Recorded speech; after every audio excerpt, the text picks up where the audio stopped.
Welcome to Tyla Walker Romance.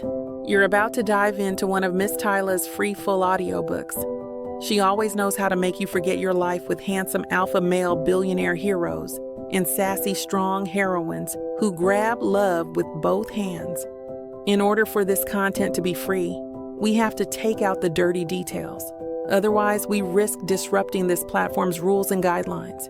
Buy the unabridged version of any Tyla Walker audiobook from tylawalker.com, and with code SAVE40, you can get 40% off any digital product at checkout. Take this moment to subscribe to the channel, and remember that liking and commenting is what makes these free full audiobooks possible. Thank you for choosing to treat yourself with Miss Tyla. Chapter 1. Cedrick. The ice in my whiskey glass clinks against the crystal as I swirl the amber liquid, my fingers drumming impatiently on my desk. The storm swirling around Thorne Productions is a goddamn hurricane, and if I don't get ahead of it, my reputation, no, my empire, is going to crumble faster than a cokehead's resolve at an after-party. The door swings open, and my assistant, Elliot, pokes his head in, looking like he just walked into a funeral. "They're not letting up," he mutters, holding up his phone where headlines flash like neon signs. Cedrick Thorne, Hollywood's biggest manipulator. Is Thorne Productions an entertainment giant or a glorified pimp service? I grit my teeth and toss back the rest of my drink, the burn doing nothing to soothe the rage boiling under my skin. This isn't just bad press. This is a goddamn execution. Alexa's long, manicured claws are all over this mess. I slam the glass onto my desk. We need a solution, a distraction that will take off the public's attention from this news. Elliot shifts uncomfortably, adjusting his tie like that'll save him from my bad mood. The PR team suggests a full transparency campaign, maybe an exclusive interview. Screw that, I cut him off. I'm not sitting in a goddamn chair, blinking into a camera while some journalist asks me if I regret my choices. I rub my jaw, the 5 o'clock shadow scraping under my palm. We need a story, something that makes people forget all about Alexa's crap. There's no way I'm explaining to anyone about my choices. I lean back, thinking, calculating, my mind running through every Hollywood-tested damage control move in the book. A scandal kills a scandal, but this time, I need more than a quick PR stunt. I need a goddamn fairy tale. A slow grin spreads across my face as the idea locks into place like the final piece of a power play. We're giving the world a Cinderella story, I say, voice smooth as silk. Elliot blinks. What? I'll find a woman. Someone unexpected. An outsider. She's gonna be my fiancée, my muse, the woman who changed me. A gesture in the air. We make it a whirlwind romance. We give them the love story of the decade. And every scandal in this town will get buried under the sound of wedding bells. Elliot's eyes flicker with reluctant admiration. That's insane, but it might work. Of course it'll work, I say, already pulling out my phone. We just have to find the right girl. I already have one in mind. It will be like hitting 2 birds with 1 stone. The bass throbs through the floor, rattling my chest as I settle into my VIP booth, drink in hand. The club is packed, LA's finest and filthiest grinding, drinking and losing themselves under the neon haze. I scan the crowd, looking for potential candidates, but all I see are the same recycled faces. Too desperate, too fake, too famous. Like a goddamn movie scene, I spot her, the woman I came here for. Veronica Logan. She doesn't belong here, that's what makes her stand out. She's not in some painted-on dress, not wearing $1,000 heels. She's in dark jeans, a simple top, sneakers, unbothered by the glitz and grime around her. Her hair's pulled up, exposing the delicate curve of her neck. I catch the glint of a tattoo at her nape, but it's her eyes that hook me. Sharp, unreadable, like she's 3 steps ahead of everyone in the room. She's talking to some guy, but she's not really with him.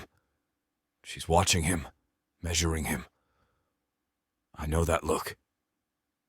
It's the look of a predator playing prey. I like it. I lean toward Elliot. That's her. It's the first time I'm seeing the legendary hacker in the flesh. She's here for a job, per my friend's information. He follows my gaze and taps at his phone. A moment later, he smirks. Veronica Logan, freelance programmer, cybersecurity specialist, hacker. He pauses. She's good, like, really good. Major companies have been sniffing around her, but she doesn't sell out. I let that sink in. A hacker, a genius, a woman with secrets. I've been hearing rumors about this woman in the corporate circle.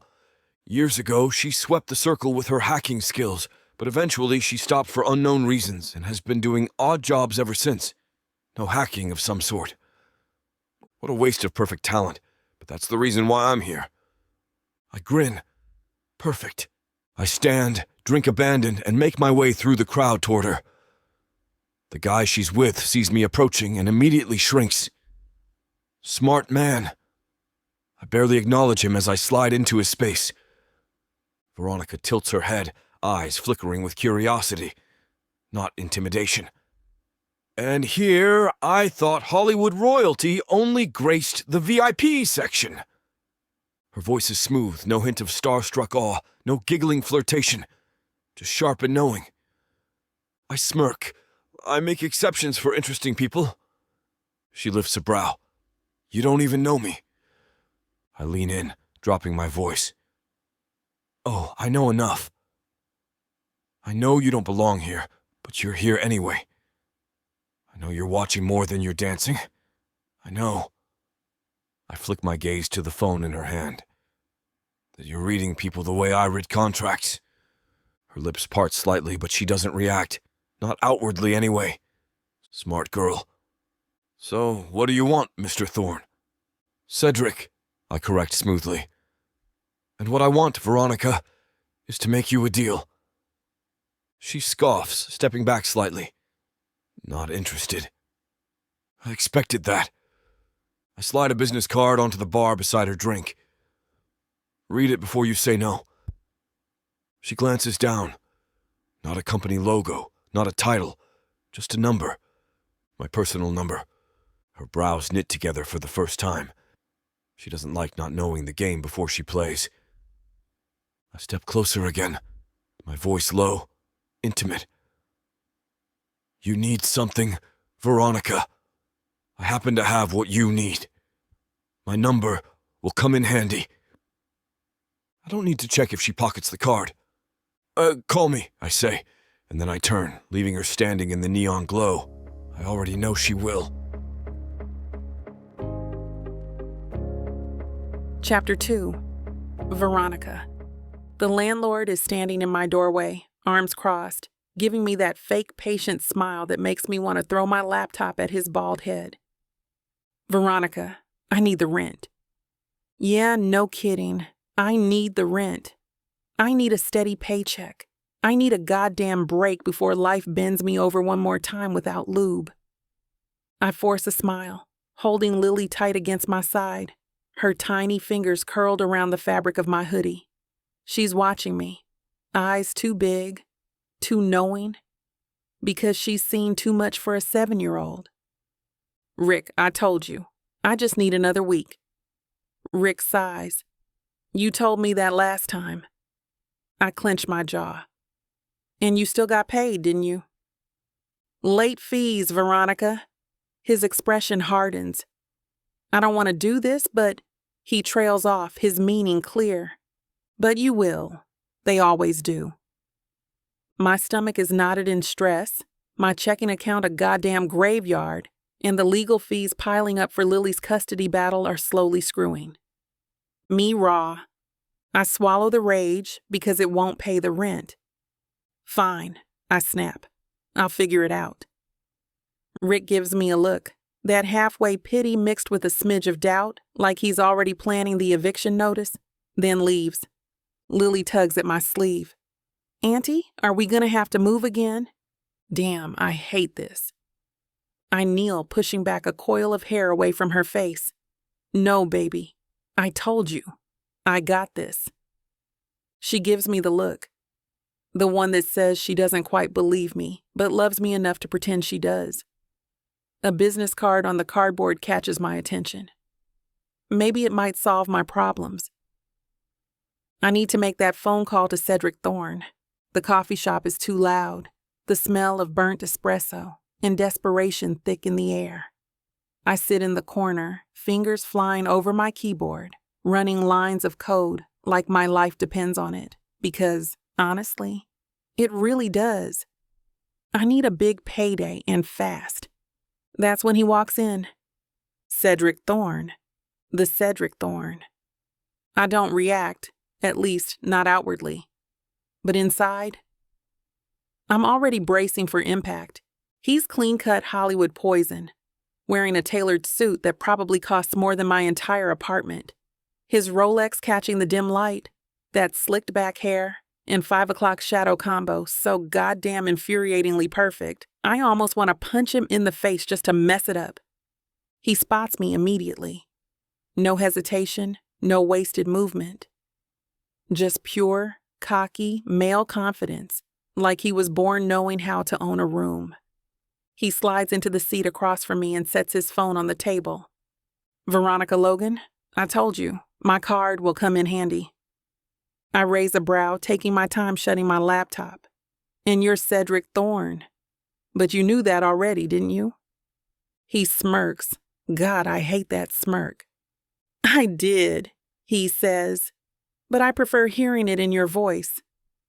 I tilt my head, pretending to be unbothered, but this isn't just a social call.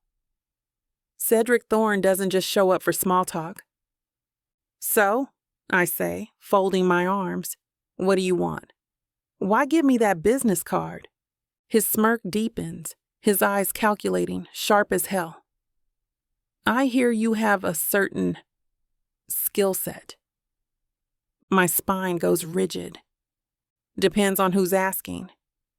He leans forward, lowering his voice.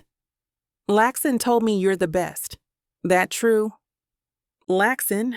I should have known the greedy bastard would throw my name out there if it meant getting his finder's fee. I keep my expression blank. I don't take jobs that will damage other people. Actually, I don't take jobs at all. Not anymore after all the questionable things people ask me. Cedrick laughs, throwing his head back. Good, Cedrick says smoothly, because I'm not offering you one. That makes me pause. This is different. Then what are you offering? His fingers tap his glass, a nervous tick but controlled, like everything else about him. A deal. I raise a brow. A deal? He nods. A mutually beneficial arrangement. Sounds like a fancy way of saying, screw me over. He actually laughs, low and smooth, like he enjoys this. I want you to be my fiancée. I stare at him. Blink once, then twice. You want me to what? He leans in, voice low and deliberate. Be my fiancé. I sit back, cross my arms, and let out a sharp, disbelieving laugh. Are you out of your goddamn mind? It's not even related to my skill set. Some would say yes, he says easily, but I prefer ruthlessly strategic. And trust me, it's your skill set, and being my fiancé will perfectly complement each other. I shake my head. No, nope, not happening. I told you, I don't want to take jobs that will hurt people.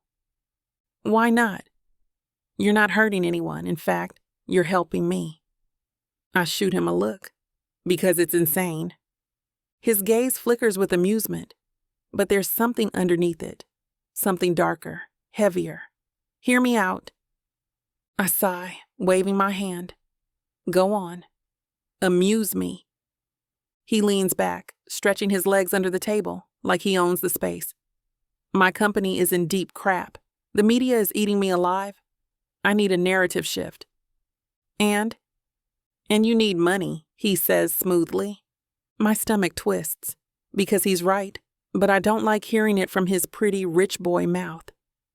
I scoff. So what?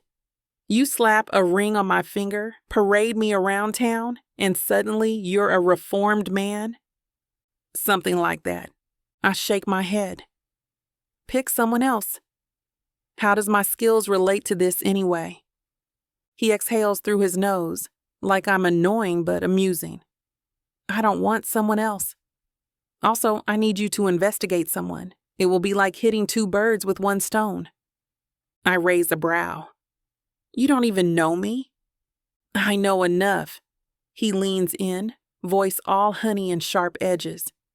I know you need financial stability. I know you want custody of your niece. I know I can help. You're desperate with no other way out. He sees right through me, peeling away my defenses like they're nothing. Why me? I ask, my voice harder now. He doesn't flinch. Because you're smart, you're sharp, and you're not the type to fall at my feet. You're ordinary. His smirk returns, cocky as ever. That makes you believable. As I said, I need your unique set of skills as well. I should say no. I should stand up, walk away, tell him to eat crap and take his sleazy Hollywood tactics with him. But then I picture Lily, scared, uncertain. I picture courtrooms, legal fees, sleepless nights, and eviction notices. Money makes the world go round, and it will solve most of our immediate problems. I picture the impossible weight on my chest that never lifts. And Cedrick is offering me a way out. I take a slow breath, staring him down. I need time to think. His smirk fades just slightly, replaced by something sharper, hungrier. Think fast. We both know this deal has an expiration date. Chapter 3. Cedrick, 2 days since I dropped that golden ticket in Veronica Logan's lap, and she still hasn't taken the bait. Most people, hell, anyone with half a brain and an ounce of greed, would have snatched up my offer before I even finished the damn sentence. But not her. She wanted to think. It's a power move, I know that.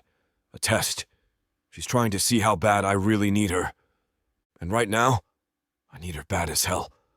Because while I've been waiting on her to come to her senses, my whole world has been blown to hell. Literally. Just 3 damn hours ago.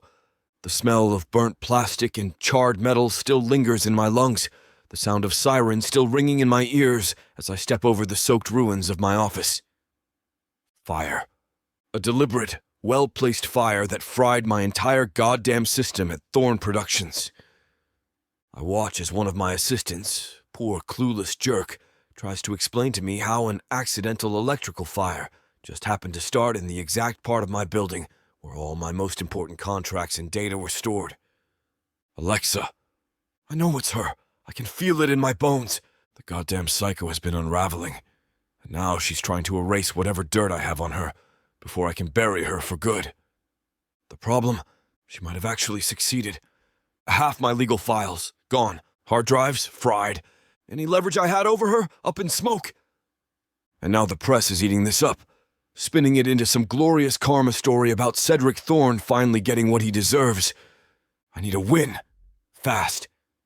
Which brings me right back to her. I call Veronica Logan. I'm set on her and nobody else. She makes me wait. Again. I'm sitting at the same table, fingers tapping against my thigh, my tension coiled so tight I could snap a chair in half. Then she strolls in, calm, collected, like she doesn't have a goddamn care in the world, and drops into the chair across from me. 2 days, I say, watching her. She shrugs. Told you I needed time to think. And? Thought long enough? I take a deep breath, calming down. This is a negotiation, and letting my emotions run wild will jeopardize it. In my head, she's more desperate than me. She leans back, crossing her arms. She's amused, Dot, so damn amused. I have questions, she says smoothly. Of course she does. I observe her. Logan is trying to portray calm and collected, but the desperation and nervousness in her eyes betray her. I have the upper hand. I exhale slowly. Go on. Her sharp eyes flick over me, analyzing, reading me like I'm just another code she's trying to crack. This whole Cinderella story you want to sell. She tilts her head. You really think the public is gonna buy it? I smirk. People buy crap every day, sweetheart. They just need the right kind of packaging. She snorts, unimpressed. You sound like a walking PR crisis. I am a PR crisis. She smirks, but it doesn't reach her eyes. And what exactly do you expect from me? What's my job description in this little fairy tale? I lean in, keeping my voice low as I run my eyes over her. I like what I see, but she needs more. Publicly, you'll be the woman who tamed Hollywood's biggest jerk. Privately, you'll help me dig up every dirty little secret Alexa Moreau's been hiding, before she burns me to the ground. Her expression shifts just slightly. She doesn't like that second part. Good. That means she's already invested. And what happens if I say no? She asks, voice too casual. I refuse to harm anyone, especially a woman. I let my gaze drop just slightly, just enough to remind her what's at stake. You walk out of here with a moral high ground and an empty bank account, I say, flicking my wrist lazily.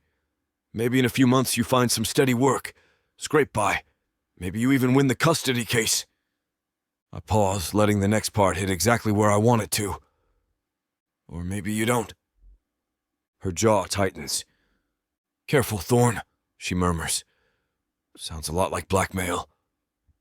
I smirk, dragging my fingers along the rim of my coffee cup. It's an opportunity. She lets out a slow breath, fingers tightening around the edge of the table. And if I agree, what exactly do I get? $500,000. She goes still, then blinks. Say that again. 500 grand, I say, leaning back, watching her. Enough to secure your niece's future, wipe out your debt, and never have to take another shady hacking job again. I can see the way her mind is spinning, calculating, weighing the pros and cons. She wants to pretend she doesn't want it, but I know greed when I see it. I sip my coffee, watching her. You're running out of reasons to say no, Logan. She exhales sharply, fingers drumming against the table. You're a smug bastard, you know that? I grin, my eyes playfully assessing her. Naturally. She rolls her eyes, but it's different this time. Less annoyed, more resigned. She does exactly what I've been waiting for. She reaches for the contract. Chapter 4. Veronica. The contract sits between us on the table, all crisp edges and legally binding crap. Cedrick Thorne watches me like a cat with a cornered, pissed-off mouse, that smirk, infuriatingly smug, his expensive cologne thick in the air between us. I hate how good he smells. I hate even more that he knows it. Let's go over this one more time. I flick through the pages, stalling, because once I sign this, my entire goddamn life changes. For the love of God, Logan, we've been over it 3 times already. His voice is smooth, amused, like he's enjoying dragging this out. He leans back in his chair, sprawled out in that infuriatingly confident way, men like him perfect in the womb. I want to be very clear, I say, ignoring the way he looks at me. We have strict boundaries. He lifts a brow, pretending he doesn't know exactly what I mean. Elaborate. I level him with a look. No unplanned touching. No unnecessary proximity. No stupid excuses to get handsy. He grins, all lazy and wolfish, like I just handed him something to play with. Unnecessary proximity? He echoes, mock thoughtful. Define unnecessary. Because, sweetheart, if we're selling a relationship, that's going to require some... He lifts his fingers, twirling them slowly in the air. Physical closeness. I fight the annoying heat creeping up my neck. Fine, but only when necessary. I don't want you making up excuses to cop a feel. His grin widens. Cop a feel? Jesus, Logan. You make me sound like some pervy high schooler. You are a pervy high schooler, just wrapped in a $30,000 suit. Cedrick's green eyes flash, his smirk tilting just so I realize, too late, that I've just given him an opening. That sounds like a compliment. He purrs. It wasn't. He chuckles, drumming his fingers against the table. So, you're saying we'll only touch when the cameras are on? Exactly. He leans forward suddenly. I don't move fast enough. 1 second, I'm all sharp edges and negotiation mode. The next, his fingers are ghosting over my wrist, trailing up just enough to make me go still. My breath hitches just slightly. He sees it. Of course, he sees it. His fingers pause over my pulse, his grip loose, almost casual, but it isn't. It's deliberate, a challenge. What about moments like this? His voice is low, smug as hell, eyes locked on mine. Would this qualify as unnecessary? I yank my hand back, scowling to cover the fact that my pulse just jumped into my throat. Extremely. He just grins, slow and self-satisfied, like he just won something I wasn't aware we were competing for. I'll behave, he promises, not meaning it at all. That damn liar. I exhale hard. Next condition. This arrangement has a time limit. Cedrick taps a finger on the contract. 6 months minimum. 3. 5. 4. Done. He smirks. See? We're already great at compromising. I roll my eyes. Another thing. I want complete autonomy in my personal life. You don't own me outside of our public appearances. He tilts his head, watching me like I just said something stupid. Sweetheart, the second this goes public, your personal life ceases to exist. I hate that he's right. I rub my temples. Fine, but I don't want you controlling me. You're not my employee, Logan. He pauses. Not technically, anyway. I glare. Say that again, and I walk. He chuckles, raising his hands in mock surrender. Noted. I press forward. I won't be doing interviews where I gush about you. Cedrick groans dramatically, throwing his head back. Logan, come on. Nope. I shake my head. I'll show up. I'll smile. I'll wear the stupid dresses, but I'm not doing the whole, my fiancé is the best man in the world routine. People aren't that stupid. He levels me with a long, unreadable look. Then he shrugs. Fine. That was too easy. What's the catch? I narrow my eyes. No catch, he says smoothly. I can handle the interviews. I'm very good at talking about myself. No kidding. I sit back, crossing my arms. Last thing. I want full custody of Lily. Cedrick's smirk fades, his expression going from cocky billionaire to business mode in half a second. And, he asks, his voice lower now, I need this arrangement to help me prove stability. His gaze flickers, calculating again. I brace myself for some smug, I told you you'd need me speech, but he surprises me. Done. I blink. That easy? He tilts his head. I may be a jerk, Logan, but I don't mess around when it comes to family. Something about the way he says it sticks, but before I can pick it apart, he pushes the contract toward me and slides a sleek, expensive pen across the table. Sign it, he says simply. I hesitate. Because this is it. Once I put my name on that paper, I'm locking myself into a 4-month PR circus with the most infuriating man in Hollywood. I look up. He's watching me, waiting. His smirk is nowhere to be found. I exhale slowly. Then I pick up the pen. I sign. Chapter 5. Cedrick. The moment I step onto the red carpet with Veronica Logan on my arm, the world erupts. Cameras flash like gunfire, microphones shove forward, and the journalists do that rabid, desperate thing where they practically foam at the mouth, trying to scream out their questions. But none of that matters, because every single one of them is looking at her. And damn, Veronica cleans up so well. She's in a deep emerald dress, silk hugging every damn inch of her, with a slit that makes men forget their wives exist, and a neckline that should be illegal in most states. Her hair is pinned up in some fancy way that shows off the curve of her throat, and her bare shoulders glow under the flashing lights. I glance down at her, biting back a predatory grin, because she looks like she belongs here, even though I know she hates this. She mutters under her breath, voice sweet but laced with sarcasm. If one more person shoves a camera in my face, I swear to God I'm gonna punch someone. I chuckle, sliding my arm around her waist and pulling her against my side like she's a prize I won in a fight. Easy, baby, I murmur in her ear. You'll scare the peasants. She digs her nails into my side just a little. A warning. I laugh, unbothered as hell. Just smile, sweetheart. Pretend like you adore me, I purr, nuzzling against her just enough to make the cameras eat it up. I know it's hard, considering I'm insufferably handsome, but try. She smacks my stomach with the back of her hand, a little too hard to be playful. Keep talking like that, and I'll make sure you accidentally trip on live TV, she hisses. I grin down at her, full of cocky charm and absolutely no shame.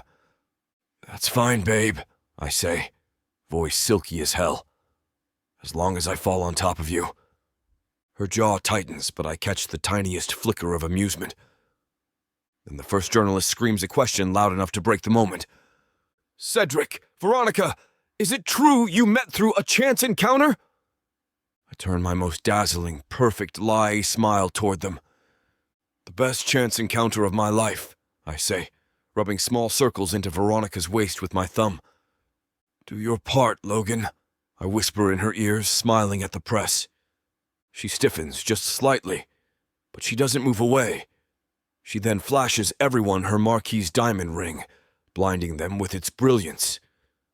Good girl. More questions fly at us like bullets. How long have you been together? Did you know right away she was the one? When's the wedding? I squeeze Veronica's hip. Baby, should we tell them? She tilts her head up, smiling, but her eyes are full of murderous intent. Oh, absolutely. She turns to the press, voice sickeningly sweet. Cedrick told me the moment he saw me, he knew he had to have me. The journalists collectively lose their minds. I laugh, loving every second of this. Of course, because God hates me, Alexa Moreau happens. The second she enters, the air gets heavier. She's dressed to kill, of course. Silver gown, hair curled to perfection, lips a deadly red.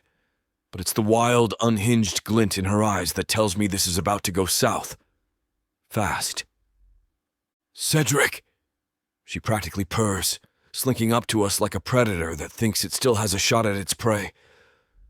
I barely hide my grimace. Veronica goes stiff beside me. I can tell she's already over this witch's theatrics before she even says a word. Alexa tilts her head, looking Veronica up and down, fake smile in place. You must be the new toy. Veronica stiffens beside me, but immediately straightens up her posture. I signal her with my eyes to say something. She shifts, slightly nodding. Oh, sweetheart, she purrs, matching Alexa's energy so perfectly I almost burst out laughing. He doesn't play with broken things. Alexa's face tightens. In true lunatic fashion, she grabs a glass of champagne and hurls it at me. I sidestepped, avoiding it like a pro. I'm way too experienced for this. At the same time, I place Veronica behind me. The liquid splashes across the floor. Damn, this woman never really cared about the occasion. Alexa's eyes reddened and she steps forward, but the floor is wet, making her heel snap. She goes flying backward. Time slows down. The sound of the fall is biblical. Alexa lands flat on her butt. The champagne glass breaks beside her, her silver dress bunched awkwardly up her thighs. A horrified, painful silence sweeps across the event. And then the laughter starts. I swear to God, Veronica's trying so hard not to lose her mind next to me. but the little choked snort she lets out sets me the hell off. I laugh so goddamn loud the cameras zoom in on Alexa's humiliation like it's the season finale of a goddamn drama series. Security rushes over and she screams like a banshee as they drag her out of the venue. "I can't believe you're letting her replace me," she screeches. "She's nothing, Cedrick, nothing!" I wave at her like a smug bastard. "Love you too, sweetheart." And then, just to really drive it home, I turn back to Veronica, grab her face, and kiss her. Not a chaste peck, not polite. I kiss her like she's my last meal, hand cupping her jaw, thumb grazing her cheek, pressing into her like I can't stand the thought of her not being close enough. And for one single dangerous second, she actually lets me. Her lips part just slightly, her fingers twitching against my suit jacket, but then she pulls away, eyes flashing. "That," she says, breathless, flustered, pissed, "was unnecessary." I grin. "Baby," I say smoothly, "you're in my world now. Everything's necessary."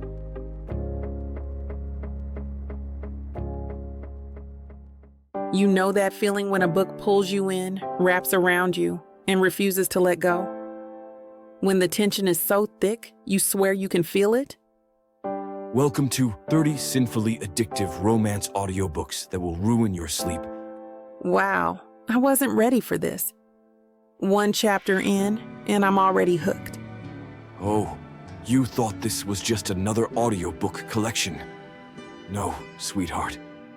This is the Dirty 30. Forbidden love, dangerous desires, billionaires with secrets, bad boys who bite back. And every last word is dripped in temptation. I thought I could just listen to one chapter before bed. Now it's 2 a.m. and I need answers. Need. So what are you waiting for? Click the link. Start listening. Let the Dirty 30 ruin you in the best way possible. Escape your life with Miss Tyla.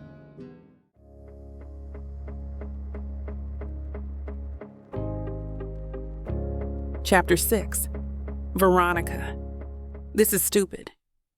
It's only been 5 days since this whole freaking facade started, but it's already wearing me thin. You say that about everything, Logan. That's because everything involving you is stupid. Cedrick grins, leaning back into the plush leather of the private showroom couch like he owns the whole damn world. Which, knowing him, he probably thinks he does. The bright lighting makes everything feel unnecessarily expensive, too pristine, too glamorous, like the entire boutique was dipped in gold and arrogance. A place where people sip champagne while spending 6 figures on fabric. I am so out of my goddamn element. Cedrick's designer friend, a sharp cheekboned Frenchman named Thierry, circles me like I'm a project, nodding and murmuring things about silhouettes and structure, like I'm a goddamn building in need of renovation. Her bone structure, Thierry breathes, flicking his fingers at my face like I'm not standing right here. C'est magnifique. I scowl. My bone structure is fine. Thierry gasps, clutches his chest, then turns to Cedrick with the urgency of a man facing an apocalypse. She resists, mon Dieu. C'est tragique. Cedrick laughs, lounging with pure amusement, legs spread, fingers lazily drumming against his thigh. She's a little resistant to change. I'm resistant to stupidity. Thierry ignores me, clapping his hands. Non, we will break her of this. Come, chérie. He snaps his fingers, and 2 assistants descend upon me like vultures. I glare at Cedrick. I swear to God, if they put me in some fluffy princess stuff, I will set everything in here on fire. Cedrick smirks, his eyes flashing with something dangerous. Noted. It starts with a dress. Tight, slinky, blood red, the kind of thing you wear when you plan on ruining lives. I walk out of the dressing room, the silky fabric hugging places it has no business hugging, and instantly, I hate everything. Cedrick, however, the bastard looks like he just hit jackpot in Vegas. Jesus Christ, he exhales, voice low, slow, full of smug male appreciation. Logan, I might actually fall in love tonight. I roll my eyes. Keep dreaming. Are you into dress-up Cinderella games? His crisp chuckle rolls in my ears, making me weak in the knees. I ignore his eyes trailing all over my body, almost holding my goddamn breath. Thierry gasps in delight as he comes back, gesturing wildly. Walk! Strut! Show me la femme fatale! I glare at him, then at Cedrick, who's watching me like he's waiting for a show. Fine. I walk. I put way too much hip into it, way too much attitude, and Cedrick's smirk widens. That dress is worth at least 10 grand, he muses. Hope you're careful with it. I stop at the end of the makeshift runway, hands on my hips. I'll wear it, if you add $1,000 to my contract. Cedrick tilts his head intrigued. 1,000? Yeah, I say. In fact, for an extra 5, I'll wear lingerie just for you. I expect him to balk, roll his eyes, call my bluff, but instead, the damn psycho leans forward, elbow on his knee, fingers stroking his stupidly expensive watch, voice silky smooth. I'd pay double. My stomach flips. I try to laugh it off, but damn, why is it so hot in here? Thierry claps excitedly. Ah, the tension. Incroyable. Thierry, shut up. I snap, fighting the warmth creeping up my neck. Cedrick just chuckles, eyes shining with mischief. I spin around to go back to the dressing room. I need to change before I start breaking things. That's when I feel it. A hand on my lower back, light, warm, just barely there. I freeze. Cedrick's breath ghosts against my ear. His voice quiet but deep enough to make my stomach do a goddamn backflip. You know, he murmurs. For someone who talks big, you fluster real easy, Logan. I snatch his wrist, glaring. Don't touch me, Thorne. He laughs under his breath, low, dark, amused. Relax, he purrs. Just part of the act, sweetheart. I shove his hand off me and stalk back into the dressing room. I don't close the damn door fast enough. A strong hand suddenly pushes me inside, and then he's there, too close. Too warm, too much. I back up instantly, hitting the mirror, heart pounding too fast. What the hell, Thorne? He just leans against the wall, hands casual in his pockets, but his green eyes flicker with something heavier. You know, he muses, voice low as sin. For someone who accused me of being into dress-ups earlier, you seem awfully nervous about being in a room alone with me. What the hell? That was a joke, I mutter, arms crossed tight over my chest. Cedrick smirks, slow and knowing. I'd rather play dress-off, sweetheart. Want to test the theory? I snort, fighting the heat climbing my spine. Not if my life depended on it. His gaze drops, slowly, deliberately, to the slit in my dress, then back up to my face. I don't know, Logan, he murmurs. You look a little breathless. Oh, I hate him. I hate how effortlessly charming he is, how he pushes my buttons, how he knows exactly what he's doing, and worst of all, how my body reacts to it anyway. I push past him, forcing space between us. If we're done here, I'm leaving. His laughter follows me out the door, low and satisfied, like he's won something. For some stupid reason, my heart's still racing long after I step out of that goddamn fitting room. At the same time, Thierry hands me another dress as if he can't read the freaking room. Chapter 7. Cedrick. Arms full of ridiculous amounts of shopping bags, I walk out of the boutique with Veronica, newly transformed, glaring at me like I personally set her entire existence on fire. "You're a jerk," she mutters. I smirk. "You're welcome." She adjusts one of the bags on her arm, still clearly pissed that I forced her into a fashion intervention. But deep down, I know she likes some of the stuff. I saw her checking herself out in that last dress when she thought I wasn't looking. We don't get more than a few steps toward my car when her phone rings. The moment she looks at the screen, her entire face changes. The playful snark gone, replaced with something tight, urgent. "Hello?" Pause. Then her entire body goes rigid. "What? What do you mean she got hurt?" My smirk drops. I watch her closely, listening as she fires off a million rapid-fire questions, pacing, her hand tightening around her phone like she's about to crush the damn thing in her grip. "She's okay, though, right? Nothing's broken?" Another pause. "I'm coming. I'll be there soon." She ends the call and whirls around, eyes flashing. "Lily got hurt at school. I need to go." She's already moving, but I step forward, blocking her path. "I'll take you." She stares at me, caught off guard. "I don't need." "Logan." I lower my voice, firm. "You might need me."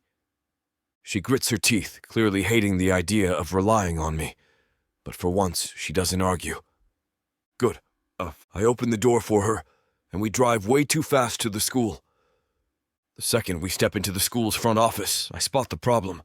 Some angry, overdressed woman is standing there, spitting venom at a teacher, voice raised, eyes wild, while little Lily sits curled up on a chair, holding an ice pack to her knee, looking too damn small for this. "And you expect me to just accept this?" The woman shrieks. "My son was injured. This girl needs to take responsibility. She has no proper upbringing, no parents to teach her how to behave." Oh, hell no. I glance at Veronica and see red in her eyes. She's ready to rip this woman apart. I catch her just in time, grabbing her by the waist, yanking her back before she goes full warpath. "Breathe," I murmur, voice low, quiet, dangerous. "I'll handle it." She's pissed as hell, but she lets me step forward as she tends to Lily. The woman is still ranting when I clear my throat loudly. She turns, mouth open to bark at whoever dared interrupt her, but the second she sees me, really sees me, her face comically shifts from furious to flustered. "Oh," she breathes. "Mr. Thorne?" Her eyes widen a notch as if she can't believe I'm here. I smile, but not nicely. "What's the issue here?" She straightens her blouse, suddenly aware of her appearance. "Well, my son was hurt during PE, this girl." She gestures toward Lily with disgusting disdain. "Was involved? I think it's only fair she takes responsibility." I glance at the teacher who looks halfway to a breakdown, then at the boy who is twice the size of Lily. "So you're telling me," I say, voice silky smooth, "that a 7-year-old should compensate for your kid scraping his knee?" She stiffens. "That's not what I meant." "Because that sounds an awful lot like you're bullying a child, I gotta say." I lean in slightly, dropping my voice lower, deadly quiet. "I don't like bullies." She swallows hard, the confidence draining from her face. I keep going. "Now I could handle this nicely, or I could handle it the way my lawyers handle things. And trust me, sweetheart," I step closer, dropping all pretense of a smile. "You don't want the latter." She blanches. "Now, unless you want a lawsuit bigger than your mortgage," I say, tone mockingly pleasant, "I suggest you apologize to Lily. And then, you shut the hell up." Silence. With all the grace of a wet cat, she mutters a stiff, forced, "Sorry." She grabs her child. Lily just blinks at her like she doesn't give a single damn. The woman grabs her bag and storms out. I feel Veronica's eyes on me, burning with something unreadable. I turn to Lily, crouching down. "Hey, sweetheart," I say softly. "You okay?" She blinks at me, then nods. "She's mean," she says simply. I laugh. "Yeah, she is, but you're tougher, huh?" She nods again, more confident this time. I glance back at Veronica. She's okay. Let's get her out of here. We take Lily out for lunch. I find myself somehow roped into an actual meal with them. I don't like kids. Never have, but this one, she's weirdly tolerable. She sits across from me, quiet, well-behaved, eating her chicken nuggets like a little adult, swinging her legs under the chair. Veronica does the introductions, telling Lily about me. Lily nods. I watch the news. They shut both of us up, and we look at each other. Kids these days are ridiculously informed. Veronica gets up to go to the bathroom, shooting me a look like she's warning me not to corrupt the child. The second she's gone, Lily leans in conspiratorially. "So," she says, voice dead serious, "are you gonna marry my auntie?" I almost choke on my drink. "That's the plan," I say smoothly. She squints. "Do you like her?" I smirk. "Of course." She leans in more, looking way too serious for a 7-year-old. She snores. I laugh, surprised as hell. Lily grins, excited now, and she talks in her sleep. I grin back, enjoying this way too much. "Really?" She nods, eyes wide with mischief. "One time," she said, "I swear to God, if you touch me one more time, I'll gut you." I burst out laughing. She giggles.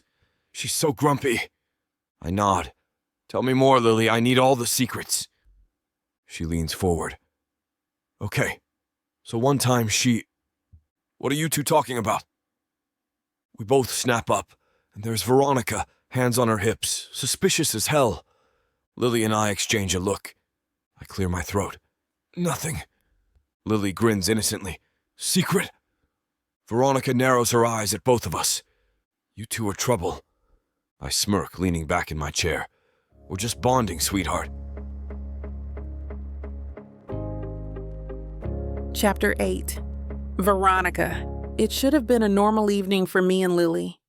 She's on the couch, holding her popcorn as her favorite cartoons play on the TV. But the first sign that something is very, very wrong is the sound of footsteps outside my apartment window.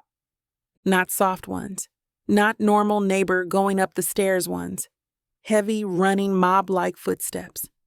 Then comes the flashes. I pull back my curtain a sliver and, holy crap, a pack of rabid, camera-wielding vultures is standing outside my tiny apartment complex, shouting my name, Cedrick's name, and, oh hell no, Lily's name. Damn it, did Lily's information too? Was it because Cedrick came to her school? What the actual... I don't get to finish that thought, because the moment I pull away from the curtain, my phone explodes with a call. "Cedrick!" I answer immediately, my voice already at maximum stress levels. "Tell me this is not happening." "Logan," he says, voice tight, sharp, which means he's already seen the disaster unfolding. "Open your damn door. I'm outside." I don't even question how the hell he got here so fast. I just grab Lily, my keys, my phone, and throw the door open. And there he is, standing in my doorway like a goddamn menace, suit slightly undone, hair ruffled in that I just wrecked someone's life way, his green eyes absolutely livid. Behind him, a sleek black SUV, tinted windows, and one very pissed-off security guy barking into a walkie-talkie. "They've been camping outside for an hour," Cedrick says, stepping inside, voice all grit and danger. "I had to reroute my entire morning to come deal with your mess." "Oh, my mess?" I snap, arms tight around Lily. "Last I checked, the only reason these crazy bastards are here is because of you." He lifts a brow. "You're welcome, by the way." I blink. For what? For personally hauling my butt over here to rescue you. He flashes that arrogant smirk, but there's an edge to it this time, something tighter, angrier. "Now pack your stuff. You're leaving." I scoff. "Excuse me?" I said. He steps closer, voice lower, eyes burning into mine. "Pack your stuff." "I'm not going anywhere." "Yes, you are." "No, I'm not." Yes, Logan, you are. Lily peers up at us, wide-eyed like she's watching a tennis match. Cedrick exhales through his nose, pinching his temple, as if he's physically restraining himself from choking me out of pure frustration. Veronica, I don't have time for your rebellious streak today. You're coming to my place. You and Lily are not safe here. I narrow my eyes. Oh, I suppose I should be, so thankful to move into your penthouse of pretentious hell? He grins, and it's the kind of grin that makes my stomach twist. Babe, if you wanted to move in with me, you could have just said so. Lily giggles, the little traitor. I glare. Not funny. Cedrick shrugs. Get packing. I want to fight him on this, I do. But the second another camera flash glares through my window, I know, he's right. I grab my bag, throw Lily's most important things into it, and before I can second guess it, Cedrick Thorne is dragging us deeper into his world. My first thought upon entering Cedrick's stupidly luxurious apartment is, screw him. No, really, screw him. Because no one needs a space this big. No one. The ceilings are too high, the furniture too sleek, and there's a damn grand piano in the corner, even though I'm 100% sure this man has never played a single note in his life. Lily looks around, eyes huge with wonder, whispering, "Wow." Cedrick smirks at me, eyes full of smug satisfaction. Welcome home, sweetheart. I roll my eyes so hard, I swear I see my past life. Don't get too comfortable, I mutter. This is temporary. We'll see about that. He winks, the bastard. Before I can fire back, Lily yawns, rubbing her eyes. Cedrick notices, and something unexpectedly soft flickers across his face. He clears his throat. Come on, kid, I'll show you to your room. I blink, thrown off by how damn gentle his voice just got. But Lily grabs his hand without hesitation. From our first meeting, this is the only time I see Cedrick Thorne actually look surprised. Once Lily settled in, I finally get a chance to breathe. I step into the massive kitchen, the cool tiles grounding me, my arms tight around myself. This day has been a nightmare. I feel exposed, raw, drained. I'm used to handling my own messes, to dealing with this alone. But at the school and tonight, Cedrick saved me, granted. He's part of the reason, but still, I take a deep breath as I grab a glass of water. That fact unsettles me more than anything else. I don't hear him come in, but suddenly he's there, leaning against the counter, watching me, eyes too knowing, too damn perceptive. You okay? He asks. The question throws me. Not because it's unexpected, but because he actually sounds like he means it. I try to laugh. What, you checking in on me now? He doesn't smile, doesn't smirk. He just watches me, gaze dragging over my face like he's looking for cracks. I don't like seeing you rattled, Logan. My breath hitches, because he means it. The air between us shifts, thick with something I can't name, don't want to name. He steps closer. His presence overwhelming, suffocating, intoxicating. His voice drops to that low, dangerous murmur. I get that you hate needing people, he says, but for now, just let me handle this. I don't move. I don't feel like I have to. That scares the hell out of me. Chapter 9. Cedrick. Domesticity is the last thing in my mind. I don't do cozy, homey family stuff. My penthouse is supposed to be a museum of expensive taste and calculated power, a place where people walk in and immediately feel beneath me. But now, there's a child's sneakers by the door. Now there's a mismatched pink blanket thrown over my $100,000 couch. Now, there's Veronica Logan standing in my goddamn kitchen, barefoot, in my t-shirt, making pancakes like she actually lives here. I lean against the wall, arms crossed, watching her try and flip one without completely wrecking it. Didn't peg you for the domestic type, Logan. She doesn't even look at me. Didn't peg you for someone who gets up before noon. I smirk. You're in my house. Hard to sleep with a stranger in my kitchen. She flips the pancake. So damn terrible. You're the one who forced me to move in, she mutters. Deal with it. A small giggle echoes from behind the kitchen island. I glance down and see Lily, legs swinging off the bar stool, happily munching on a strawberry. I raise a brow. You think this is funny? She grins, mischief in her little face, nodding. Veronica rolls her eyes. See? At least one person in this house has good taste. I chuckle, rubbing a hand over my jaw. Doubtful. Lily perks up. Uncle Cedrick, do you know how to cook? Uncle? I almost choke on air. Veronica snorts at my reaction, the sound offensively cute. I recover fast, throwing Lily a wicked smirk. Sweetheart, rich men don't cook. We pay people to do it for us. Lily tilts her head. So, you're useless? I blink. Veronica howls with laughter, banging a spatula against the stove. I glare. All right, you little gremlin, that's enough out of you. Lily just grins, stuffing another strawberry into her mouth like she just won a round of psychological warfare. And the worst part? I kind of like it. I don't sleep, especially with two strangers in your house.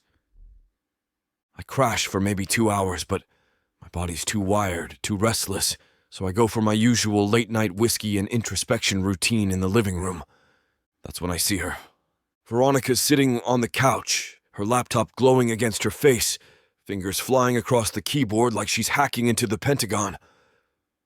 I watch her for a second. There's something about the way she moves, focused, methodical, intense, like she's solving a puzzle no one else can see. I take a slow sip of my drink before speaking. Didn't know I hired a workaholic. She jolts slightly, her fingers pausing for half a second before continuing. Didn't know you were a night stalker, she shoots back. I smirk, moving closer. You always this defensive, or is it just around me? She doesn't answer. I slide onto the couch, stretching out, one arm draped lazily over the back. What are you working on? Nothing. I arch a brow. Nothing? She doesn't look at me. Personal stuff. Personal my behind. I glance at the screen, but she angles it away, something too careful in her movement. I let it go.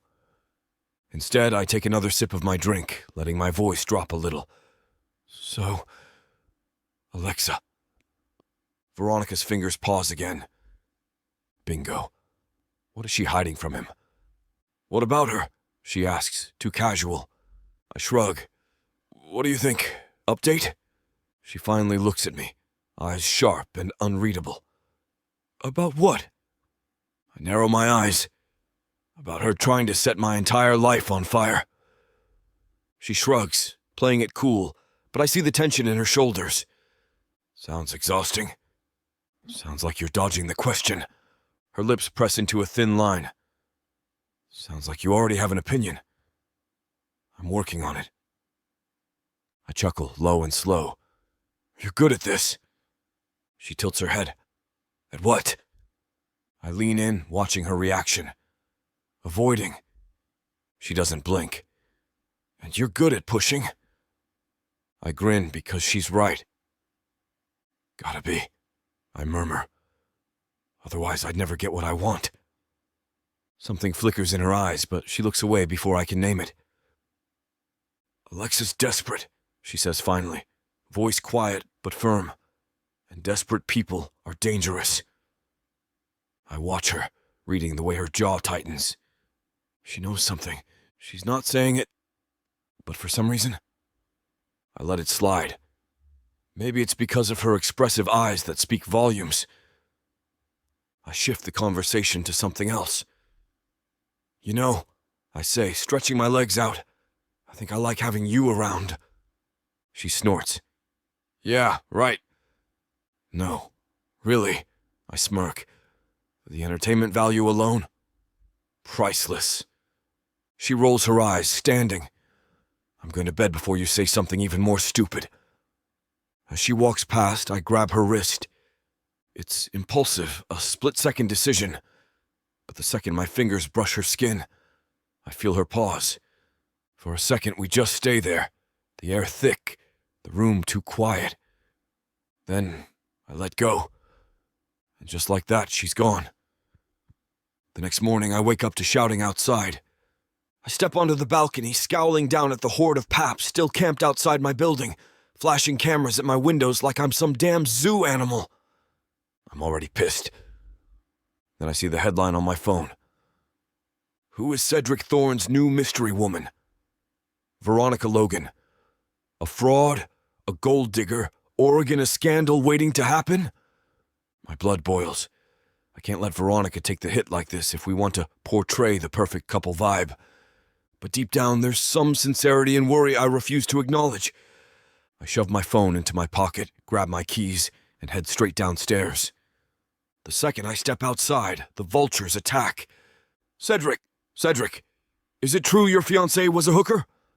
Are you paying her to be with you? Was Alexa right about you all along? I let them bark like rabid dogs for about 10 seconds before I step forward, voice low and sharp.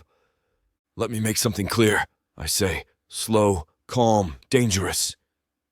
You come after me? Fine, that's the game. I let my gaze slice through the crowd, letting the silence stretch. But if you come after Veronica, if you so much as look at Lily the wrong way... I smile, and it's the kind of smile that makes grown men piss themselves. You're gonna wish you'd never picked up a camera. The reporters go dead silent. Good. I turn and head back inside, and just like that, I realize I'm way too invested in her. What the hell? Chapter 10. Veronica. You're doing this on purpose. Cedrick leans on the cart, grinning like the smug jerk he is, watching me struggle to reach the top shelf for a jar of pasta sauce. They're just grocery shopping, but why is he making this so hard? I have no idea what you're talking about. I glare at him, stretching as far as my dignity allows, but the jar is just out of reach. You're tall, I snap. Be useful. He tilts his head, pretending to consider it. What's in it for me? I throw him a look so sharp it could cut glass. How about you don't die tonight? He smirks. Tempting, but I was thinking something more. He steps closer, dropping his voice to a silky, dangerous whisper. Hands on. My stomach flips, but I refuse to let this bastard see that. So I do what any self-respecting woman does in this situation. I climb onto the bottom shelf to reach it myself. Bad idea. The shelf wobbles. I lose balance, and before I know it, damn it, I fall backward, straight into Cedrick's waiting arms. He catches me, but he doesn't let go right away. Instead, I find myself pressed against his chest, my hands gripping the front of his shirt, his arm locked tight around my waist. And suddenly, there's no noise, no store, no world, just him. His cologne wraps around me, warm and sharp. I can feel his breath on my cheek. His fingers tighten on my hip, just slightly, just enough for me to feel the heat of his touch through my shirt. For one long, dangerous second, we just exist in this moment. He smirks. Falling for me already, Logan? My brain crashes, then reboots in pure rage. I shove him, hard. You absolute grade A pretentious sack of language, sweetheart. I grab the damn pasta sauce off the shelf, shove it into the cart, and storm off. Cedrick follows, laughing his rich boy behind off. I'm fuming, still trying to process whatever the hell that was. When I hear it, click, flash, damn it, I glance over my shoulder. Paparazzi. We're in sweats, cap, and mask. How did they find out it's us? Cedrick notices the same second I do, and in one fluid motion, he grabs my wrist and yanks me forward. Time to run, sweetheart. I barely get a word out before we're sprinting through the store, dodging confused shoppers and employees. They're blocking the front entrance. I pant. Cedrick glances around, eyes sharp, calculating. Then he grins. I have an idea. I hate that grin. That grin means trouble. Before I can protest, he yanks me through the emergency exit, setting off a goddamn alarm. Really, Thorne? He just laughs, dragging me down the alley behind the store. The paparazzi lose sight of us, and we round a corner, ducking into the nearest building. I catch my breath, bending over, hands on my knees. Then I realize where we are. A movie theater. Are you serious? I wheeze. Cedrick winks, already handing the cashier a $100 bill. 2 tickets. I gape at him. We're hiding in a cinema? What? You got a better plan? I hate that I don't. It takes exactly 10 minutes for me to realize I have made a very, very big mistake. Because we're not in some lighthearted, feel-good movie. No, we're in a horror movie. And I am a damn coward. I glare at Cedrick, who's way too relaxed, sitting there like he's at a damn spa day. You did this on purpose. He smirks. Maybe. A creepy violin screeches, and the moment something jumps out, I instinctively grab his arm. Cedrick's chest rumbles with laughter. You scared, Logan? I clutch him tighter.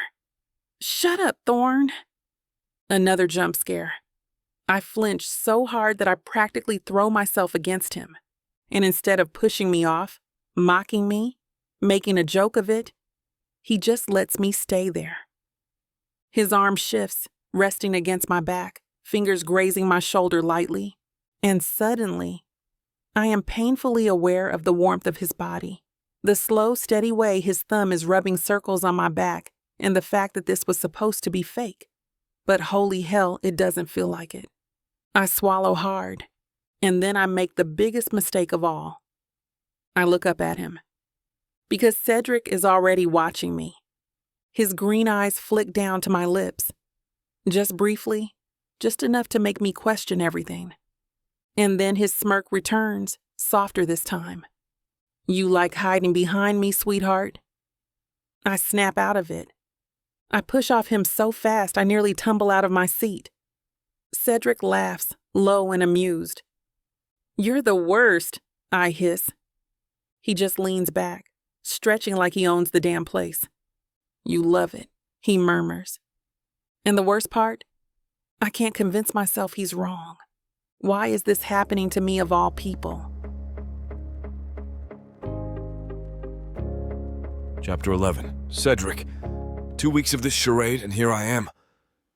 I don't do family-friendly PR stunts or let's take the kids to Disneyland nonsense. And yet, here I am, sitting in a boardroom staring at my PR team as they pitch this.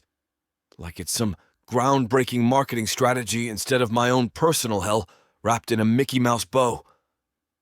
We need something wholesome, charming, and completely different from your usual brand, Cedrick, my head publicist, Julie, says, flipping through a PowerPoint presentation like this is a real pitch meeting and not a ridiculous babysitting plan. Across the table, Elliot, my assistant, smirks knowingly. He's enjoying this way too much. Julie keeps going, completely unaware that I'm considering launching myself out of the nearest window.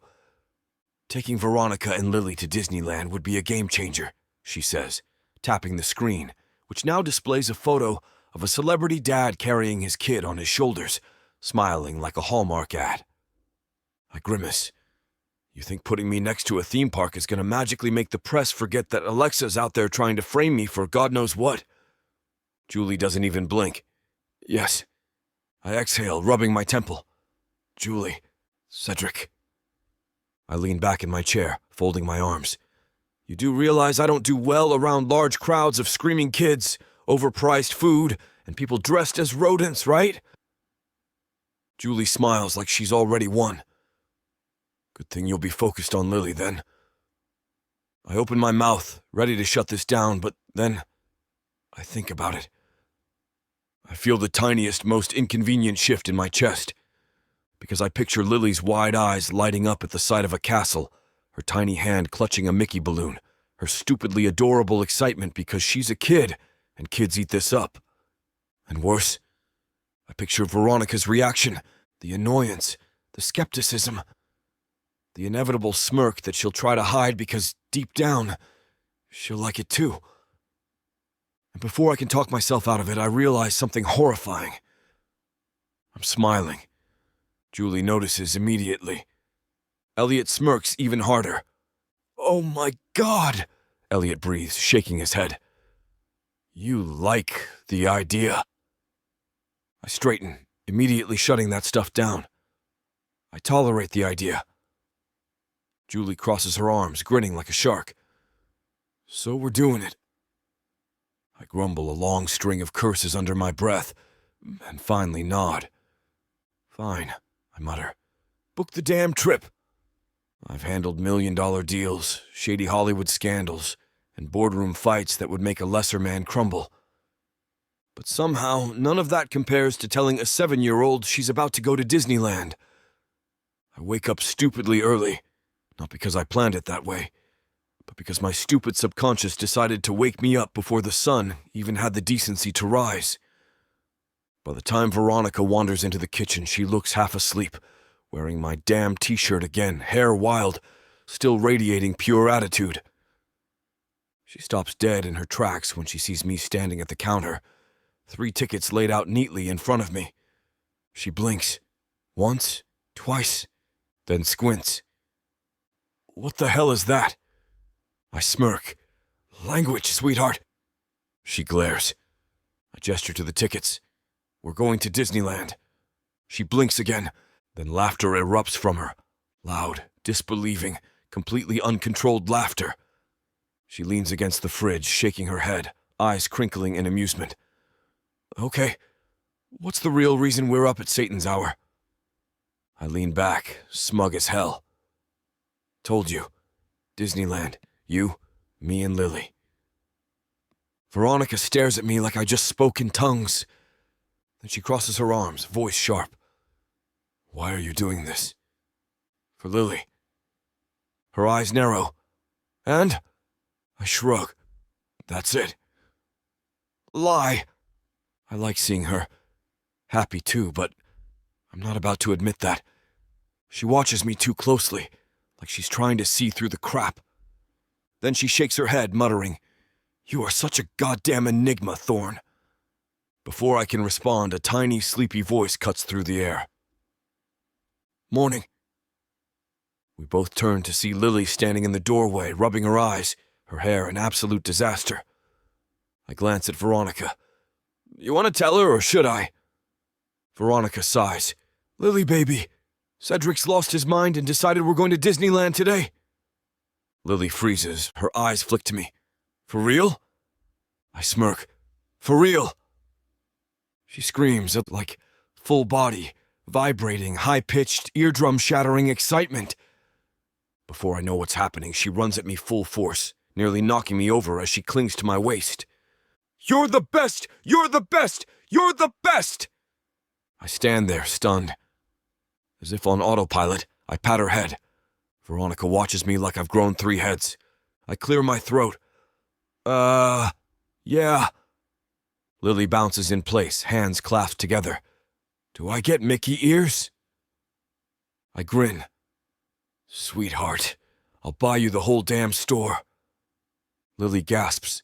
Veronica groans. "Oh, God, you're gonna spoil her rotten." I wink. "Obviously." Veronica rolls her eyes, but I catch it.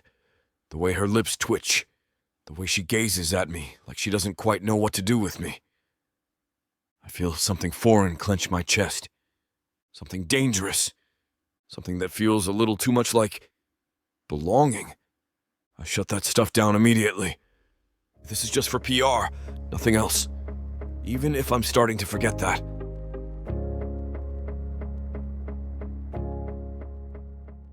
This is it, baby. This is what you can get me that'll make me happy. You know I'll get you whatever you want. All you need to do is ask me and I'll give it to you. This ain't just it. This is everything I could ever want. Now I'm curious. What does a strong, sassy woman like yourself want so badly? Baby, you know what I want? Can't wait to hear. The Big Baddie Bundle from Tyla Walker. It has everything I need. 20 ebooks with over 1 million words of sassy romance and spice that'll keep you on your toes. 10 audiobooks containing over 60 hours of that seductive voice telling me naughty things all night long. You don't need an audiobook for that, baby. Right here. You may be fine and all, but no one tells it like the way Miss Tyla does. And I need her in my life. The Big Baddie Bundle is everything you need. You can get it for 80% off. Go to TylaWalker.com to browse the bundles that earn you the best deals. It's time you treat yourself. Because you deserve it. Escape your life with Miss Tyla.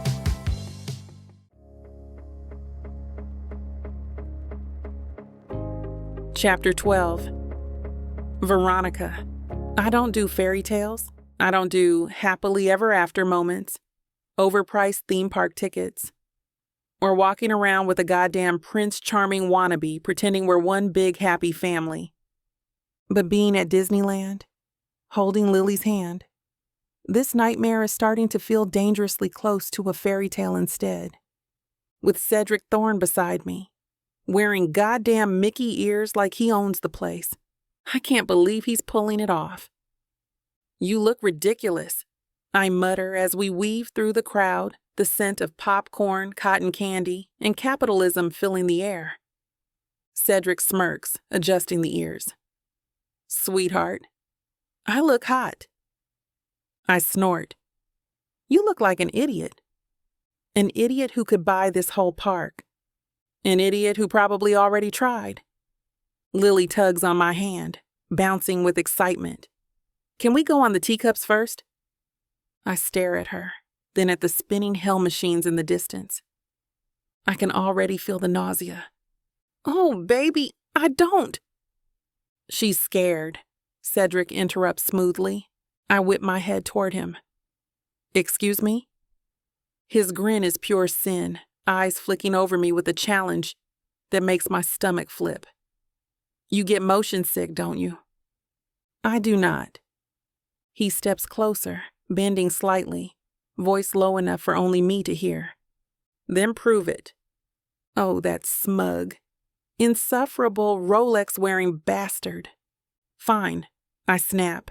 Let's go. Lily cheers, dragging us toward the ride. I end up clutching Cedrick's arm like my life depends on it, screaming profanities in my head, while Lily cackles like a supervillain beside me.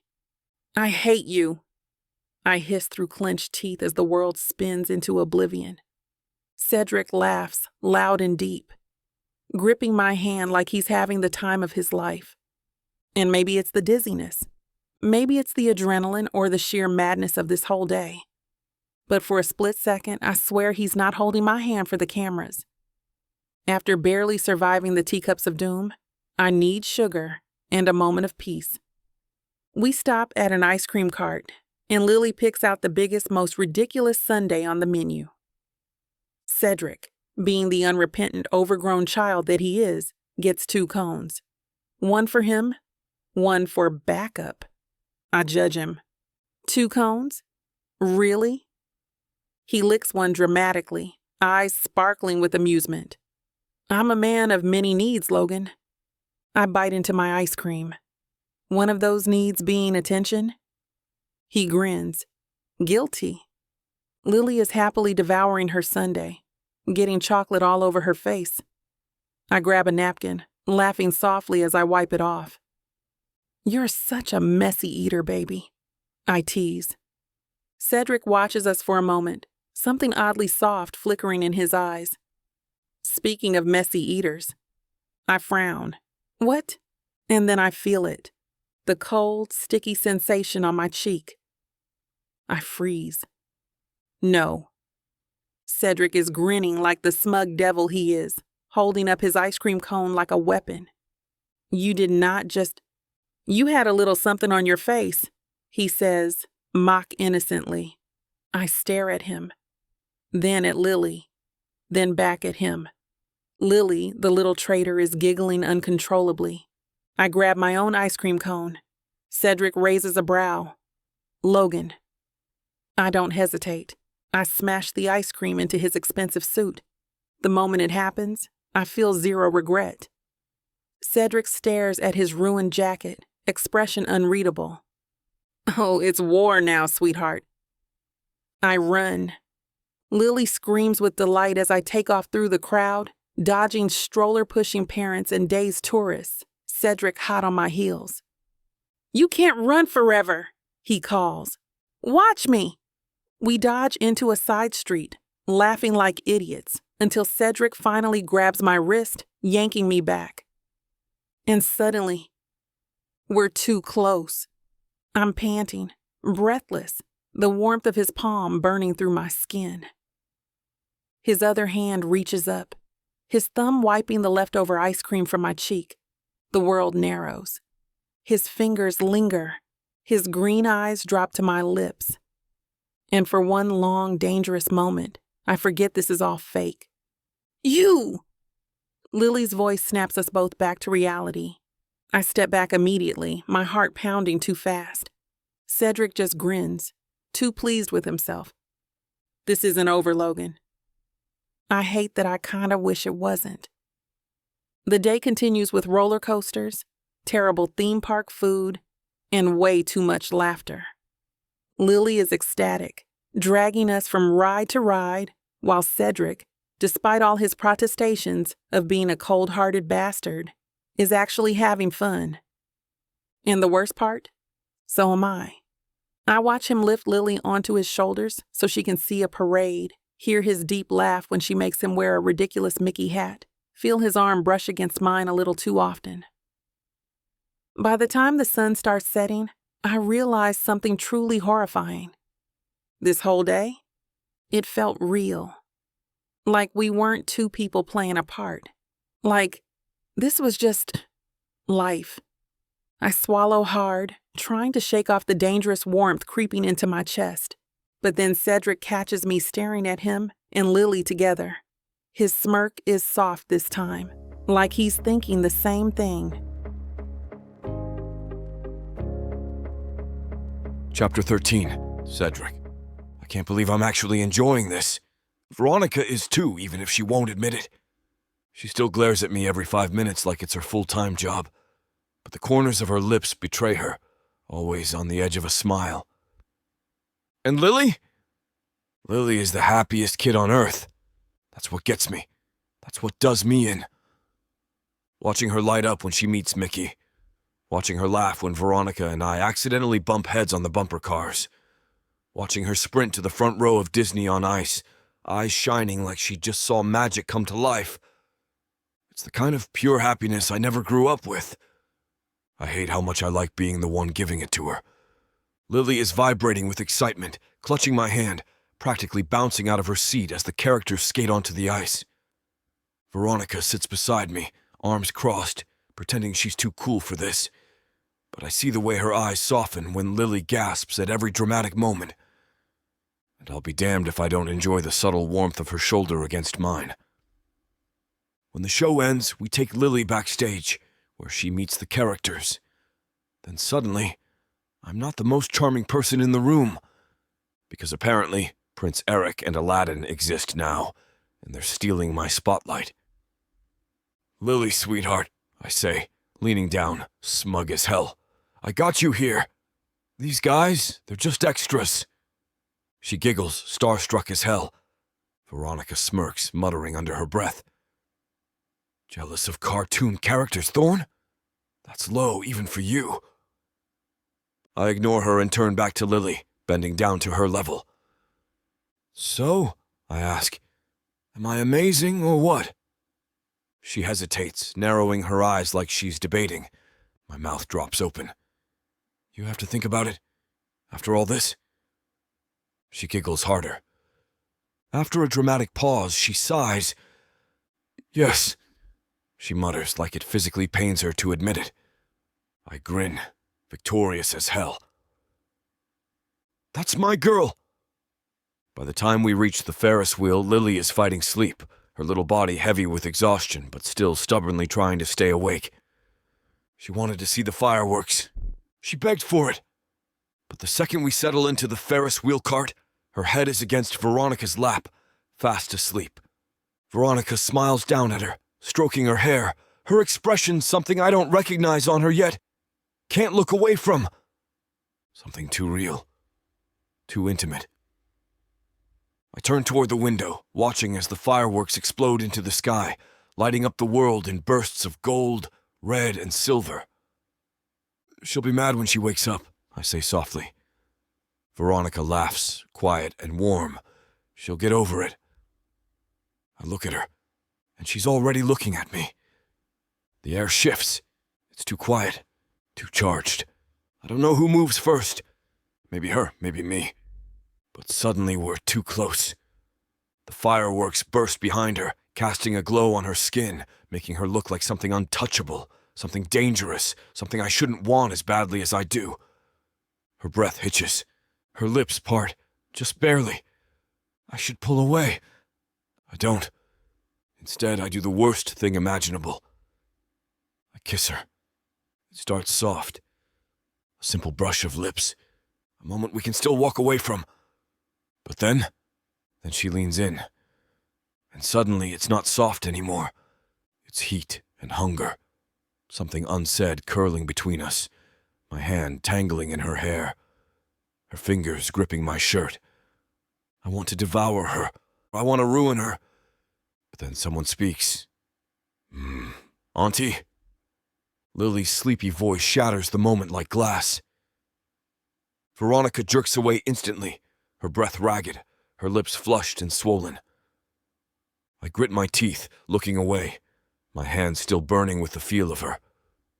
Lily shifts in her lap, eyes barely open. Are the fireworks over? Veronica clears her throat, voice shaking. Not yet, baby. I stay silent, my heart slamming against my ribs. Because that was not for the cameras. That was something else. I have no idea what to do about it. Chapter 14. Veronica. I have never been this aware of a man before. Every single step Cedrick takes. Every glance, every offhand comment. I feel all of it like a goddamn neon sign flashing in my face. It's been 3 days since the Disneyland trip. 3 days since that kiss on the Ferris wheel. 3 days since my body betrayed me and leaned into something that wasn't supposed to be real. And now I'm stuck in a permanent state of mental malfunction. We don't talk about it. We don't even look at each other for too long. Everything is business as usual, except it's not. Because whenever we're in the same room, I can feel his presence like a live wire. My body still remembering the way his lips felt on mine. The way his fingers tangled in my hair, the way I wanted to. Holy crap!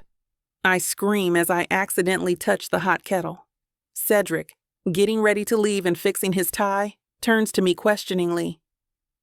Are you okay? You seem awfully distracted. The way his eyes roam all over me sends shivers to my spine. It sends my memory of that kiss spiraling out of control. Do I? I mumble, turning away and finding a random excuse. I'll go and do yoga. I rush out of there. When I hear his car leaving, I heave a sigh of relief. With Lily back in school, I can finally get some breathing room. I need a distraction, something, anything, to take my mind off the disaster that is my life right now. So I do what I do best. I work. I take on a freelance client for a cybersecurity gig, set up a meeting at a neutral location, and try to pretend like I'm not living a double life, which would have worked if she hadn't shown up.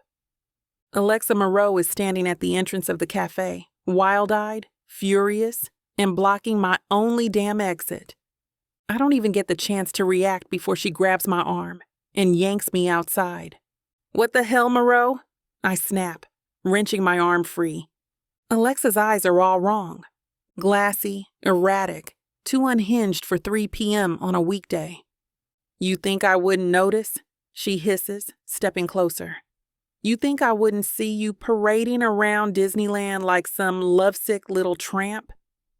I grit my teeth, keeping my voice even. It's part of the act. Also, I told you, we can't see each other. Nonsense. Her voice is sharp enough to slice skin, and suddenly, I know. She's losing it. The calm, calculated Alexa Moreau that hired me, she's gone. Now, she looks like a woman drowning in jealousy and rage, unraveling faster than I can control. She leans in, too close, too unstable. I told you to dig up dirt, she hisses, not to screw him. My spine locks up. I don't react, don't flinch, don't let her see that she's hit a nerve. Instead, I keep my face blank. I haven't. She scoffs, laughs bitterly. Oh, honey, please. I see the way he looks at you, like you're his. You look at him as if you can't wait to screw 6 ways to Sunday. I say nothing, because if I open my mouth right now, I don't know what's going to come out. Alexa grabs my wrist again, nails digging in, eyes flickering with something sharp and mean. You still work for me, she whispers, voice low and venomous. I don't like my employees getting distracted. A veiled threat. A reminder. I'm in too deep with this woman and she holds all the cards. She knows what I've done. Knows I've been hacking into Thorne Productions. And worst of all, she can ruin me in a second. I keep my face neutral. I'm still doing the job. Alexa studies me, her lips curling in disgust. Then she leans in, voice turning sickly sweet. You think he's gonna pick you over me? She whispers. You think when all this is over, he's gonna keep you?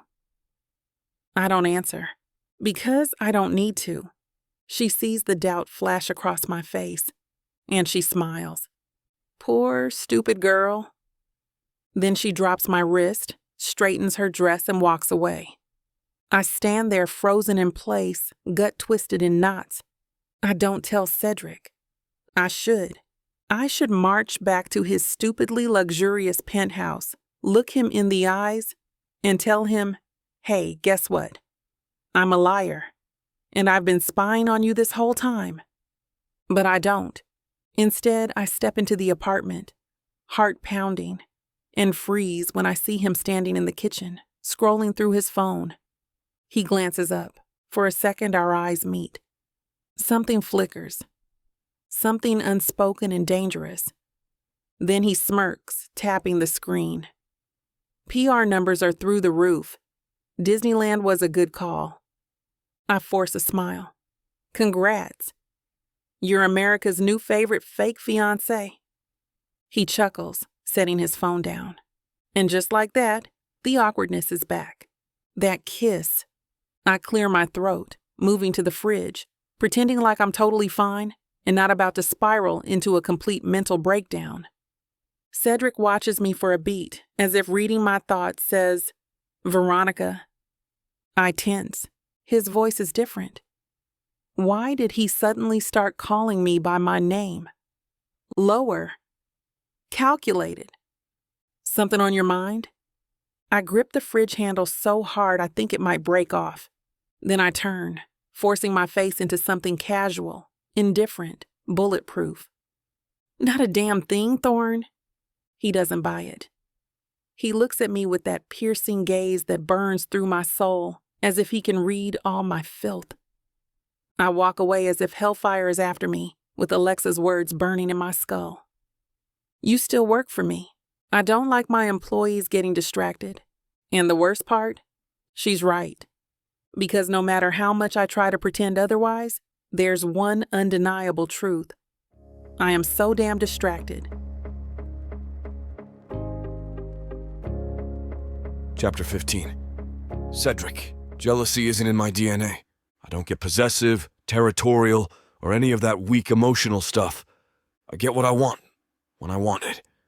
And I don't waste time giving a damn about things that don't belong to me. At least that's what I tell myself. Right up until I see Veronica laughing a little too hard at some other guy's joke. It all started with the usual stuff today. Coffee, work, and lunch with clients, and more coffee. It's as ordinary as my life ever gets. My PR numbers are still killing it from Disneyland. I'm riding the high of the media, swallowing our fake romance like gospel, and I'm just starting to feel like maybe, just maybe, this whole thing isn't the absolute worst decision I've ever made. And then I see her, standing at a high-end rooftop cafe, talking to some guy in a suit, looking all poised and professional and way too comfortable. The kind of comfortable that says, I know this guy. I trust this guy. I don't recognize him, which makes it 10 times worse. Who is he? Why is she smiling like that? And why the hell is my gut twisting like I just took a punch? I tell myself I'm just being cautious, that it's not personal, that Veronica being seen with another man is just bad optics for our fake engagement. That's the lie I go with. Right up until she reaches out and touches his damn arm. That's it. I move. I don't bother with pleasantries. I walk straight up to them, cool, casual, controlled, despite the fact that my blood is boiling. Veronica sees me first. Her lips part slightly, eyes flickering with something unreadable. The guy, this jerk with a stupidly expensive watch and a too-polished smile, turns next, his brows raising like he's just realizing who I am. I flash my best Hollywood smile, the one that makes reporters piss themselves. Sorry to interrupt, I say smoothly, but I'd hate for the tabloids to get the wrong idea. Veronica's expression shifts instantly. I see it. That storm brewing behind her eyes, the irritation bubbling under the surface. But I don't give her time to argue. I glance at suit guy, keeping my tone polite but sharp as a blade. You must be someone important, I say, letting the words drip with condescension. The guy, let's call him Jerkface McBusiness, chuckles, either too dumb or too cocky to see that I'm seconds away from throat-punching him. I'm a client, he says, holding out a hand. I don't shake it. Instead, I turn back to Veronica. Didn't realize we were opening up the roster, I say lightly. Should I be worried about competition? Her jaw clenches. Not everything revolves around your ego, Thorne. I smirk, leaning in slightly. Is that so? Then why do you look so guilty? She huffs out a breath, clearly trying to keep her composure. Because you're making a scene. I'm protecting our public image. Oh, screw off! The second the words leave her mouth, I know we're past the point of no return. Because she's pissed now. And I live for this stuff. She grabs my arm, not in a sweet romantic way, but in a dragging me away before I commit a crime way. We step toward the railing of the rooftop, the city sprawling below us, the tension between us snapping and crackling like a live wire. What the hell is your problem? She hisses. I arch a brow. You, apparently. Her nostrils flare. I was working. That was a client meeting. Sure it was, I say smoothly, and I'm the goddamn Pope. She lets out a frustrated growl, stepping closer, chest heaving, her body practically vibrating with anger. I like it. Way too much. This is exactly why I didn't want to do this stupid arrangement, she snaps. Because you're a possessive, arrogant, insufferable. I'm protecting my investment, I cut in. She laughs, sharp and humorless. Investment? Oh, screw you, Thorne. I smirk, stepping closer, my voice dropping to a deadly whisper. Careful, sweetheart. You're talking like I actually matter to you. That gets her. Her lips part, her eyes flicker. And for a split second, we're not just fighting anymore. We're something else. Something more dangerous. The heat between us shifts, thick and loaded with something neither of us are ready to name. Click, flash, click, flash. Our heads snap to the side. Paparazzi. Just perfect.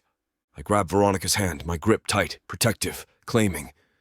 She glares at me, but she doesn't pull away. Because we both know what happens next. Tomorrow morning, every single gossip column is going to have our argument plastered on the front page. And suddenly the fake engagement isn't looking so perfect anymore. By the time we get back to my penthouse, Veronica is still fuming. She storms inside, slamming her bag onto the counter, turning to face me with fire in her eyes. "You're a damn control freak, you know that?" I smirk. "And yet here you are." She lets out a frustrated groan, running her hands through her hair. "This whole thing is a goddamn disaster." "Depends on your definition," I murmur, stepping closer. "PR-wise, it's a damn gold mine." She glares. "You are the most infuriating man on the planet." I grin. "You think about me that much?" She throws her hands up in exasperation, turning on her heel. I watch her go, my pulse still too fast, my skin still burning. Because since this all started, I'm starting to wonder if there's something more that this arrangement can offer. Chapter 16. Veronica, I wake up to a disaster. The second my phone buzzes, I already know it's bad. I am so damn right. Because plastered all over the internet, the tabloids, and every goddamn social media site is the same headline, repeated 100 different ways. Cedrick Thorne and Veronica Logan. The fairytale facade cracks. Cinderella wants to leave the ball. Trouble in paradise? Lovers quarrel? Or contract termination? And the worst one? Social worker questions. Veronica's ability to provide a stable home for Lily after public blow-up with Thorne. My heart stops. I sit up fast, blood rushing in my ears, my stomach dropping like a free fall. No. I frantically scroll, scanning every word, my pulse pounding harder as the reality sets in. This isn't just gossip. This is a problem, a big one. And the second my phone rings, I don't even look at the screen. I just answer. But the voice that comes through makes my heart fall to the depths of the Marianas Trench. And the second my phone rings, I don't even look at the screen. I just answer. But the voice that comes through makes my heart fall to the depths of the Marianas Trench. Vanessa. One of the social workers in charge of Lily's case. I grip the phone tighter, forcing my voice to stay steady. Vanessa. "Veronica," she says, polite but firm. Too firm. My stomach churns. "I'm assuming you've seen the headlines?" she asks. I squeeze my eyes shut. "I have." She sighs. "Look. You know how much I admire the effort you've put into creating a stable life for Lily. You fought hard to take her in, to give her the life she deserves. But there it is. The hesitation. The goddamn hesitation that makes my skin go ice cold. But, I demand." Vanessa exhales. "But these kinds of public incidents create concerns, Veronica, especially when they involve arguments with your partner in front of the press." My stomach lurches. "She's not in danger," I say quickly. "None of this affects her. Maybe not directly, but optics matter. Stability matters. A child's environment matters," she continues, her voice careful, measured. I feel like I can't breathe. "You know me, Vanessa. You know I wouldn't let Lily get caught in any of this." "I do," she says gently. "But I'm not the only one in charge of these decisions. There's a board, Veronica, and right now, they're seeing a narrative that concerns them." My pulse pounds in my skull. "And what exactly does that mean?" "It means there might be a formal review of your guardianship," she says, and the floor collapses beneath me. "A review? A goddamn review. It means they could take her away from me." The world blurs. I barely hear Vanessa say something about keeping a close eye on the situation before the line goes dead. My hands shake until the damning 13 minutes of my life finally ends. As soon as Vanessa hangs up, another call comes through. This time I'm sure who it is. "Logan?"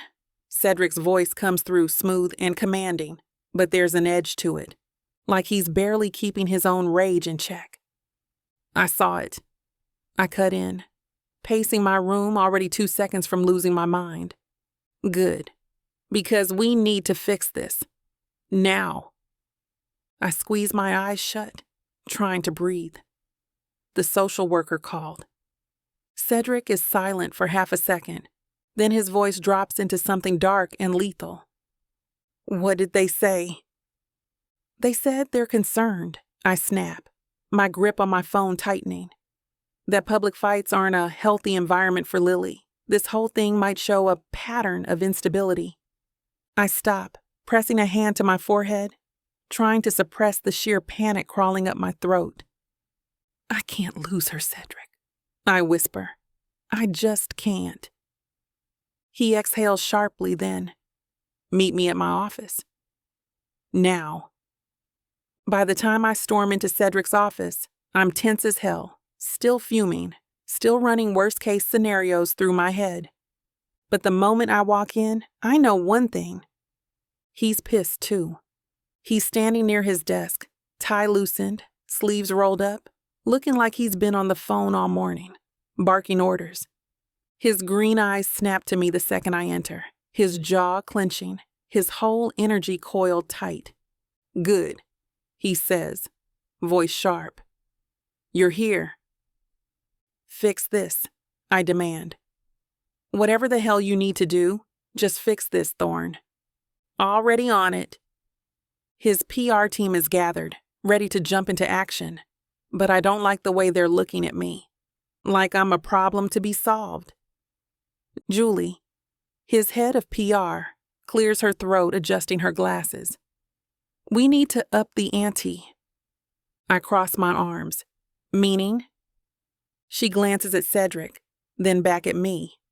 Meaning we need to show that this wasn't a lover's quarrel, but rather the passionate energy of a deeply in love couple. I narrow my eyes. And how exactly do we do that? Cedrick leans against his desk, watching me like a predator who already knows how this ends. Julie continues. We suggest a high-profile public display of affection, something that will completely erase the idea that you two are on the rocks. I blink. Like, what? Another PR rep chimes in. A major celebrity appearance together. PDA? Maybe a TV interview where you talk about the fight being passionate love, not a real argument. Julie nods. Or a major romantic public stunt. A viral date, an extravagant gesture. We need heat.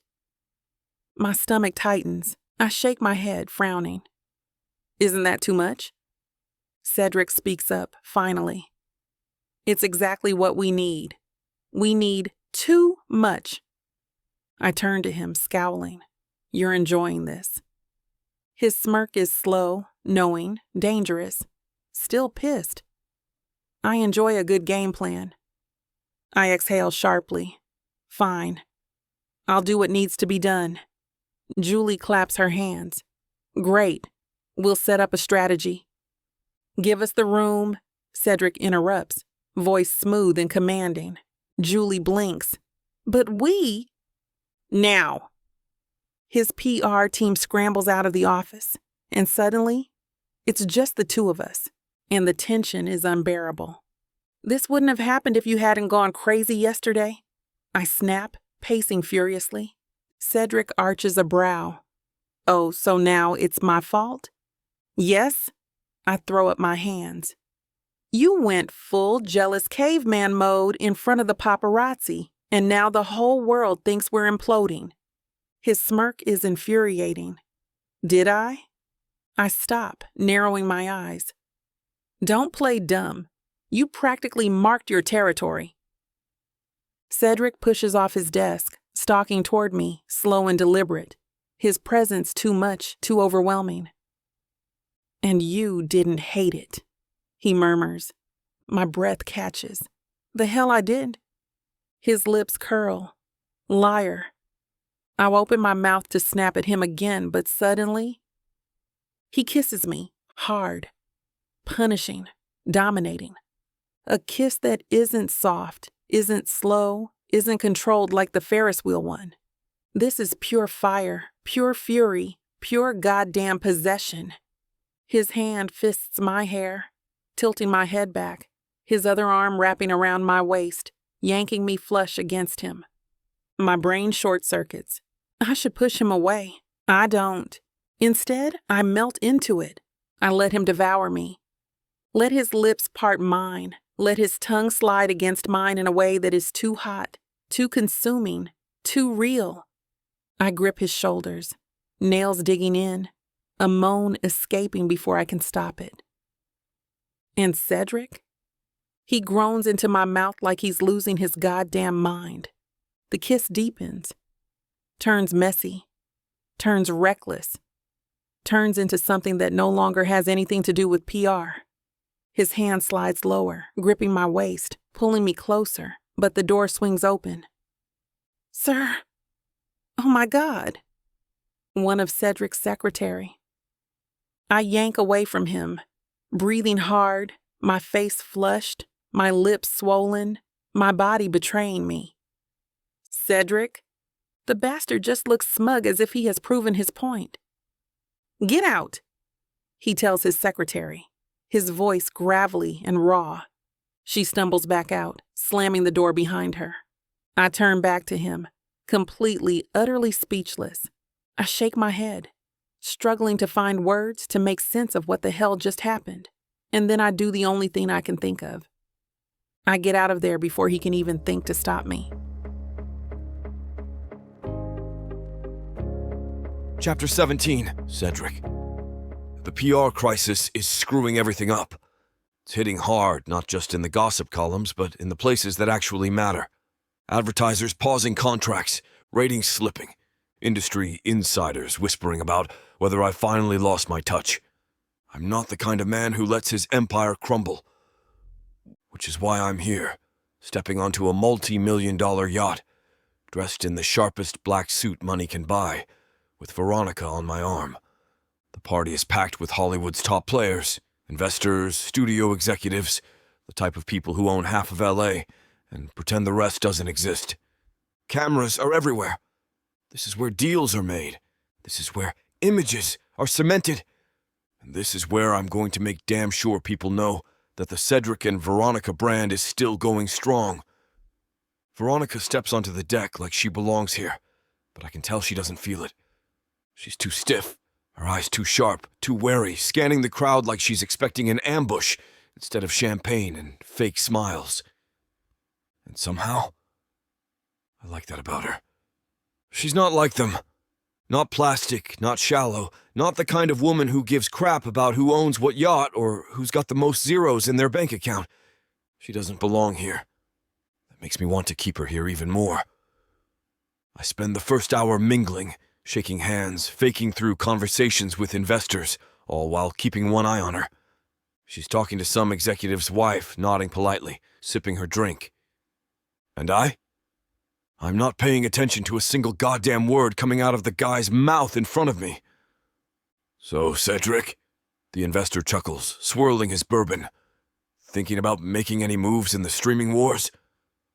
I sip my whiskey, barely hearing him, because some guy, some rich, overconfident jerk in a velvet jacket, is walking up to Veronica, smiling like he's about to say some slick stuff. I see it before it happens, and I'm already moving. Before velvet jacket douchebag even gets the first syllable out, I'm at Veronica's side, slipping an arm around her waist and pulling her flush against me. She stiffens, barely hiding her surprise, and then, because she's Veronica Logan, she smirks. "Oh, Cedie," she teases, tilting her head up at me, voice sweet as poison as she whispers, "You're acting like a wolf pissing on his territory." I flash her a grin, lowering my voice just for her. "Gotta keep the scavengers away, sweetheart." She raises a brow, completely unimpressed. "It's all for show, right?" I hold her a little too tight. Obviously, but it's not. Not entirely. Because the thought of some other guy touching her, charming her, getting anywhere close, I don't like it. I don't like it at all. Velvet jacket douchebag gets the hint real fast and backs off. I smirk in victory. Veronica rolls her eyes, but I catch it. That tiny flicker of amusement before she turns away. She liked it, even if she won't admit it. Being a power player in Hollywood means one thing above all else. You don't refuse drinks from important people. So even though I'm clear-headed, I've definitely had more than my usual. Enough that I excuse myself, heading to the bathroom to splash some cold water on my face. That's where she finds me. Alexa. I barely have time to process the sheer audacity before she slinks into the bathroom, locking the door behind her. "What are you doing?" I demand, scowling. She leans against the sink, smiling like a snake, eyes too wild, too desperate. "Oh, Cedrick," she purrs. "You know exactly what I'm doing." Before I can react, she closes the distance, pressing her hands against my chest. She tries to kiss me, but I avoid her. I grab her wrists immediately, stopping her. "Get the hell off me!" She smiles wider. Click. My blood turns ice cold. Someone hiding in the stool just took a picture. I yank her away as she laughs. "Relax," she breathes. "Just a little insurance. You know, in case you get too close to your little fiancé." My jaw locks. "You're crazy." She tilts her head. "Crazy in love, baby." I shove past her, but she blocks the door. Veronica walks in and sees everything. Veronica freezes in the doorway, eyes flashing between me and Alexa. Alexa smirks. "Oops," she breathes. "Busted." Before I can say anything, Veronica moves. Fast. She strides straight to Alexa, voice calm, sharp, dangerous. "You have 5 seconds to get the hell away from him," she says, eyes burning like hellfire. Alexa laughs. "Oh, look at you! So protective." Then she tilts her head, voice mockingly soft. "What are you gonna do, sweetheart? Hit me?" Veronica leans in, voice low and venomous. "No," she whispers. "I'm going to call security, have your butt dragged off this yacht, and make sure everyone here knows you're a desperate, washed-up mess who just tried to blackmail a VIP." Alexa blanches, but she refuses to move, glaring at her. Veronica leans even closer and says something I don't hear. "What is it?" "I don't like it." Alexa glares daggers at us, then the security arrives. They grab Alexa's arms, pulling her back as she screeches, thrashing like a rabid animal. "You'll regret this, Thorne!" she shouts. "You'll regret this, both of you!" And then she's gone. The second the door clicks shut, the air crackles with leftover tension. I exhale sharply, running my fingers through my hair. Veronica just stares at me. And suddenly, the space between us is too small, too tight, too much. "You okay?" she finally asks, voice oddly soft. I smirk, even though my chest feels weirdly tight. "You jealous, sweetheart? Also, what did you tell her?" She scoffs and looks away, but it's enough time for me to see the fleeting, unidentified emotion in there. Something dangerous. Something that says maybe she is. But instead of answering, she turns on her heel and walks away. I stay in that bathroom, my hands still burning where Alexa touched me, but my mind completely fixated on someone else. Someone who just defended me without hesitation and has become an even more of an enigma to me. Someone who's supposed to be a lie. So why the hell does it feel so goddamn real? I thought I was getting a fake marriage, but I didn't know my story was being told by Miss Tyla.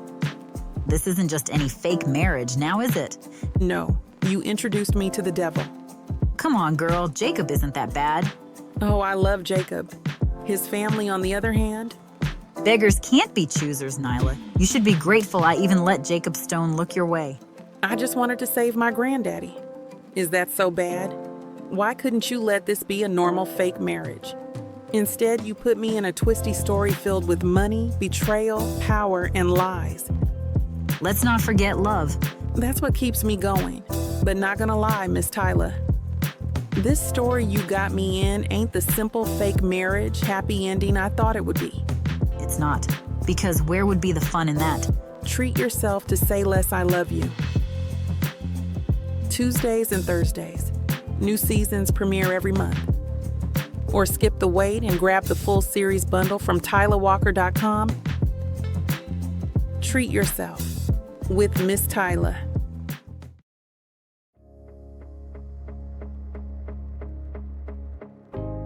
Chapter 18. Veronica. I have never seen Cedrick Thorne drunk before. And if I had known this was what he turned into, I would have filmed this for blackmail material. Because this man, this 6 feet 1 inch devil in a suit who dominates boardrooms, manipulates people like chess pieces, and controls Hollywood with a smirk, yeah. Right now, he's a clingy, heavy-limbed, ridiculously attractive drunk mess hanging off my shoulder. I had to leave the party with him as my oversized accessory. His body is hot as hell, pressed against mine as I drag his expensive drunken corpse through his penthouse, trying to not collapse under his weight. "You're so pretty, Veronica," he mutters, his gravelly, intoxicated voice slurring into my ear. I stiffen, my body betraying me with a shiver. "Shut up, Thorne." He chuckles, breath warm against my neck. "Nope. Call me Cedrick." He blows in my ear. Jesus Christ. I half carry, half drag him toward his bedroom, my arms already aching because, apparently, billionaires weigh a ton. We barely make it before he stumbles, nearly taking us both down. I grunt, pushing him toward the bed. "Sit, you idiot." He plops down, grinning up at me, looking way too pleased with himself. "You like touching me, huh?" he murmurs. I glare. "I like making sure you don't crack your head open and bleed all over your Egyptian cotton sheets." He tilts his head, his green eyes dark and amused. "You're so bossy," he says, voice husky and lazy, full of that liquid confidence that only comes from good whiskey. "Yeah, well," I mutter, crossing my arms. "Maybe if you weren't a grown man who couldn't hold his liquor, I wouldn't have to be." He laughs, leaning back on his elbows, completely at ease, like he's just waiting for me to give in to whatever game he's playing. And for some reason, I can't stop staring at him, at the way his shirt is unbuttoned, showing off tanned, sculpted skin, at the gold chain resting against his collarbone, at the way his smirk curves, wicked and knowing. Nope, I need to get out of here. All right. I exhale, rubbing my forehead. Sleep it off, Thorne. I turn to leave, but before I take a single step, a large, warm hand wraps around my wrist. Cedrick pulls me toward him, his grip strong despite the alcohol. I'm trapped. My breath catches, my stomach doing something stupid. "Stay," he murmurs, low, teasing. My brain short circuits. "What?" He smiles, slow and lazy, dragging his fingers down my arm. "Just for a little while." I should go. I should yank my hand away, tell him to piss off and run as fast as I can before I do something idiotic. Instead, I freeze as his fingers graze my face, tracing the line of my jaw. "You're so damn beautiful," he whispers.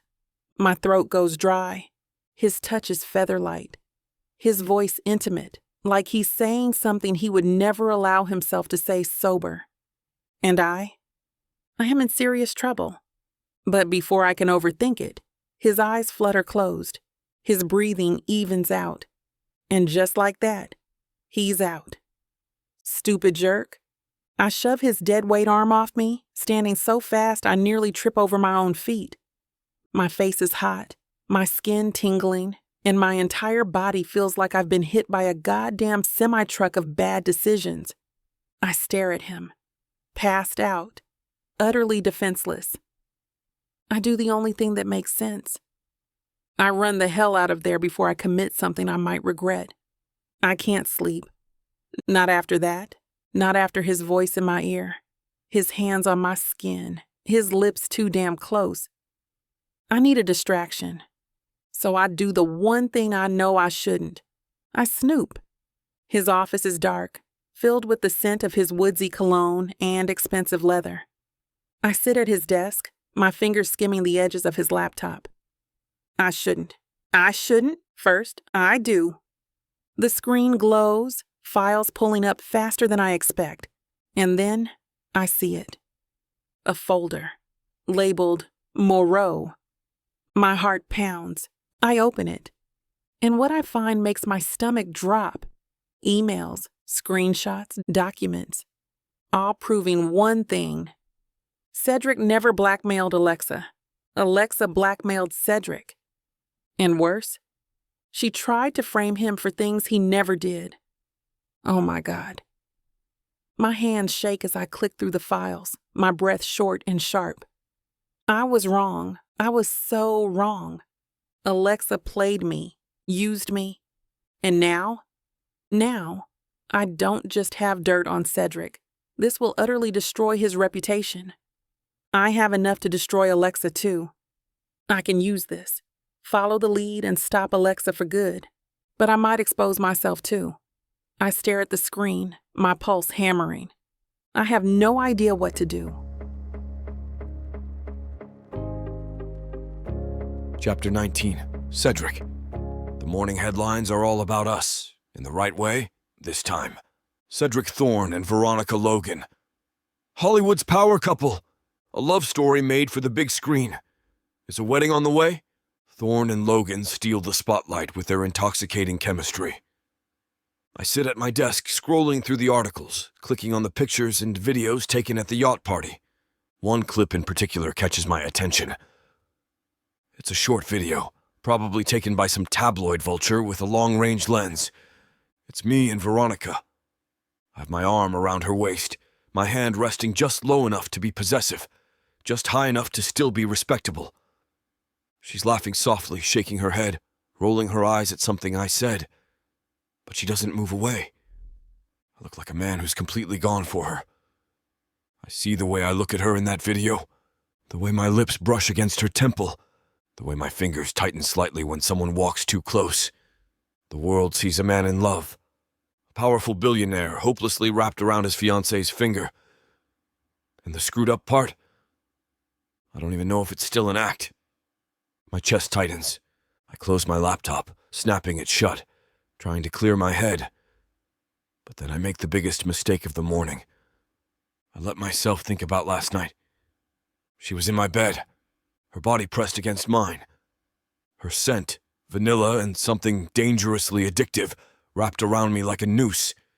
She was warm, soft, tempting, and I wanted to pull her closer. To tangle my hands in her hair, tilt her chin up, and see what she'd do if I kissed her again. My jaw clenches. I want her. Beyond the contract, beyond the act, beyond the rules we set, and not just in some casual, passing way. My want is all-consuming. I'm not saying it's the forever kind, but the soul-wrenching kind at the moment. I want her so badly it's a goddamn problem. I know exactly how to fix it.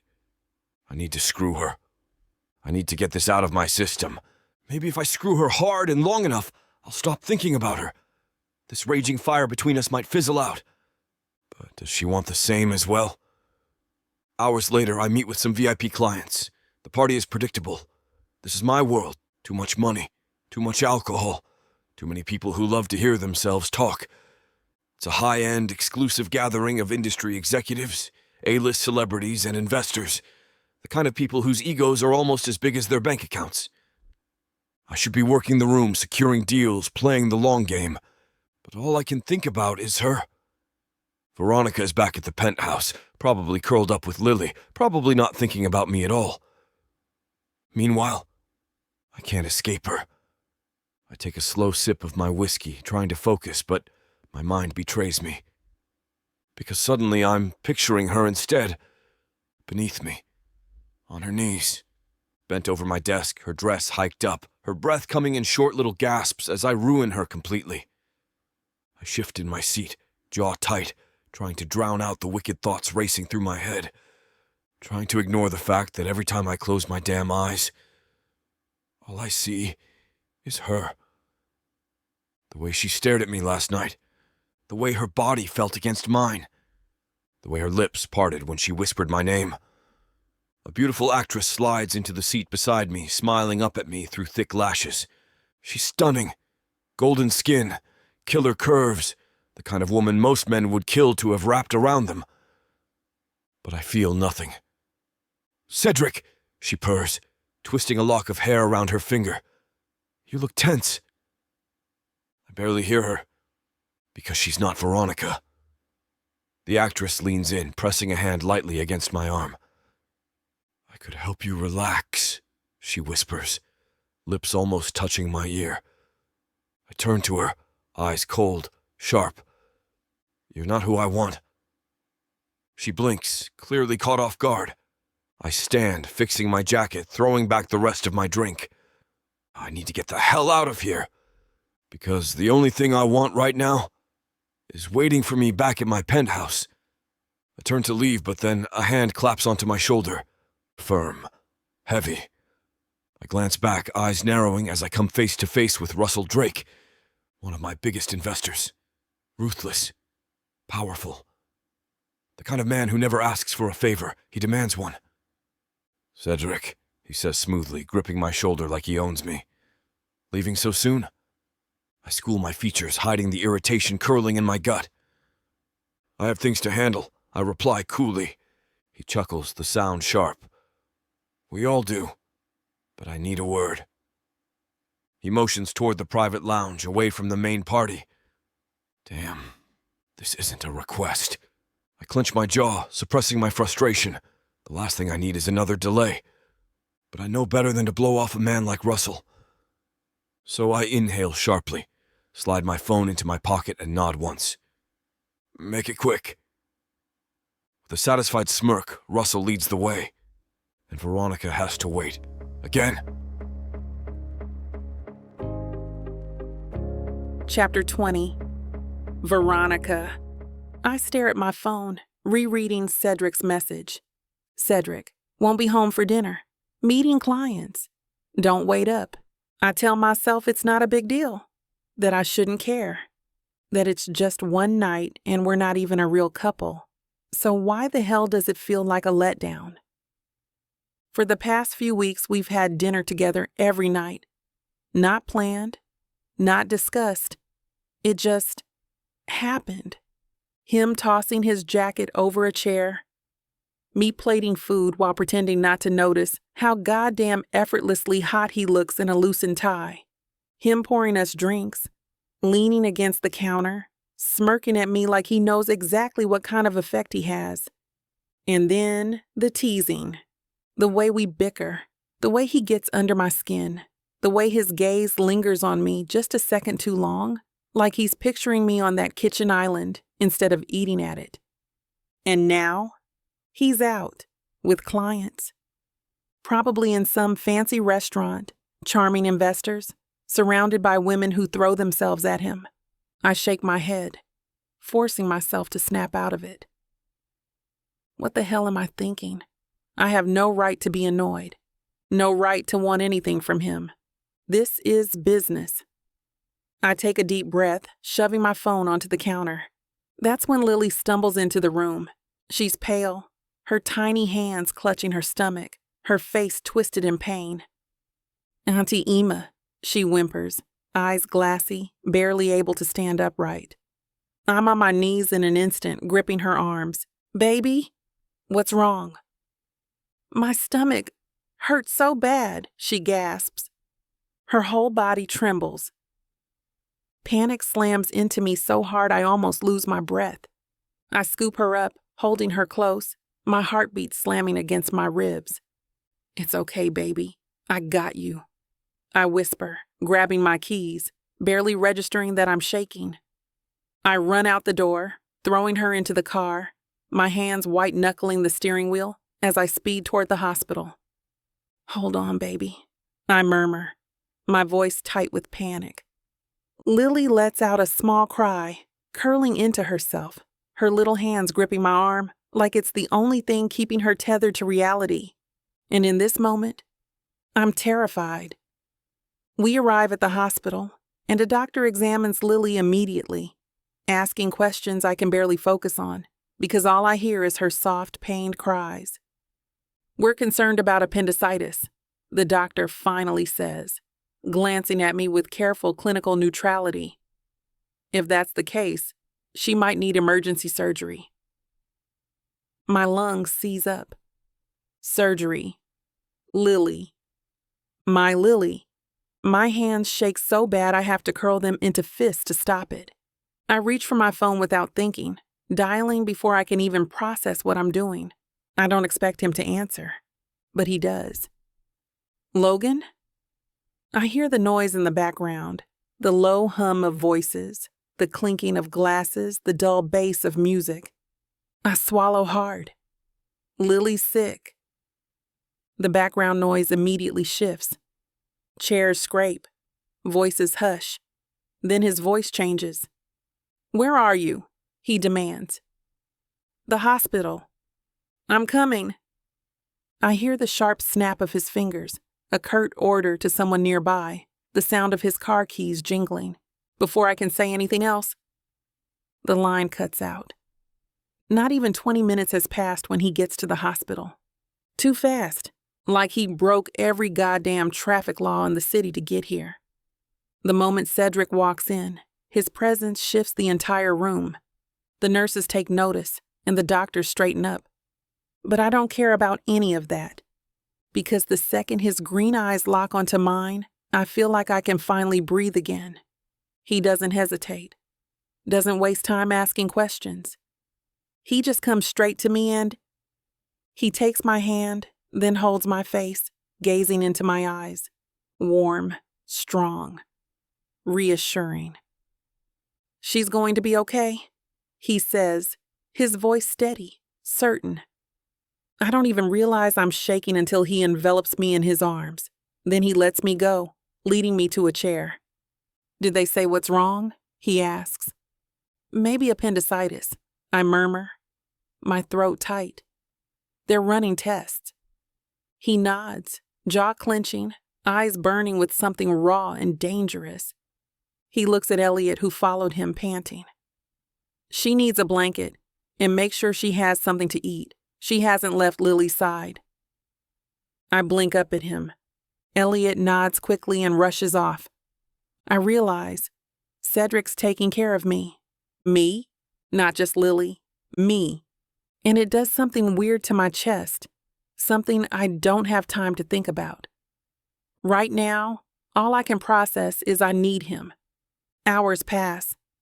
They keep Lily under observation, saying they want to monitor her through the night. Cedrick pulls some strings, finds me an empty private hospital room, and tells me to sleep. I refuse. "I can't leave her," I whisper. He exhales, then he does something I don't expect. Cedrick picks me up, princess style. I'm about to protest, but a janitor barges in to check on the room, and I end up burying my face in his chest. He sits on the hospital bed with me in his arms. I stiffen at first, but he just wraps an arm around me, his warmth solid, unshakable. "I won't leave," he murmurs against my hair. "We'll stay right here. The nurse will inform us if Lily wakes up." I press my forehead against his chest, feeling his heartbeat strong and steady. With me still in his arms, he makes himself comfortable and lies on the bed. I should move, I should pull away, but I don't. I let him hold me. And as I finally let my eyes close, something quiet settles inside me. I don't feel like I have to carry this weight alone. And maybe, just maybe, that's not so bad. Chapter 21. Cedrick. I wake slowly, not from a sound, but a shift. A tiny, contented sigh.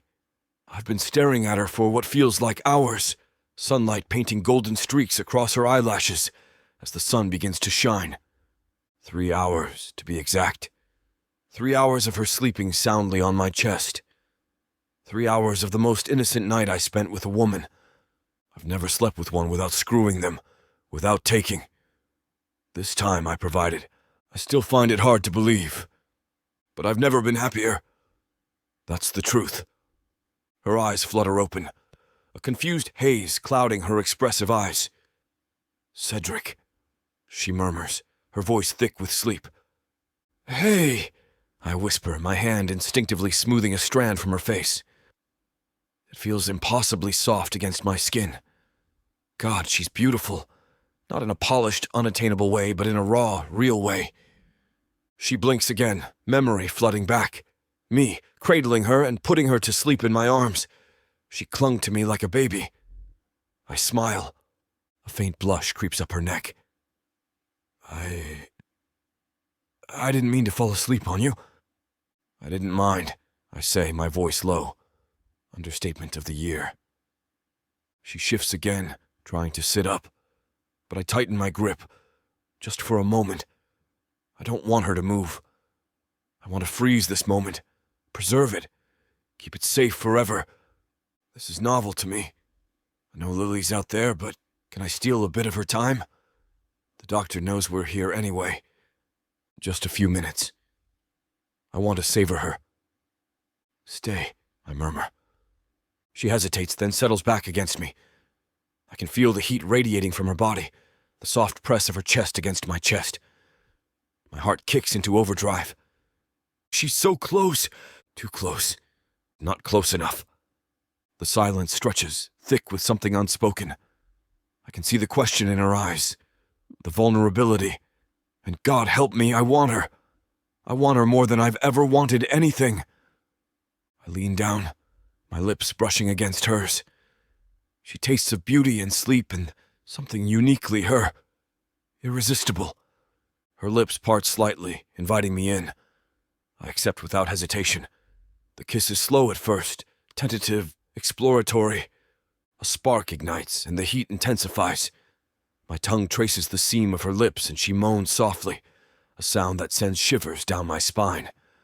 Her hands find their way to my hair, tugging gently as she deepens the kiss. I lose myself in. The sensation, the feel of her soft skin against mine, the taste of her on my tongue, and her intoxicating scent like sunshine and the lilies on her hair. My hands roam down her back, cupping her curves, pulling her closer until there's no space left between us. She's perfect. Every inch of her feels sculpted for me, made for me. The kiss becomes frantic, desperate. I want to devour her, to consume her, to lose myself completely in her. I roll us over, pinning her beneath me.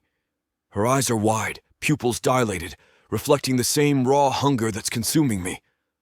I trail kisses down her neck, her shoulder, lingering on the delicate curve of her collarbone. She arches her back, moaning my name. The sound is like a drug, fueling the fire that's burning within me. My hand finds the hem of her sundress, slowly pushing it up her thighs. Her skin is like silk, smooth and warm beneath my touch. I kiss my way down her stomach, my breath hot against her skin. She shivers, her fingers digging into my back. She's so incredibly sexy. It's not just the way she looks, though God knows she's breathtaking. It's the way she moves, the way she breathes, the way she responds to my touch. I hate to put a stop to a good time, but it looks like we've hit this platform's limit for spiciness.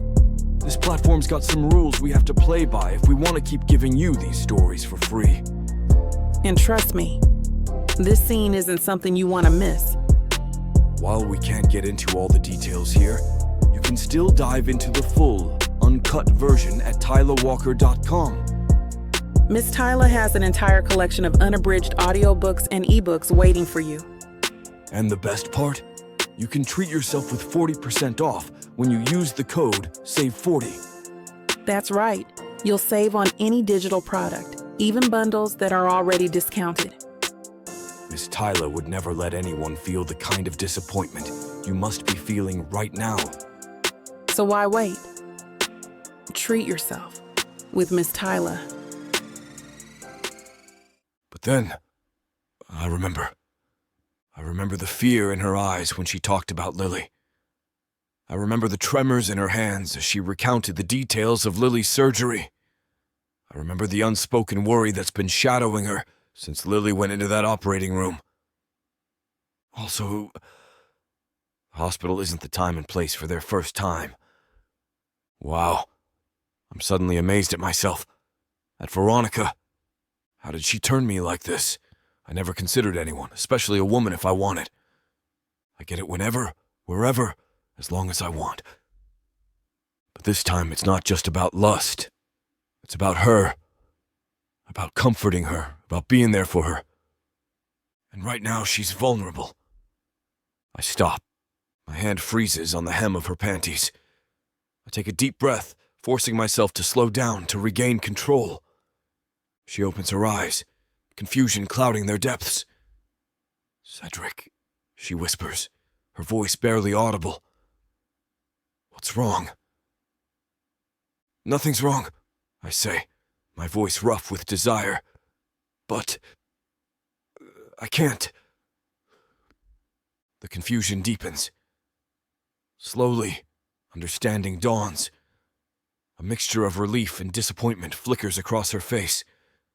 "You don't want to?" she asks, her voice barely a whisper. "That's not it," I say quickly, reaching up to cup her cheek. "God, Veronica, you have no idea how much I want you.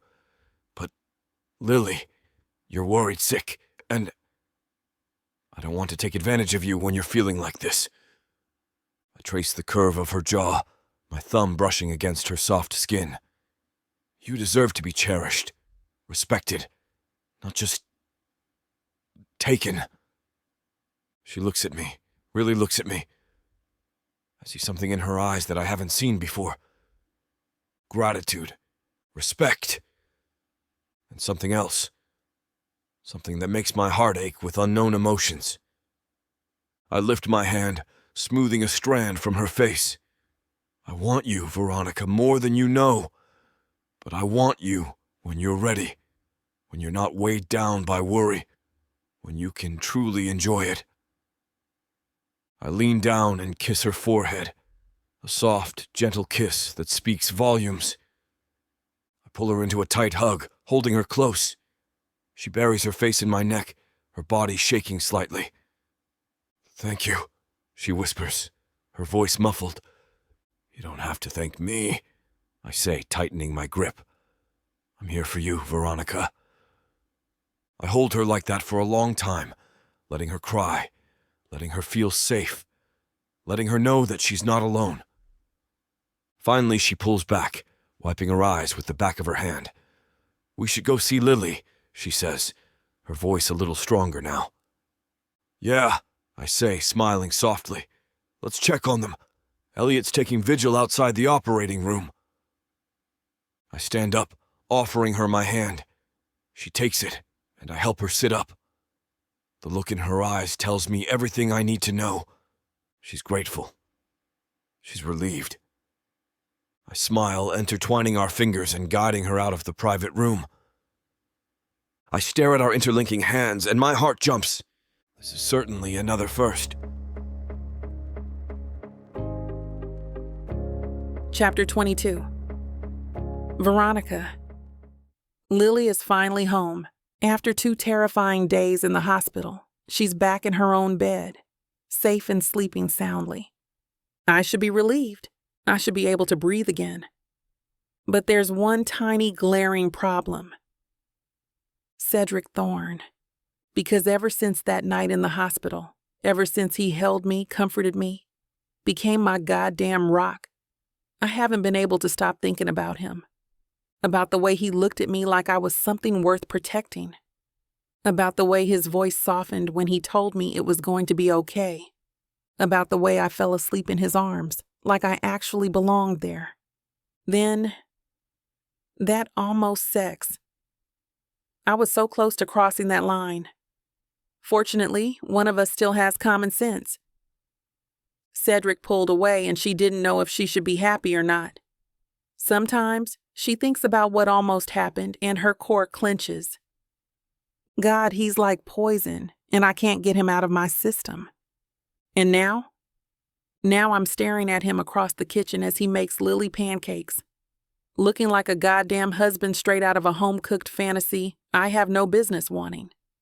This is dangerous. I am in way too deep. And then my phone buzzes. And just like that, reality crashes back in. The devil calls. Alexa. I stare at the screen, stomach twisting. I know what this is about. I know I should ignore it. But then the next text comes through. Alexa, answer or I start talking. What the hell? I sigh, pushing off the counter, walking toward the patio for privacy. Then I answer. What do you want? I snap. I saw you! Her voice is smooth and sharp, like a blade gliding over my skin. I blink. What? At the hospital. With Cedrick and your little orphan, she says, voice dripping with venomous jealousy. You look so cozy, so domestic. My stomach clenches. She saw us? I glance through the window, where Cedrick is flipping a pancake like he's a doting father. I'm done with this, Alexa, I say, keeping my voice steady. I'm not sending you anything. You played me. You lied. And I'm not going to keep. You don't get to decide that, sweetheart. Her voice drops lower, turning cold. I gave you a job, she hisses. You accepted it. You swore you'd get me something. And yet, here we are, you playing house with Cedrick while I get nothing. You promised me in that bathroom. I swallow hard. This is bad, really bad. I don't owe you a thing. I spit. And if you even try to come after me, I'll bury you in the dirt I found on you. Laughter ensues. Low, eerie, completely unhinged laughter. Oh, Veronica, she breathes. Sweetheart, you don't scare me. Click. The line goes dead. And something tells me this isn't over. Not even close. I drive to meet her the next day. Not because I want to. Not because I owe this psychotic Barbie doll anything. But because if I don't, she's going to do something stupid. I pull up to a deserted parking lot, heart hammering, fingers tight on the wheel.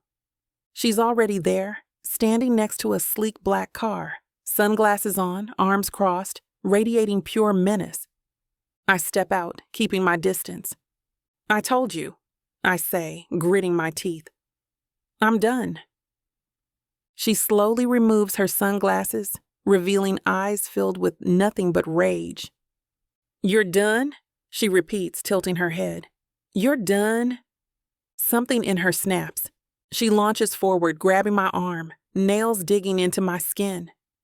You don't get to be done, she hisses. You don't get to turn on me. I gave you a job. You owe me. I yank my arm free. I don't owe you a thing, I snarl. And you know what?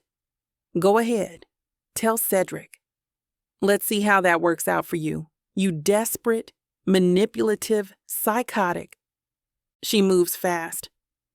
I barely register what's happening before she grabs her keys, jumps into her car, and slams on the gas, straight at me. I have half a second to react. I dive to the side, hitting the pavement hard, rolling out of the way as her car screeches past me, missing me by inches. My heart slams against my ribs.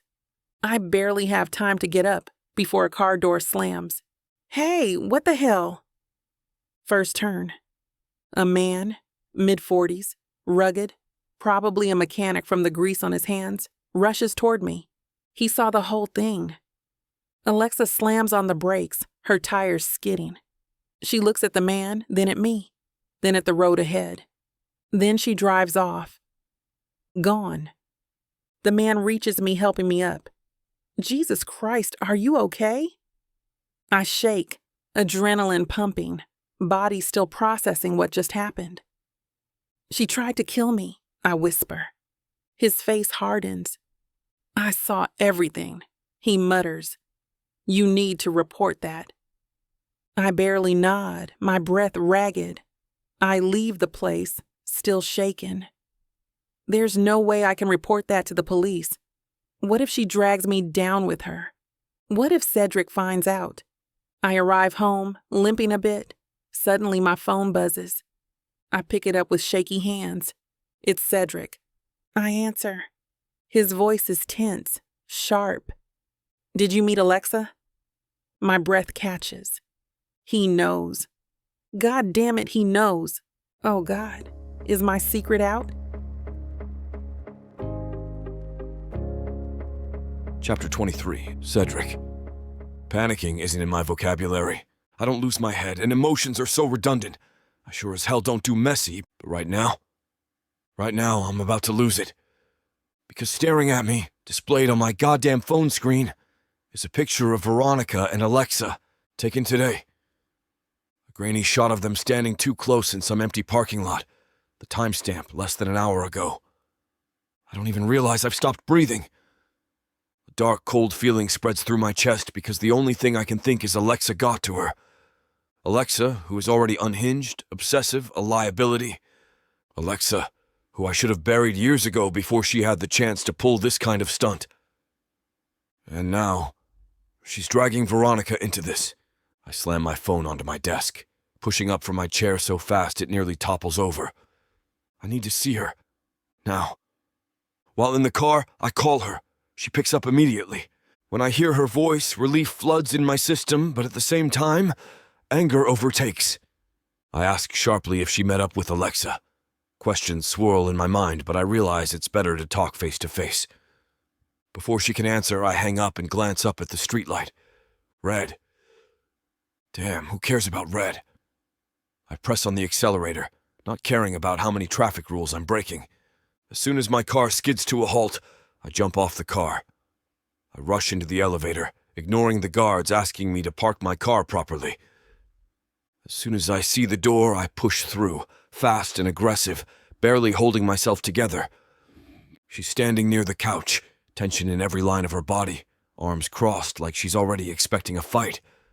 That only pisses me off more. I slam the door shut behind me. She jumps slightly, then scowls. Jesus, Thorne! Ever heard of knocking?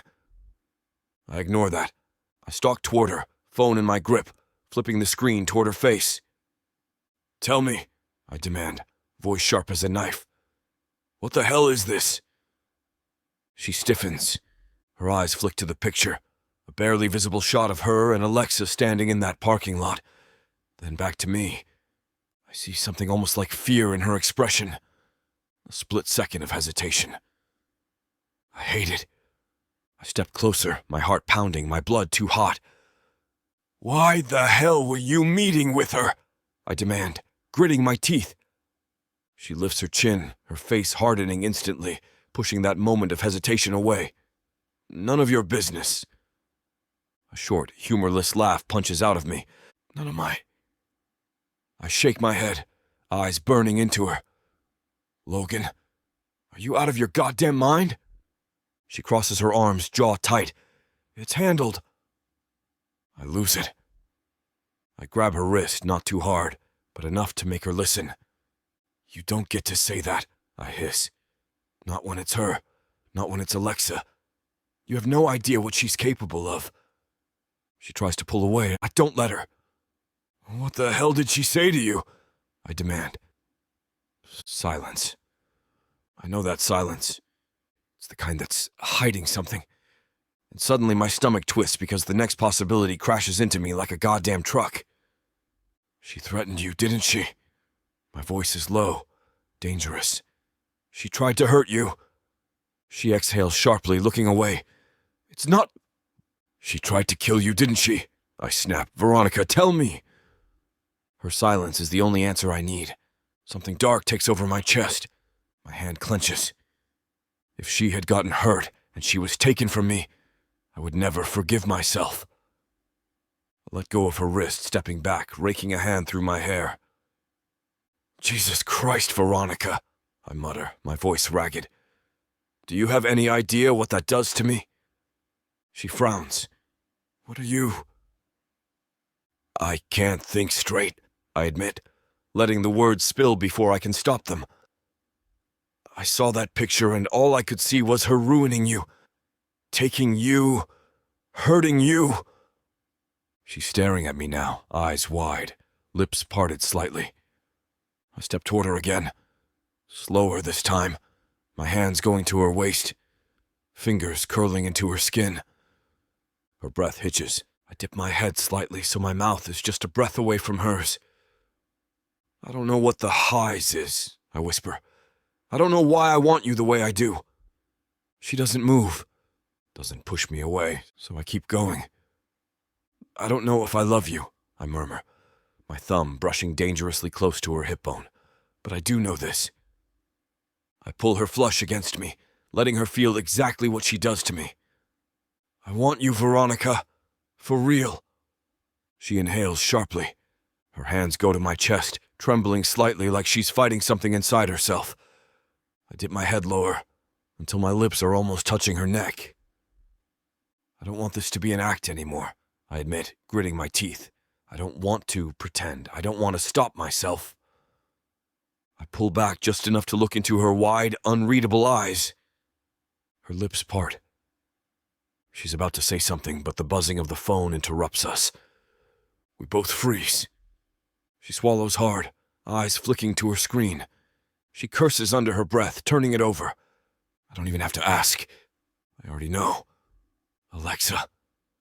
I lift my gaze back to her, clenching my jaw. I don't need more proof. Alexa isn't going to stop. And this just got even more dangerous. I take a step back, nodding once, my voice tight, sharp, barely controlled. What did she do this time, Veronica? I ask, almost breathless. Chapter 24. Veronica. I knew this was coming. Ever since Alexa's unhinged laughter over the phone. Ever since Cedrick stared me down, demanding to know what she did. Ever since I felt the ground crumbling beneath me, I knew she'd strike. But knowing it's coming and actually watching my life get torn apart in real time, two very different things. The first notification comes, then another, and another, and another. I stare at my phone, dread curling like a noose around my ribs. Something feels wrong. I tap the screen, unlock it, and the moment my eyes land on the headline, my stomach drops. Veronica Logan, a hacker with a criminal past. Hidden secrets exposed. Did Cedrick Thorne's fiancée lie about her record? Is this the role model fit to raise a child? My vision blurs. No. I force my fingers to scroll, to read the article, even as my body screams not to. Sources reveal that Veronica Logan, alleged cybersecurity expert and current fiancé to Hollywood mogul Cedrick Thorne, has a dark history of hacking, black market dealings, and cyber fraud. Documents suggest she was involved in high-level breaches in her past, some of which resulted in significant corporate losses. Although her record was sealed after a plea deal, her past crimes raise serious questions regarding her integrity, as well as her ability to care for her young niece, Lily Logan. I can't breathe. They have everything. The sealed records from my juvenile hacking case, the private court documents that should have never been leaked, the rumors exaggerated but dangerously close to the truth.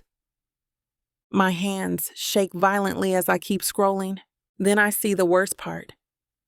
The Department of Child Services is now reassessing the custody arrangement of Lily Logan, citing newly surfaced information as cause for further investigation. I feel like throwing up. My chest locks up, my pulse thundering in my ears. This isn't just an attack on me. This is an attack on Lily. Alexa is trying to take her away from me. I let out a shaky breath, my grip on the phone so tight my knuckles go white. I have to fix this. I murmur in a shaky breath, I have to. But in the blink of an eye, I lost it and dropped the phone. I don't even feel it leave my hands. I just hear the thud, feel the sudden weight of everything crushing down on me, and suddenly I'm on the floor, gripping my own arms, trying to stop myself from falling apart. Every memories from the past flashes before my eyes. I'm sinking deeper into my mistakes. I was used and dumb. They told me I'm doing it for the good of humanity. I clench my hair, screaming. Suddenly, warm hands shake me. It seems to bring me back to the present. I look up, following the warmth. I see the most beautiful green eyes I have ever laid eyes on. Cedrick Thorne. Right. I blink. I don't know how long I've been sitting on the floor. Minutes? Hours. Time means nothing when your world is crumbling to ash. Then a voice calls out to me, firm, sharp, familiar. Logan. I don't respond. I can't. The pressure in my chest is too much, like I'm being buried alive. Then warm hands grip my face, tilting it up. Look at me. It's Cedrick. And when I finally do, his expression guts me because it's not anger. It's not judgment. It's something I never expected to see. Something I don't deserve. Fierce, unwavering, absolute support. You're not doing this alone, he says, his voice like steel. I let out a choked laugh, shaking my head. Cedrick, I don't want to hear it. He pulls me up, gripping my wrist as he leads me to the couch. He picks up my discarded phone, scrolling through the articles, his jaw locking so tight I swear I hear his teeth grind. Then he makes one phone call. I want the best legal defense money can buy, Cedrick says, voice clipped, commanding, ruthless.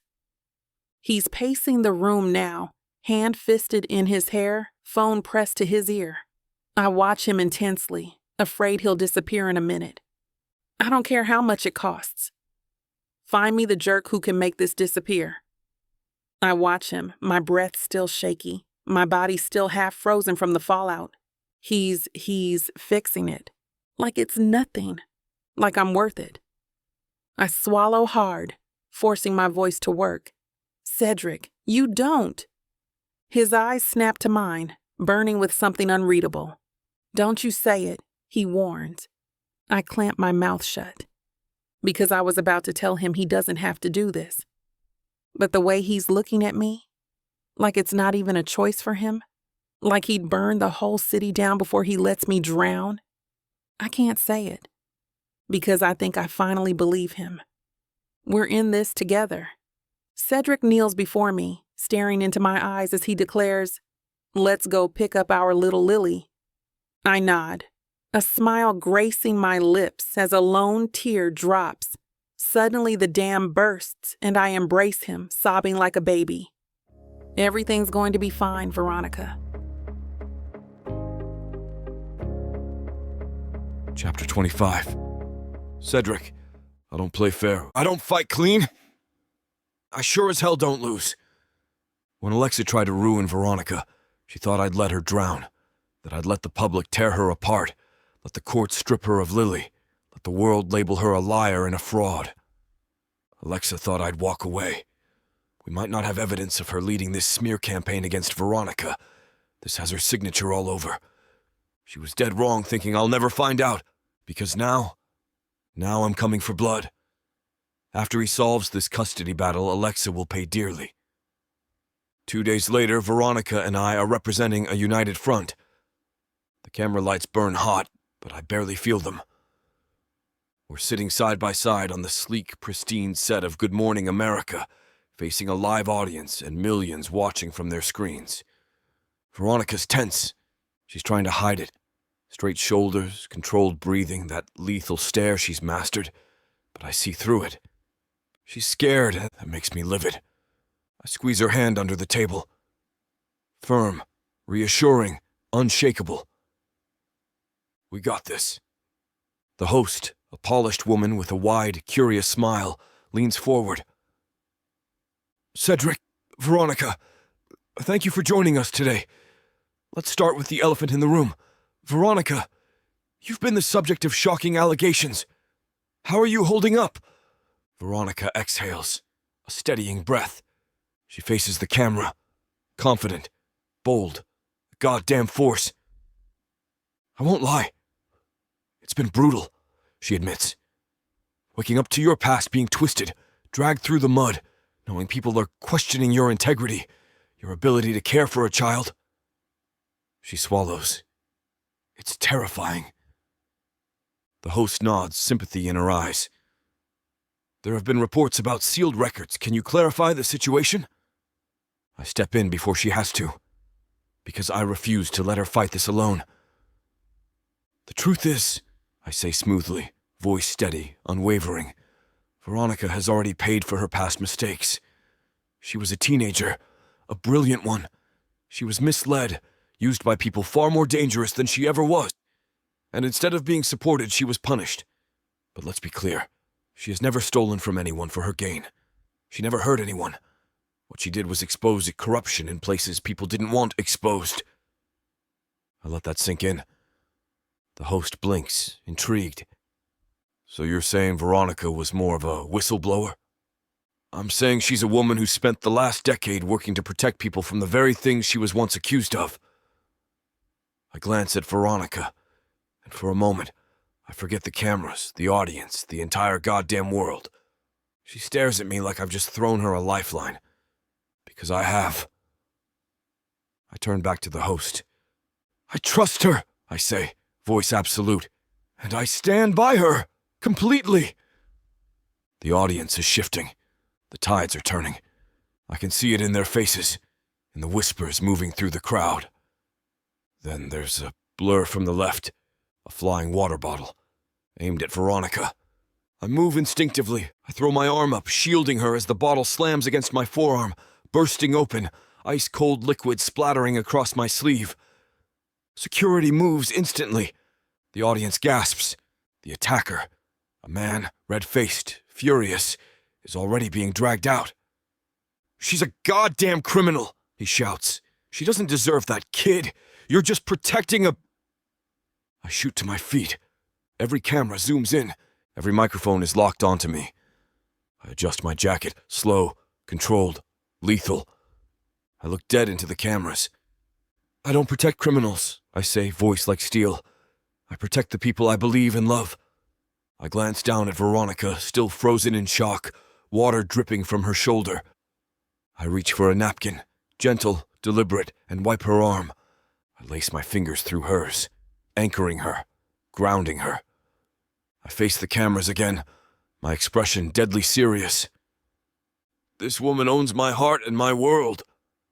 My last sentence might be for show, to add flair to the occasion, but it sounds so... right. Like it's the most correct sentence in the world. I gaze at her, holding my breath. Do I love her?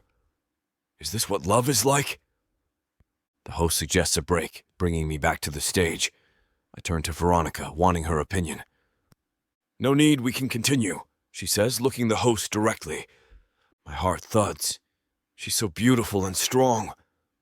Cedrick, we understand you've been working behind the scenes to support Veronica beyond this interview. Can you tell us more about that? I smile, nodding. I'd rather let others speak for her. Veronica's brows furrow. What? The screen behind us flickers on, and suddenly, her entire past comes back to fight for her.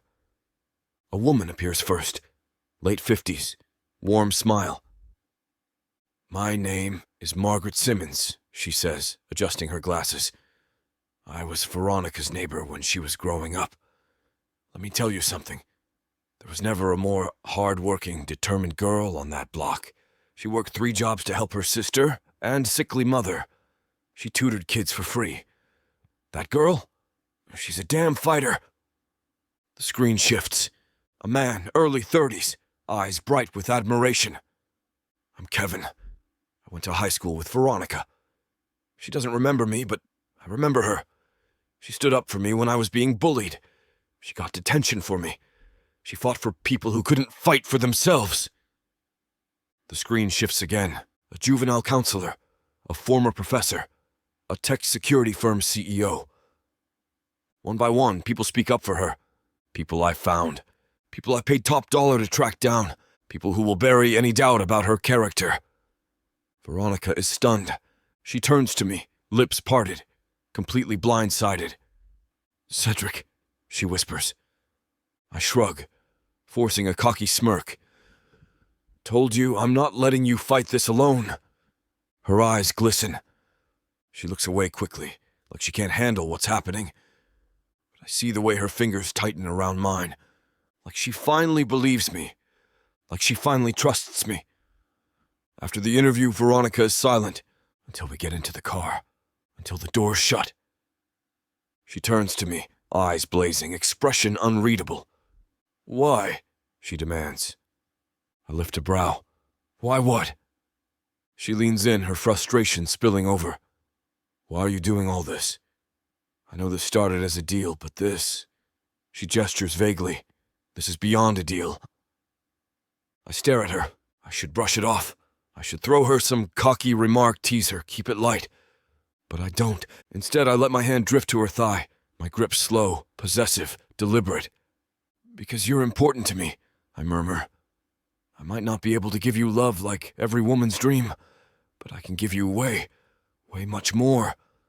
She sucks in a breath. I see it, that wall she's built so high around herself. It just cracked. I'm going to tear the rest of it down.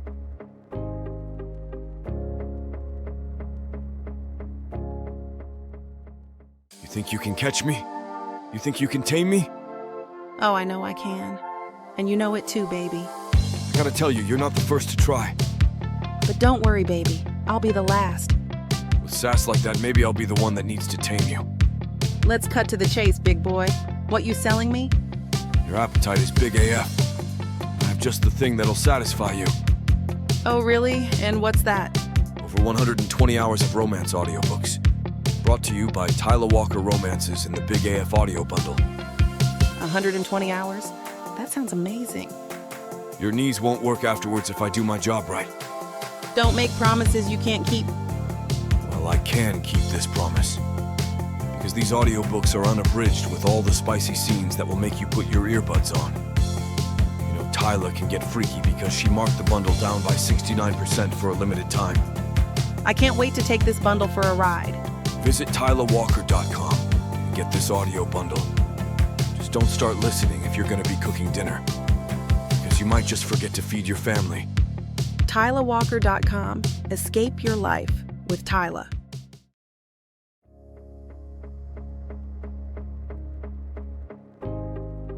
Chapter 26.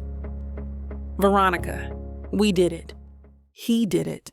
He actually did. Cedrick, he helped me clear my name.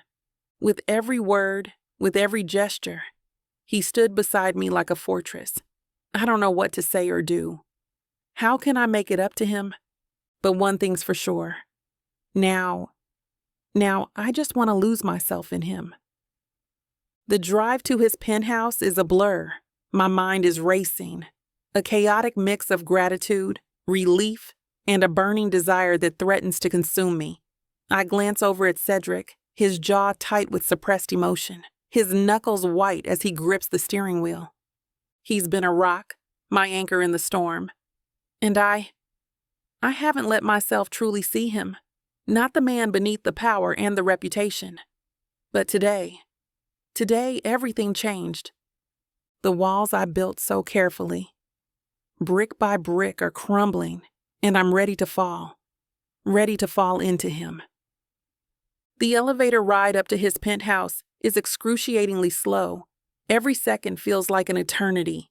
The silence crackles with unspoken tension. I can feel his gaze on me, burning into my skin. I can't take it anymore. I reach out, my hand trembling slightly, and cup his face. He turns to me, his eyes dark and intense. "Logan," he murmurs, his voice hoarse. "Thank you," I whisper, my voice thick with emotion, "for everything." He doesn't say anything, just pulls me close. His lips crash against mine, a desperate, hungry kiss that steals my breath away. I meet him with equal fervor, my hands tangling in his hair, pulling him closer, wanting to feel him as close as humanly possible. The elevator jolts to a stop, the doors sliding open to reveal the sleek modern interior of his penthouse. But we barely notice. We're too lost in each other, too consumed by the fire that's burning between us. He doesn't break the kiss as he stumbles backward, pulling me with him. We trip over the threshold, nearly falling, but he catches me, his arms wrapping tightly around me. God, Veronica! He groans, his breath hot against my ear. I've wanted this for so long. Me too, I manage to gasp out between kisses. He kicks the door shut with his heel, the sound echoing through the vast space. The penthouse is pristine, minimalist, but all I see is Cedrick. All I feel is the desperate need to be closer to him, to touch him, to taste him, to take. For him to screw me raw, wild. He doesn't waste any time. His hands are everywhere, tracing the curve of my back, cupping my chest through my dress, sending shivers of anticipation down my spine. He pulls away from the kiss, his eyes blazing with desire. Are you sure about this? He asks, his voice strained. More sure than I've ever been about anything, I say, my voice trembling. I'm ready. More than ready. I'm terrified, yes. But the fear is overshadowed by the overwhelming need to surrender, to trust, to finally let go. He doesn't hesitate. He rips my dress open, the fabric tearing with a satisfying sound. I gasp, my breath catching in my throat. He's never seen me like this. So exposed, so vulnerable. His gaze rakes over my body, lingering on every curve, every imperfection. I've lived a rough life, but with him, I don't feel ashamed. I feel beautiful, desired, worthy. I hate to put a stop to a good time, but it looks like we've hit this platform's limit for spiciness. This platform's got some rules we have to play by if we want to keep giving you these stories for free. And trust me, this scene isn't something you want to miss. While we can't get into all the details here, you can still dive into the full, uncut version at tylawalker.com. Miss Tyla has an entire collection of unabridged audiobooks and ebooks waiting for you. And the best part? You can treat yourself with 40% off when you use the code SAVE40. That's right. You'll save on any digital product, even bundles that are already discounted. Miss Tyla would never let anyone feel the kind of disappointment you must be feeling right now. So why wait? Treat yourself with Miss Tyla. I trace a line down his chest with my finger, feeling the rise and fall of his breath. Thank you, I whisper. He looks down at me, his eyes filled with tenderness. Thank you, he says, his voice husky, for letting me in. I smile, feeling a warmth spread through my chest. The walls are down, the barriers are gone. I'm finally free. Free to love, free to trust, free to be myself. It's all thanks to Cedrick Thorne. Chapter 27. Cedrick. I wake up to warmth, softness, and the smell of her skin. Veronica is curled against my chest, her breath steady, her body tangled with mine in a way that feels dangerously natural. Last night was different. Not just screwing, not just releasing an urge. It was something else. That scares the hell out of me. I've had women. They were beautiful, willing, perfect women in my bed, moaning my name, clawing at my back, screaming for more. But never like this. Never with a woman who made me forget every single one that came before her. Never a woman who made me want to hold her even after it was over. I tightened my grip on her waist, burying my face in her hair, breathing her in. How did I get here? How did I go from using her for PR to not wanting to let her go? I don't know. And right now, I don't care. I ease out of bed, careful not to wake her, pulling on a pair of sweats. For some godforsaken reason, I want to cook for her. I don't usually cook. I have a chef on speed dial and a kitchen that's mostly for show until Veronica came into her life along with Lily.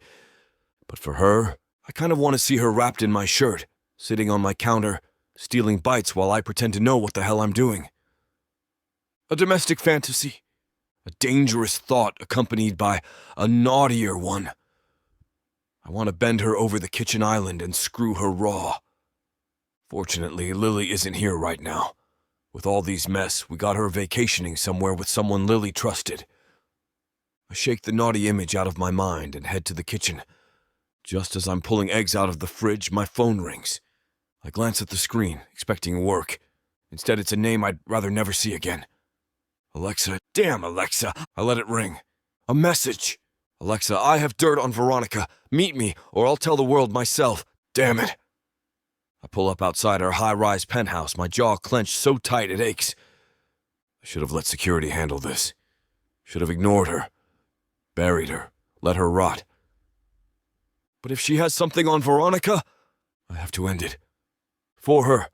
For us. I don't even knock. I push the door open as she's waiting, standing by the floor-to-ceiling windows, dressed in a silk robe barely covering anything.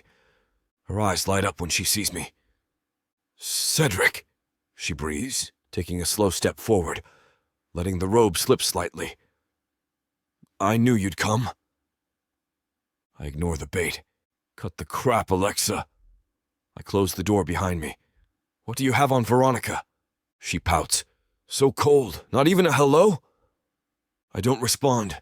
She sighs dramatically, walking to her bar, pouring herself a drink. Then she smirks. She's a liar, Cedrick. I cross my arms. Tell me something I don't know. Her smirk fades. She's a hacker. She stole from people. Lied to people. I already know that. She opens and closes her mouth as if she's about to say something else, but eventually keeps her mouth shut. I say nothing, letting her think she has an advantage. Alexa steps closer, trailing a painted nail down my arm. I don't know what you see in her, she whispers, voice sultry, thick with fake desperation. She's not me. She'll never be me. I step back. The rejection hits her hard. Her eyes flash, her mouth twisting into a sneer. She's ruining you, she spits. Look at what she's done to you. You're not the same. I smirk. Good. Alexa freezes. Like a goddamn switch flips, her entire demeanor cracks. She grabs my arm, her nails digging in. I yank my arm free. Cedrick, she begs. Please, I'll do anything. Anything you want? Just don't leave me. She kneels down, almost kissing my shoes. I move my feet away. Her face twists in rage, still on the floor. I hate you, she seethes. I hate you so much. I should have left. I should have walked out right then. But she takes one step back. Her expression changes. I know something is about to go very, very wrong. Before I can move, before I can process, Alexa grabs the whiskey glass from the bar and smashes it into the side of her own head. Blood drips instantly. She stumbles, gasping, clutching her forehead, then collapses onto the floor. And right on cue, the door bursts open. Security, hotel staff, 2 goddamn reporters. And what do they see? Alexa, bleeding on the floor. Me standing over her. Her whispering voice shaky, breathless, perfectly calculated. Cedrick, you hurt me. The reporters freeze. The security team looks between us, unsure. This was the plan all along. She couldn't get me, so she'd rather destroy me. Set me up. Frame me for assault. I take a slow breath, my hands clenching into fists. I should feel panic. I should feel rage. But all I feel is cold clarity. She thinks she's won. She thinks this is the final blow. She doesn't realize I don't lose, ever. I step forward, ignoring the gasps, ignoring the flashing cameras, ignoring the absolute circus of it all. In a low, steady, deadly voice, I look down at her and says, "You just made the biggest mistake of your life." Then I storm out of there without a care of the world crumbling all around me. Chapter 28. Veronica. I pace the living room like a caged animal, my heart slamming against my ribs. The news is everywhere. Alexa Moreau accuses Cedrick Thorne of assault. Hollywood mogul under fire. Did he attack his ex? Alexa Moreau, the real victim? My phone is blowing up. People demanding a statement. PR teams panicking.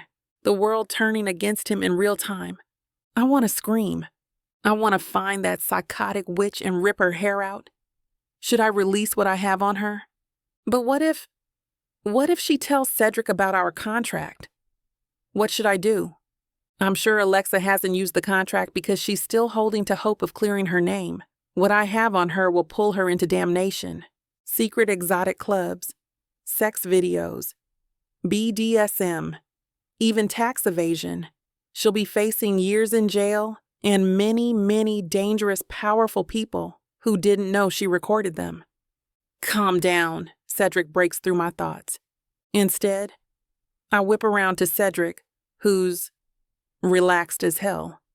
Sitting on the couch, legs stretched out, glass of whiskey in one hand, remote in the other, flipping through channels like this is some Sunday night entertainment.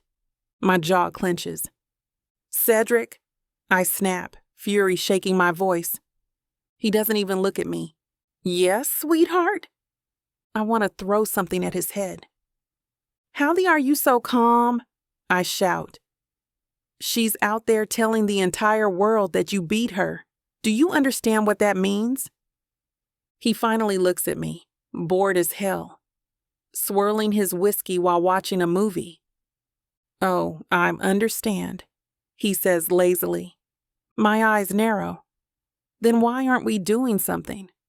He smirks. Because, darling. He leans forward, placing his glass down. The longer she runs her mouth, the harder she's going to fall.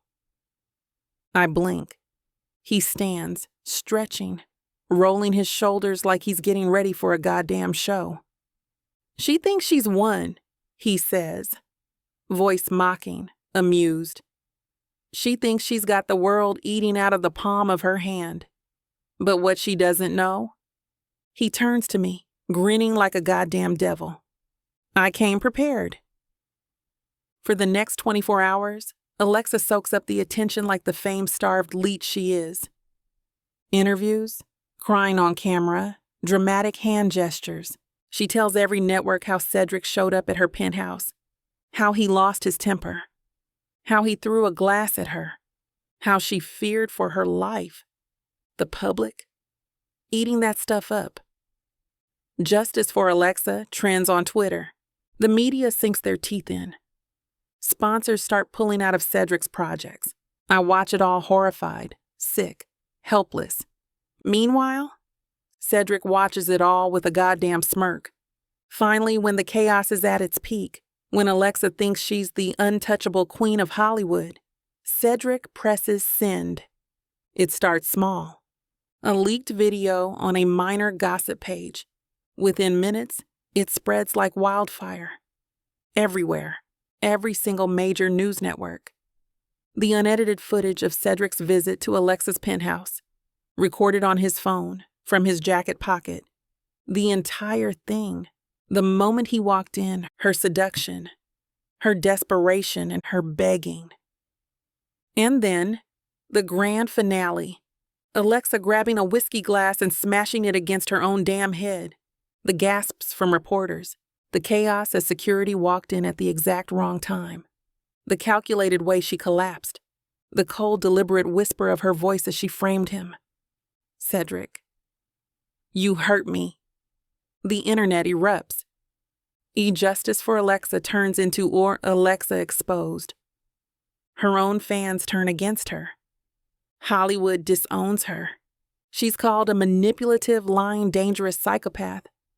I turn to Cedrick, staring at him in complete, utter shock. You recorded it? I whisper. He finishes his whiskey, satisfaction dripping from every movement. Of course I recorded it, he says, shaking the ice in his glass. I don't trust that crazy witch to breathe correctly, let alone tell the truth. I sit back, stunned. You let her think she won, I murmur. He grins. I let her build her own coffin. This time, things happens fast and obviously. Networks scramble to cover their tracks. News anchors issue apologies. Alexa's team goes silent. Her contracts get terminated. Her sponsors pull out. Hollywood shuts the door in her face. And suddenly, Alexa Moreau is nothing. A disgraced, desperate has-been with no career, no power, no credibility. I sit back on the couch, letting everything sink in. "Thank you," I whisper. He leans in, his voice low, rough, sending a shiver down my spine. "Finally we got her," he murmurs. I reach out to him and kiss him, deeply, fiercely, like I need to taste the victory on his lips. His hands move to my waist, pulling me closer, anchoring me to him. I can feel the steady rhythm of his heartbeat against my chest, the heat of his body wrapping around me like armor. For the first time in weeks, I feel safe. His fingers slide into my hair, tilting my head back as he deepens the kiss, his dominance pressing against my lips, against my tongue, against every nerve in my body. We're not just kissing. We're claiming each other. This is what power tastes like, what winning does.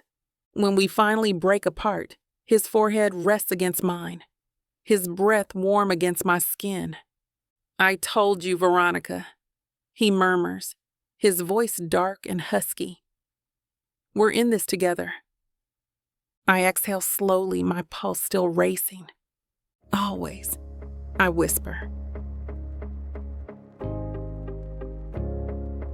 Chapter 29. Cedrick. Alexa is finally dead in the water. Buried. Exposed.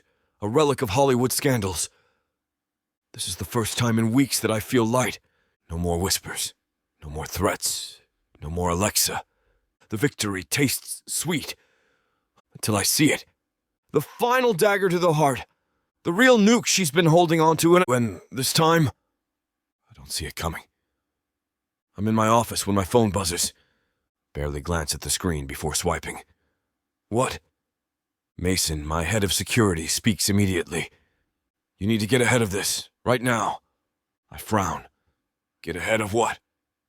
"Check your email." The tone in his voice makes something in my gut clench. I pull up my inbox. And there, right at the top, flashing like a goddamn bomb waiting to explode.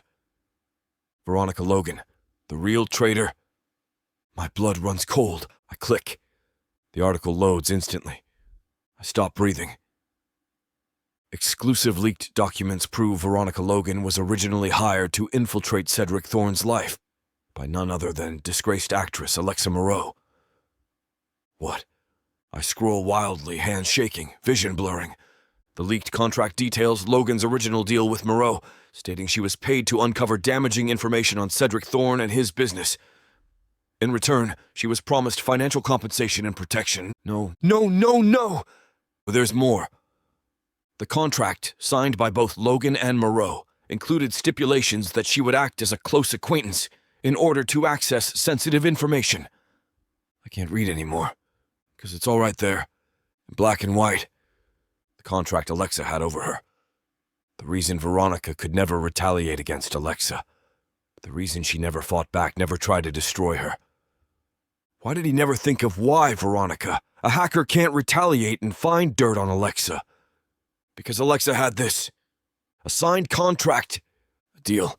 She was paid to get close to me. Paid to betray me. I stand up so fast my chair slams against the wall. I feel sick.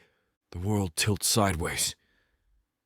My fist clenched so hard my nails dig into my palms. Realization hits me so hard. I loved her. I loved her. And it was all a goddamn lie? Memories replay in my head like a broken record. Every moment, every touch, every look. Was it all crap? Was she just playing me? The late nights, the quiet moments, the way she gazed at me like I was something more. Was that all just part of the game? I think of how I fought for her, how I burned bridges for her, how I buried Alexa for her, how I put my entire career on the line for her. And for what? For this? For a contract? For a goddamn paycheck? I laugh.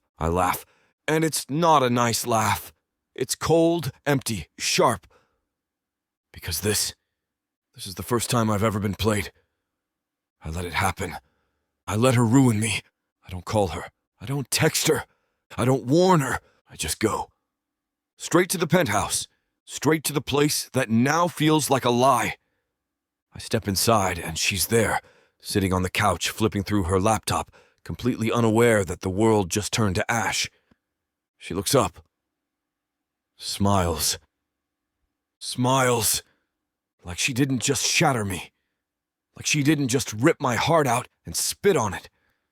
I see her mouth open, but I don't give her a chance. I throw my phone onto the table in front of her, the screen still glowing, the article right there. She looks down, reads. Her face drains of color. I see it. The truth, the guilt, the realization that there's no getting out of this. Cedrick, she starts. I hold up a hand. She shuts the hell up. Good. Tell me, I say, voice dangerously calm. Tell me you didn't do this. She swallows hard. I slam my fist onto the table. She jumps. Tell me. She shakes her head rapidly. It's not what you think. I laugh again, humorless, cold. Really? I bite out, because it looks like you got paid to destroy me. Her eyes glisten. Cedrick! No! I snap, cutting her off. Don't you say my name like that, not after this! She presses her lips together. She looks wrecked. Good. I hope she feels every ounce of what I'm feeling.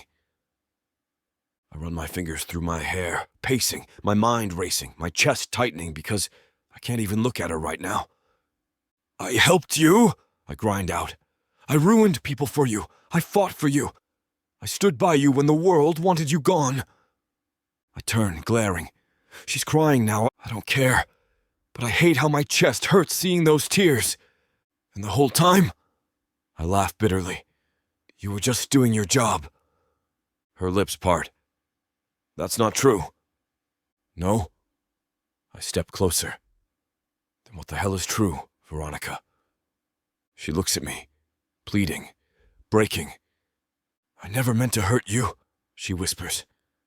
I inhale sharply, as if the words stab me straight to the jugular. I feel something I never thought I'd feel for her. Hate. You already did. Her breath catches. Silence. Damn heavy silence. I turn away, because I can't stand to look at her anymore. I head for the door. She moves to stop me, but I step out before she can touch me. I slam the door behind me, because I don't want to hear another word. Not from her. Not anymore. I get in my car, hands white-knuckled on the wheel.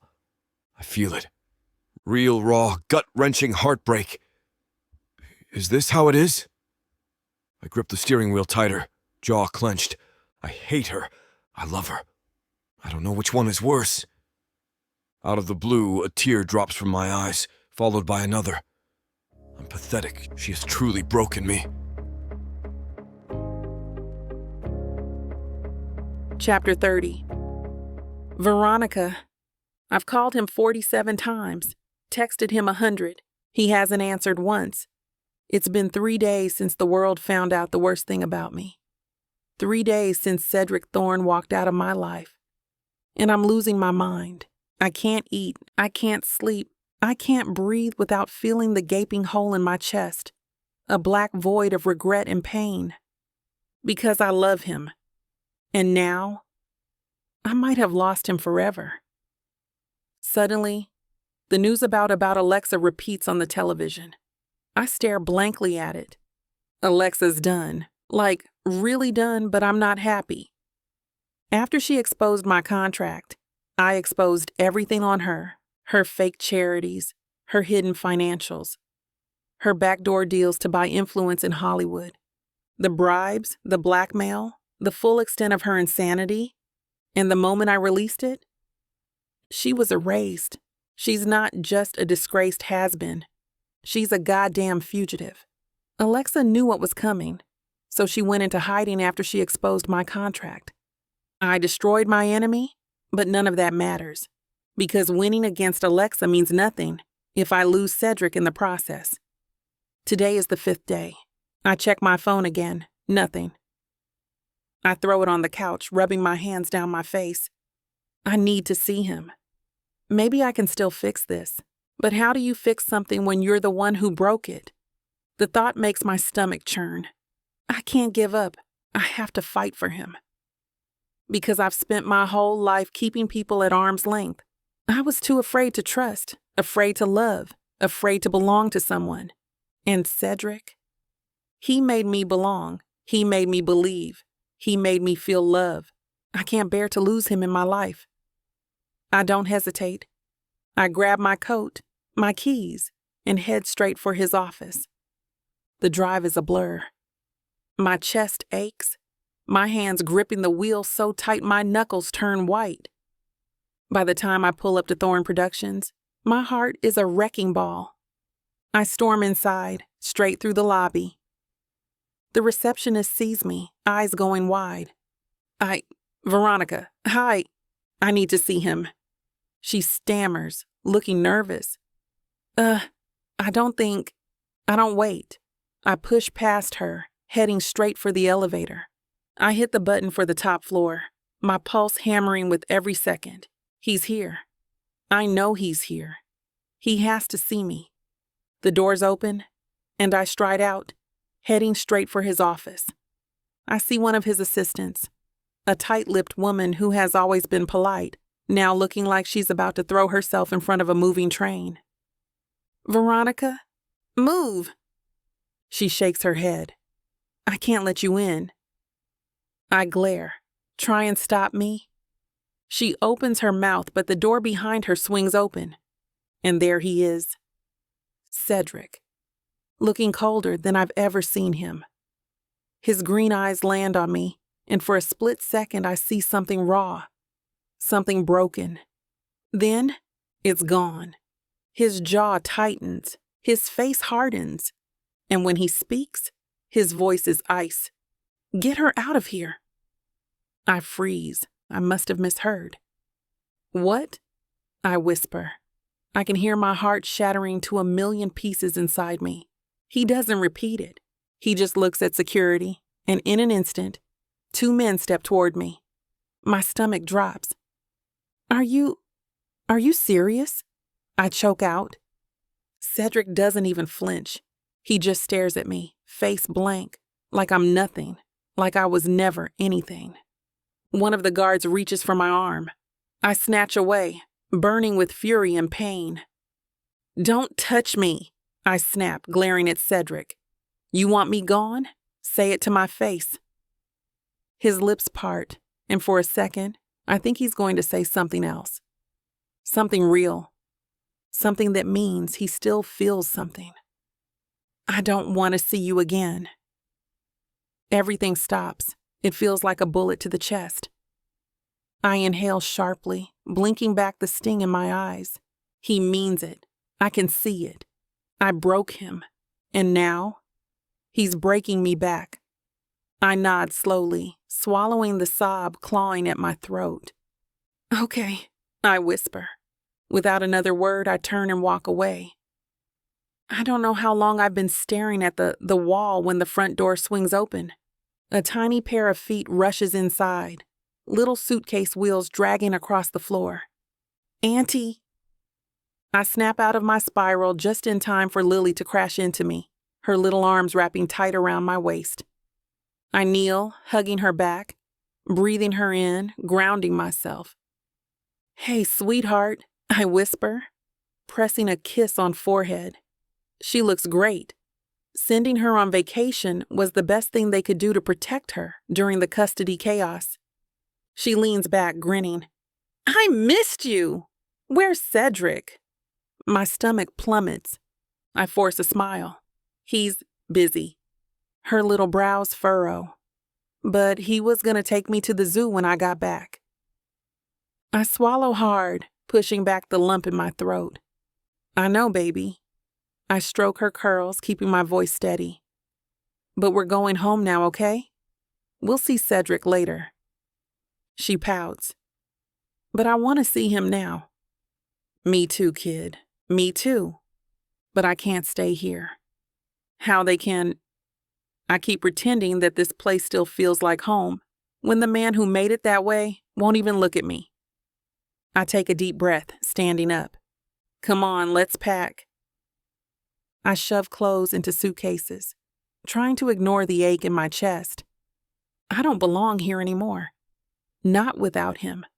Lily sits on the bed, swinging her feet, watching me. Auntie? Yeah, baby. She tilts her head, big brown eyes curious. Did you and Cedrick fight like adults do? My hands freeze. I turn, swallowing the lump in my throat. I force a smile. Yeah, sweetheart. We fought. She frowns. Are you gonna be okay? I hesitate, but her next words wake me up from my depression. I'm sure you will. Teacher said that when you apologize, everything will be okay. Cedrick loves you. He'll forgive you. Lily nods at her own words, and I choke back a sob. How can I give up so easily when I hurt him so badly? Yeah, I whisper. We'll be okay. We have to be.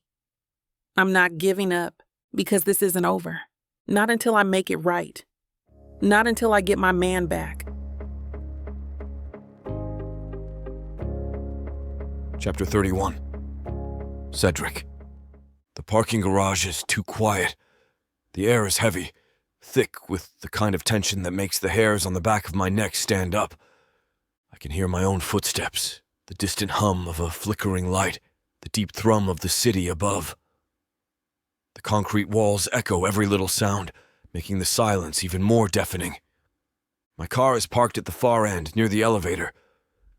I should think about work. I should think about my next move, anything but her. But all I can see is Veronica's face. The way she stared at me when I told her I didn't want to see her again. The way she stood there, crushed, breaking, and still fighting for me. I can't shake it. I don't know if I want to. A noise follows. A shuffle. A sharp, unnatural movement in my periphery. I freeze. My entire body locks up, every instinct screaming at me. And just as I turn, there's a click. Then a voice. Low and venomous. The one I never wanted to hear again. Don't move, Cedrick. Alexa. I should have known this wasn't over. I should have known. Alexa doesn't go down quietly. She doesn't disappear like an old scandal. She's a goddamn parasite, feeding off my life, clinging to me until she destroys me completely. And tonight, she finally snaps. She steps out of the shadows, a wild, manic gleam in her eyes. Her pupils are blown wide, her skin pale, and her hair is a disheveled mess. She looks unhinged. Makeup smeared, lips cracked, eyes sunken like she hasn't slept in days. But it's the gun in her hands that has me going dead still. Jesus, Alexa, I mutter, keeping my hands out, calm, calculating. My heartbeat is like a war drum in my ears, but I don't show it. This is desperate, even for you. She laughs. A high-pitched, chilling, psychotic laugh. You ruined my life, she breathes, taking a step closer, the gun shaking slightly. Her nostrils flare, and her fingers tighten on the trigger. I had everything. And then you bastard, you let that witch take it all away from me. My jaw locks. My mind moves a mile a minute, trying to figure out how to de-escalate this. That witch, I say slowly, voice full of ice, is 10 times the woman you'll ever be. Wrong move. Her eyes flash, and she cocks the gun, aiming straight at my chest. Suddenly, someone interrupts. Put it down, Alexa. The voice I would recognize anywhere. Veronica. Relief floods me for a split second before it's replaced with sheer terror. Alexa's head whips around, her face twisting into something monstrous. The moment she sees Veronica, she cracks completely. You! She hisses, and her grip on the gun tightens. The hatred in her voice is deadly. She turns the gun toward Veronica. I move instantly, stepping forward, but Alexa sees it. Don't! Alexa screeches, whipping the gun back at me. Move 1 inch and I'll put a bullet in your perfect smug face. I stop, but only because Veronica is behind her. Alexa is too far gone to think rationally. Her hands are trembling, but there's no hesitation in her eyes. Veronica keeps her hands up, stepping closer. Alexa, you don't want to do this.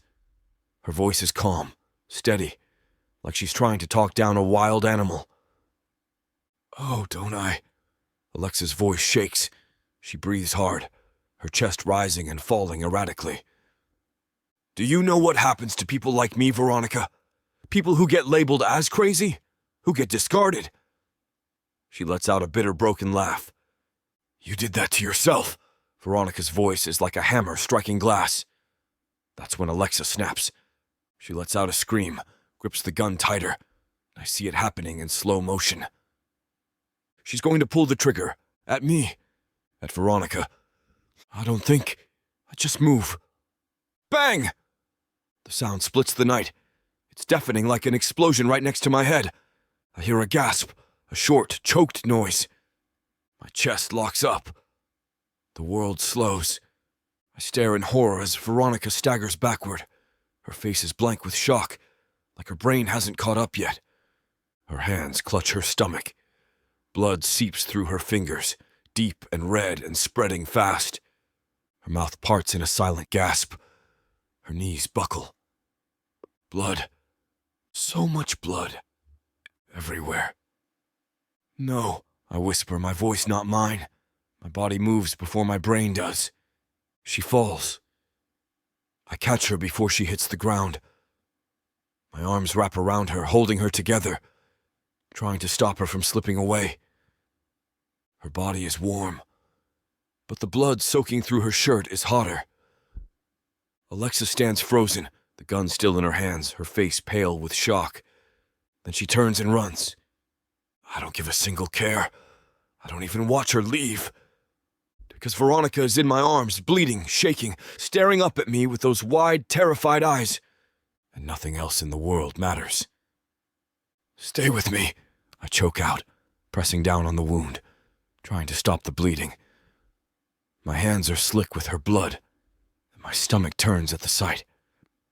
She gasps, her fingers clutching at my shirt, her eyes unfocused. Cedrick, she whispers.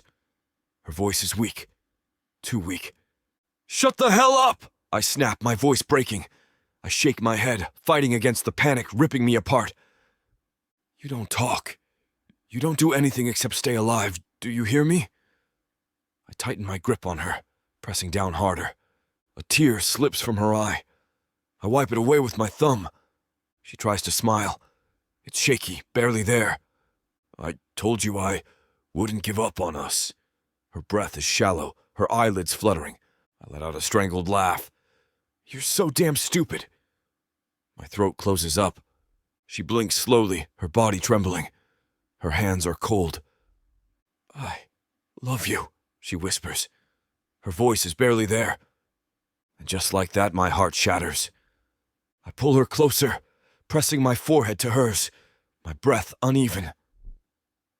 Don't you dare say that like it's the last time, I growl. You're not dying on me, Logan. Do you hear me? I'll never forgive you if you die. My entire body shakes as sirens wail in the distance. Her lips part, then her eyes close. My entire world goes black. Chapter 32. Veronica. Pain. So much pain. That's the first thing I register as I crawl out of the abyss. My whole body feels like it's been through a goddamn war. Every muscle aches. Every breath feels like sandpaper scraping against my lungs. And my stomach. Jesus Christ. It's a slow, dull burn, radiating from the wound. A reminder that I should be dead. But I'm not. Which means one of two things. Either he caught me or I clawed my way back from the edge on my own. And when I finally force my eyes open, blinking against the blinding fluorescent lights, I see him. Cedrick, sitting right beside me, head bowed, hands gripping mine so tight, like he's afraid to let go. And when I stir, When I squeeze his fingers ever so slightly, his head snaps up. I see fear in his eyes. "Jesus Christ!" he breathes, voice hoarse, raw, wrecked. He lifts my hand to his lips, pressing a kiss to my knuckles, his grip so tight like he's afraid I'll vanish. I try to smile, but it feels weak. Foreign, like my lips don't know how to move yet. "Back from the dead," I whisper, voice raspy as hell. He lets out a breath, part laugh, part broken sob. "You're an idiot." His jaw clenches, his shoulders tense as hell. But then his hand slides to my face, cupping my cheek like I'm something fragile, like I could shatter at any second. "You almost died," he says. His voice breaks on the last word. I swallow hard. But I didn't. "Yeah?" He lets out a bitter laugh. "Because I wouldn't let you." His thumb brushes over my skin, his eyes wild, desperate, burning. Suddenly, he's leaning in. He says it. The words that ruin me. The words I never thought I'd hear. "I love you, Logan." My heart stops. My breath catches. He shakes his head, voice low, rough, full of something I can't even name. "I love you," he says again, firmer this time. And it scares the absolute crap out of me. But I do. His lips press against my forehead, lingering. I close my eyes, swallowing back the emotion rising in my throat. This man, this infuriating, ruthless, impossible man just said he loves me. And it feels like a hurricane inside me. "I love you," he whispers again, his voice breaking like glass. "I need you to forgive me." I blink, stunned. "What?" His jaw locks. "I pushed you away. I was a coward.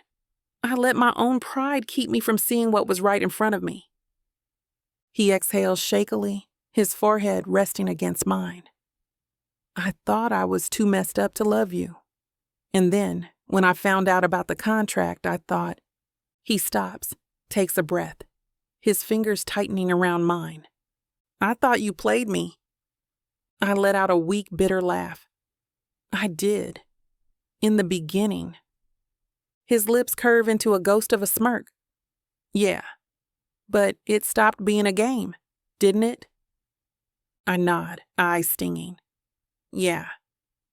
He pulls back, just enough to look at me. His green eyes are so goddamn intense, burning straight into me. "Can you forgive me?" he murmurs. "Because I don't think I can live with myself if you don't." A breath. A moment. Then I whisper, "Only if you forgive me too." His lips twitch like he can't believe we're even negotiating this. Deal. He kisses me. It's gentle at first, soft, hesitant, like he's afraid I might break. But I don't want soft. I fist his shirt, pulling him closer, ignoring the ache in my body. His lips slant over mine, deepening the kiss, desperate, hungry, storm. It's everything. It's him and me. It's real. He tastes like whiskey and regret, and something I never want to live without. His fingers thread through my hair, his other hand cradling my face, like I'm something he never wants to let go of again. And then a tiny voice clears her throat. "Ew!" Lily, we freeze. Cedric's mouth is still on mine, but he's the first to pull back, exhaling hard. I press a hand to my chest, my heart racing. I turn my head, and there she is, standing in the doorway, tiny arms crossed, an exaggerated grimace on her face. Next to her, the nanny looks mortified. "I told you they were kissing," Lily stage whispers, like she's solving a damn mystery. "It's gross." Cedric groans, rubbing a hand over his face. "Jesus Christ." I laugh. And it hurts, but I laugh anyway, because I never thought I would be here. Alive, loved, whole. Lily marches forward, climbs onto the bed, and throws her tiny arms around both of us. Cedrick wraps an arm around her, pulling both of us close. Now I know exactly where I belong.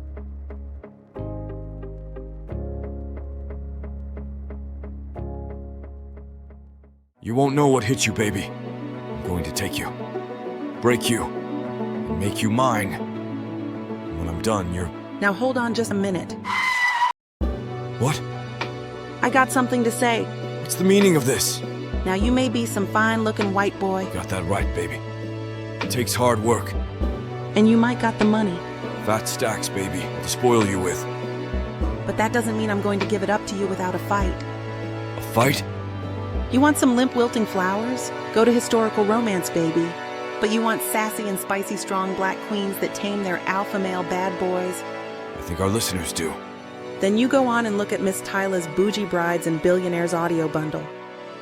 50 hours of me whispering the most romantic things in your ears. Fake marriages, alpha male billionaires, strong black women, steamy scenes that will make your eyes roll back. Everything wrapped up in a happily ever after that will put you in an afterglow. Use code SAVE40 to get 40% off this bundle and any other digital product in Miss Tyla's store. Unabridged and uncut. Just like you, You're gonna have to find out. Tyla Walker Romances. Escape your life with sassy romance.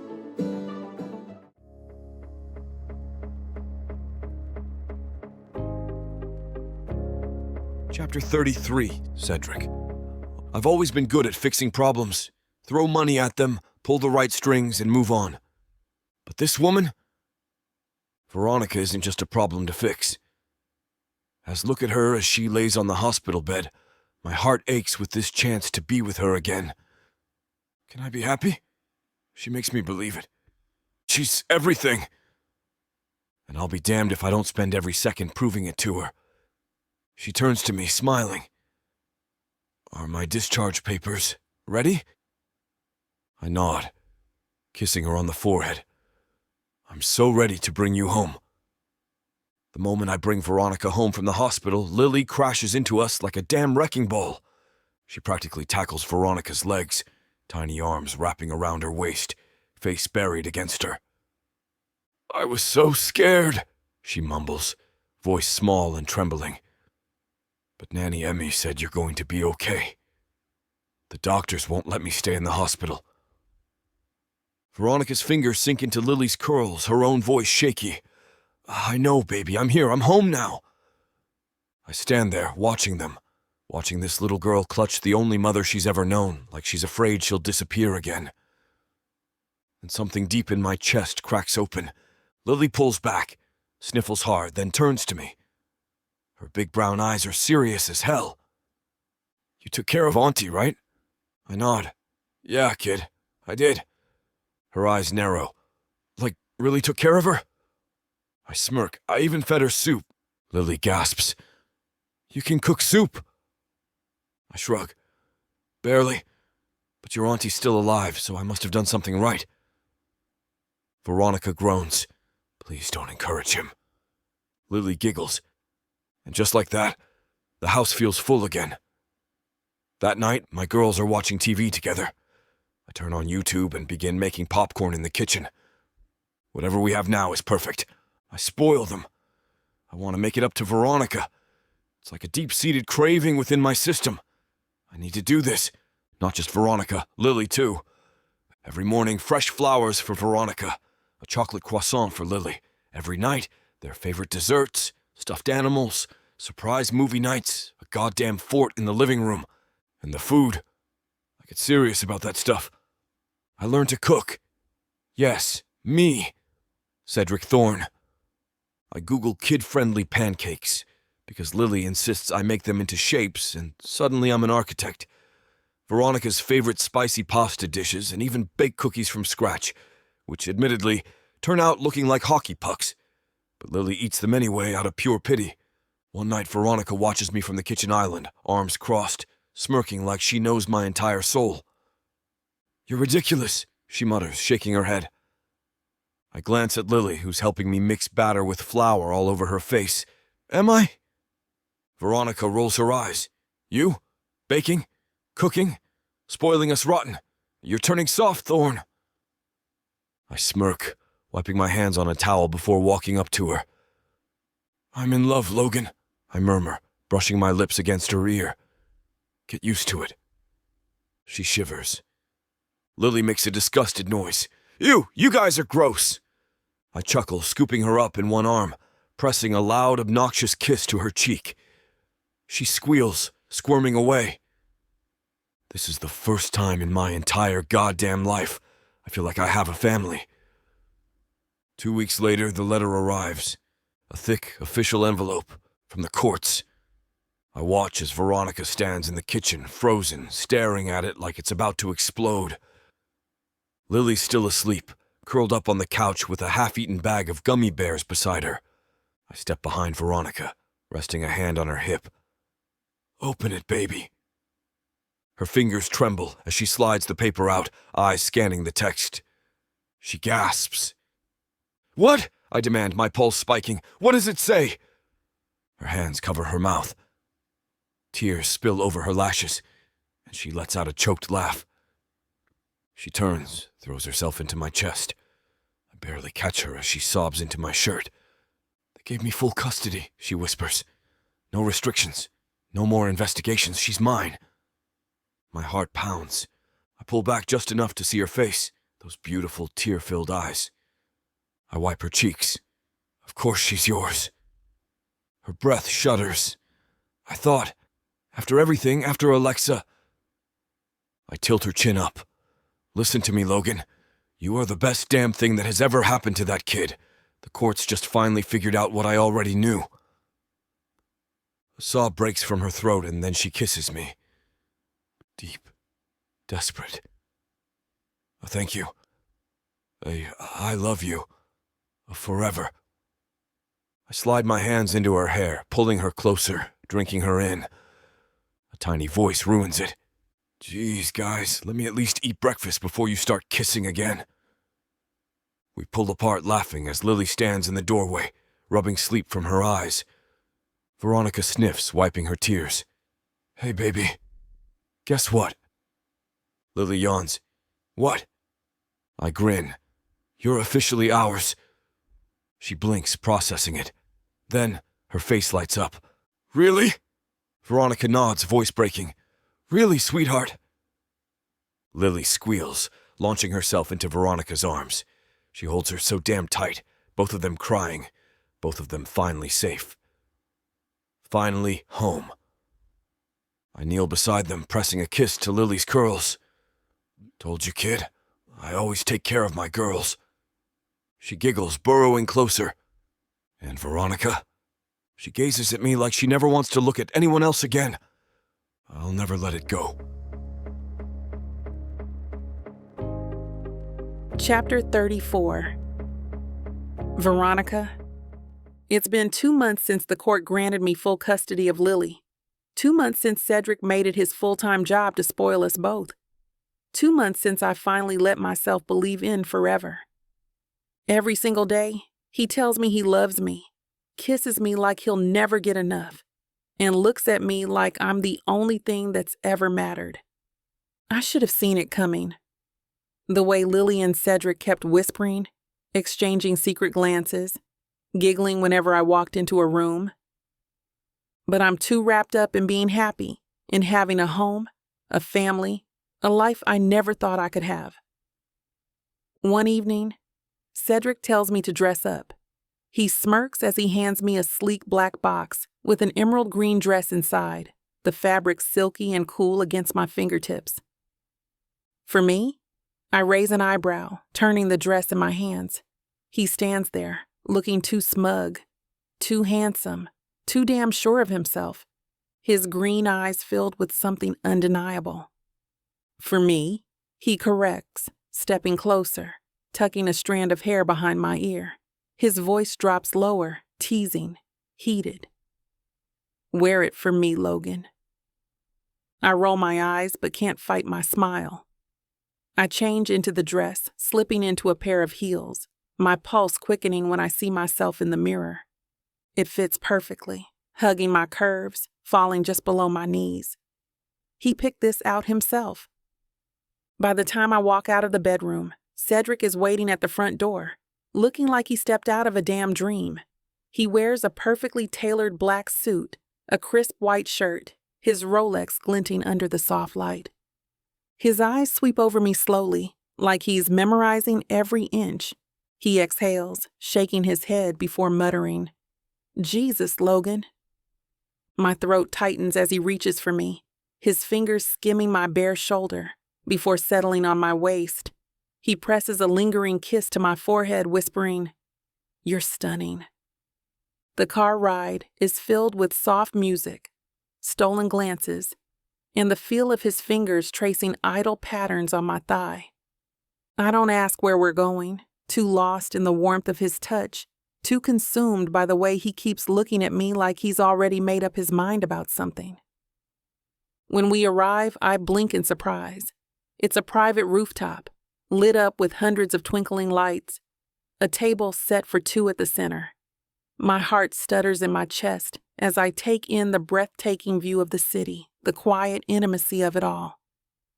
"Cedrick," I whisper, turning to him. He's already watching me, his expression soft, unreadable, intense. "Come on," he murmurs, leading me to the table. The food is already set, candles flickering between us, casting a golden glow over his perfect, stupidly handsome face. The dinner is perfect. My favorite dishes, wine that tastes like luxury, laughter that feels like home. But something about the way Cedrick keeps fidgeting, the way his knee bounces under the table, makes my pulse spike. Just when I start to ask what's going on, Lily runs out from behind the curtain. I blink in surprise as she marches up to Cedrick, hands on her hips, her little face serious as hell. "Do it," she demands. My stomach flips. "Do what?" Cedrick chuckles, rubbing the back of his neck, glancing down at Lily. "Patience, kid." "No," Lily insists, grabbing his hand and shaking it. "Do it now." I laugh, shaking my head. What is going on? Cedrick stands. He takes my hand, pulling me up, his grip firm, steady. My chest tightens as he drops to one knee. The world stops. My breath catches as he pulls a small velvet box from his pocket, flipping it open to reveal the most beautiful ring I've ever seen. The diamond sparkles under the lights, but I can't look away from him. His face, his eyes, the raw emotion in them as he speaks. "Logan," he breathes, his voice thick, almost shaky. "Veronica, from the moment you crashed into my world, you turned it upside down." My heart pounds. Lily clutches my dress, bouncing on her feet. "You're infuriating. You drive me insane. You make me want things I never thought I'd deserve." His fingers tighten around mine, his eyes burning into me.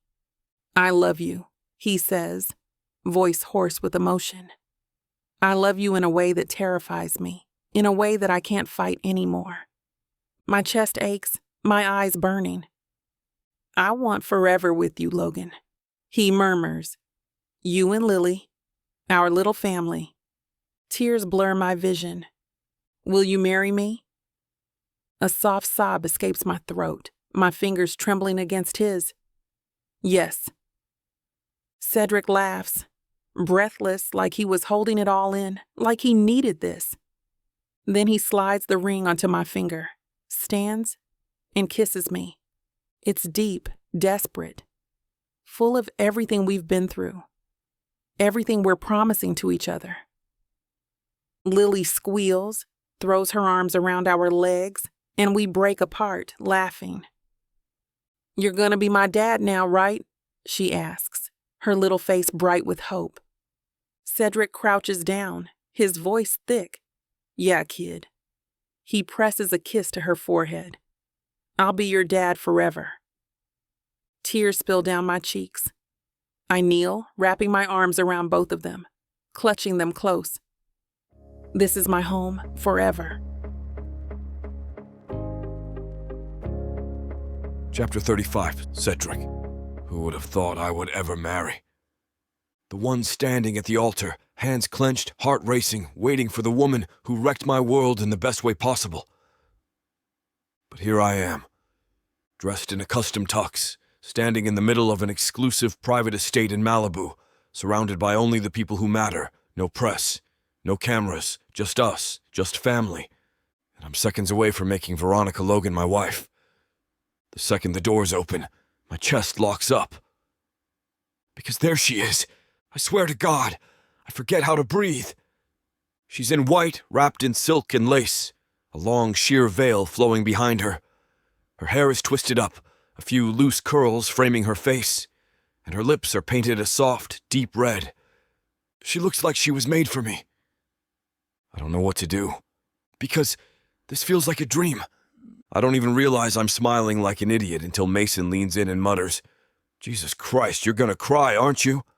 I don't even deny it, because hell, maybe I will. Lily walks in front of her, throwing flowers like she's an actual princess.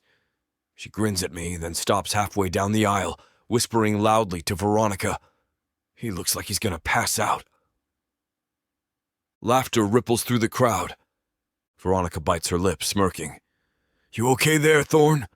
I swallow hard, forcing my voice to work. "No, I'm pretty sure I'm dying." She laughs. Thank God, it's the best sound in the world. She takes her final step toward me. And just like that, nothing else matters. I don't hear the efficient. I don't hear anything except the sound of my own heartbeat, pounding against my ribs like it's trying to escape. It's my turn. I take both of her hands, clearing my throat, my voice rough as hell. "Veronica Logan." She smiles softly, tilting her head. "Cedrick Thorne." I exhale sharply, shaking my head. "I never planned on falling in love with you." She snorts, "I know!" Laughter rumbles through our guests. I smirk, tightening my grip on her hands. "But you're the best damn thing that's ever happened to me." Her breath catches. I'm not the guy who does this.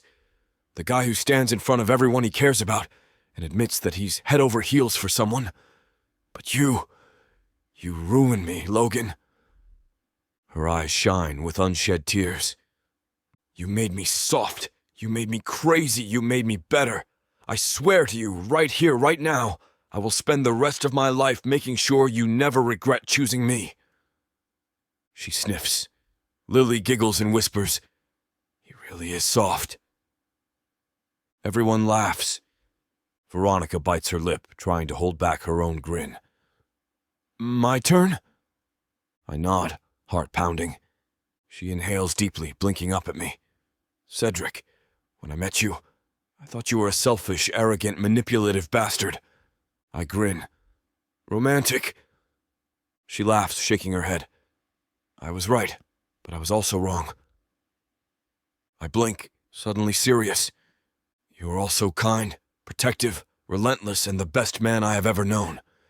You love so fiercely it scares the hell out of me.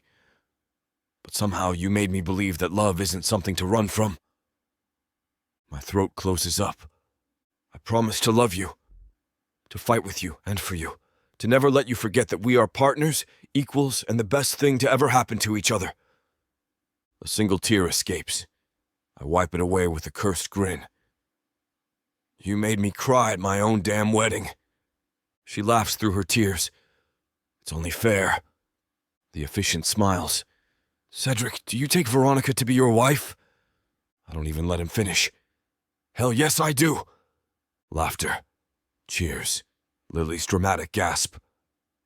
The officiant turns to Veronica. Veronica, do you take Cedric to be your husband? She smirks, eyes locking onto mine. Yeah, he's all right. I choke out a laugh. The officiant grins. By the power vested in me, I now pronounce you husband and wife.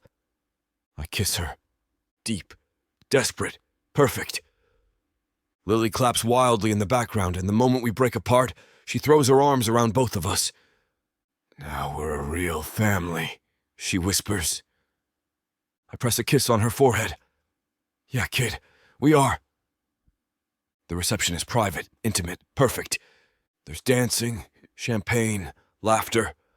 Mason makes a speech about how I finally grew a heart. Laxon is drunk and keeps trying to get the microphone from Mason. Elliot, my assistant, keeps hitting on Veronica's friend. My publicist has the biggest grin ever, as if she won the lotto. Julie believes she can go into matchmaking. Lily gets so much cake on her face, and Veronica laughs so hard she cries. And me? I just sit back, watching my wife, my daughter, my life. I have everything I will ever need, forever. Chapter 36, Cedrick. Our marriage, the joy, the tears, the pure, unbelievable thing that just happened. It all melts away the second we get in the suite. The room's all soft colors, like cream and gold, which is way different than the crazy reception party we just left. But even this fancy room doesn't matter. All I see is Veronica, her eyes filled with a love that still feels like a dream. I close the door, the click sounding loud in the quiet. I don't rush her, don't jump her. I just stand there, looking at her like she's the most important thing in the whole damn world. And right now, that's how she makes me feel. Mrs. Thorne, I say, my voice rough because I'm trying not to lose it. A shiver goes down her back. The sound of her new name coming from me is something else. Mr. Thorne, she says back, smiling. I take a step closer, still staring into her eyes. You looked amazing tonight, I say, my voice quiet. More beautiful than I ever thought you could be. You weren't so bad yourself, she teases, and my heart just about bursts. She looks killer in that beautiful wedding gown. I chuckle, low and deep. I never thought this would be me, I say, shaking my head a little. Standing here, married, in love. Seemed like something for other people, not for a guy like me. And what kind of guy is that, Cedrick? She asks, tipping her head. I come closer, reaching out to hold her face in my hands. A lucky one, I tell her, rubbing my thumbs over her cheekbones. A damn lucky one, because you, Mrs. Thorne, you came into my life and messed everything up. In a good way. You gave me a family, something to do, a reason to believe in more than just myself. Tears fill her eyes. You did the same for me, she whispers, her voice thick. You broke down walls I thought would never come down. You made me feel safe, loved, special. You showed me it was okay to need someone, to trust them. I've been fighting my whole life, just trying to get by. And you made my life beautiful. I lean down and kiss her, soft and gentle. But it says everything. It's a promise of forever, a promise that I'll always love and take care of her. I pull back a little, my eyes locked on hers. I promise you, Veronica, I'm going to spend every day trying to make you happy. I'll protect you, love you, and treat you right. You and Lily, you're my family now, my whole world. And you are mine, Cedrick, she says, her voice shaking. You are my everything, with Lily and our future children. The idea of our children running around, her getting pregnant with my kid makes fireworks explode in my heart. I can't stop myself. I kiss her again, harder this time, my tongue touching hers. This isn't just about wanting her in bed. It's about a real connection, like our souls are touching. And that's where we're going to put a pause on pleasure. It looks like the rest of this chapter is just too naughty to put on the air. As much as we love to share every little detail, we've got to stick to this platform's guidelines to keep these free audiobooks coming. They've got some rules about what we can show, and we wouldn't want to risk losing the chance to bring you more content. As frustrating as it is to build the tension only to be interrupted, Miss Tyla always knows how to make it up to you. You can find the full, uncut scene over at tylawalker.com. With an entire library of unabridged audiobooks and ebooks, Miss Tyla's collection is waiting for you. And if you use code SAVE40, you'll get 40% off any digital product, even on bundles that are already discounted. So don't let the fun stop here. Head over to tylawalker.com and treat yourself with Miss Tyla. I love you, I murmur, tears threatening to fall from my eyes.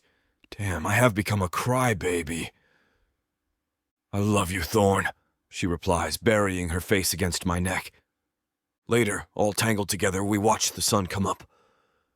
The sky is amazing, all oranges, pinks, and gold. I pull her close, holding her tight. This is just the start, Veronica, I whisper. Our start. She smiles, resting her head on my chest. I know, she says, her heart full of love. I can't wait to see what happens. As the sun hits us with its light, I close my eyes, feeling something I never thought I'd feel. Peace, happiness, love. And it's all because of her. My wife, my girl, my everything. My Veronica, mine forever. Chapter 37. Epilogue. Veronica. 3 years later, and somehow, Cedrick Thorne is still the biggest pain in my neck. Except now, he's also my husband, the father of my children, and the love of my goddamn life. And right now, he's losing a fight to a 3-year-old about whether or not Mickey Mouse is a real person. I watch as Cedrick crouches down, arms crossed, face dead serious as he stares down our son Jasper. Listen, little man, Cedrick says. Gritty, low-voiced, like he's closing a deal worth millions instead of talking to a toddler in the middle of Disneyland. Mickey Mouse is a character, a guy in a suit. He's not real. Jasper, my sweet, innocent, chaotic little menace of a child, gasps like Cedrick just told him Santa drowned in the bathtub. Lies! Jasper screeches, stomping his tiny sneaker into the pavement. Mickey is real, Daddy. Cedrick pinches the bridge of his nose, muttering under his breath. Christ, this is why I don't negotiate with terrorists. I choke on a laugh. Lily, now 9 going on 19, gives her father a withering look. Wow. You really don't know how to talk to kids, do you? Cedrick shoots her a glare. You say that like I haven't been funding your stupid toy obsession for the past 3 years. They're collectibles, Lily snaps, flipping her braids over her shoulder. Not toys. Jasper crosses his little arms, pouting. Mommy believes in Mickey. I blink, suddenly dragged into the chaos. Whoa, don't bring me into this, buddy. I glance at Cedrick, grinning. But if it means I get to see you lose an argument to a toddler, then yes, Mickey Mouse is absolutely real. Cedrick's jaw drops. You're supposed to be on my side. I shrug, sliding an arm around Jasper. Sorry, baby, but you can't argue with magic. Unbelievable, he mutters, raking a hand through his hair. After wrangling Cedrick's ego back into place, we spend the day riding roller coasters, eating enough sugar to single-handedly fund a dentist's yacht, and watching my husband lose his mind over a theme park. This place is a goddamn scam, Cedrick grumbles as he hands over his black Amex for yet another overpriced souvenir. Lily grins. But a magical scam. Jasper, now clutching his brand new Mickey plush, glares up at Cedrick. See, Daddy? He's real. Cedrick groans like he's actually in pain. I swear to God, I'm in hell. I smirk, wrapping my arms around his waist. Oh, come on, Thorne. Look at them. We both turn to Lily and Jasper, who are currently arguing over who gets the last bite of a churro. Lily elbows Jasper. Jasper bites Lily. I sigh. Okay, maybe don't look at them right now. Cedrick laughs, pressing a kiss to my temple. This is all your fault, you know. I raise an eyebrow. My fault? He tugs me closer, nuzzling his nose against my ear. Yeah, you made me a soft family man. I shiver, melting into his warmth. You're still a jerk, babe. He grins. Yeah, but I'm your jerk. That night, we watched the fireworks over Cinderella's castle, the 4 of us sitting together on a cozy bench. Jasper's curled in my lap, half asleep, sticky from cotton candy. Lily is leaning against Cedrick, watching the sky with a dreamy look in her eyes. Cedrick's hand slides into mine, his thumb tracing soft circles against my skin. "I love you," he murmurs, voice low and deep. I tilt my head up, grinning. "I know." He rolls his eyes. "Say it back, you menace."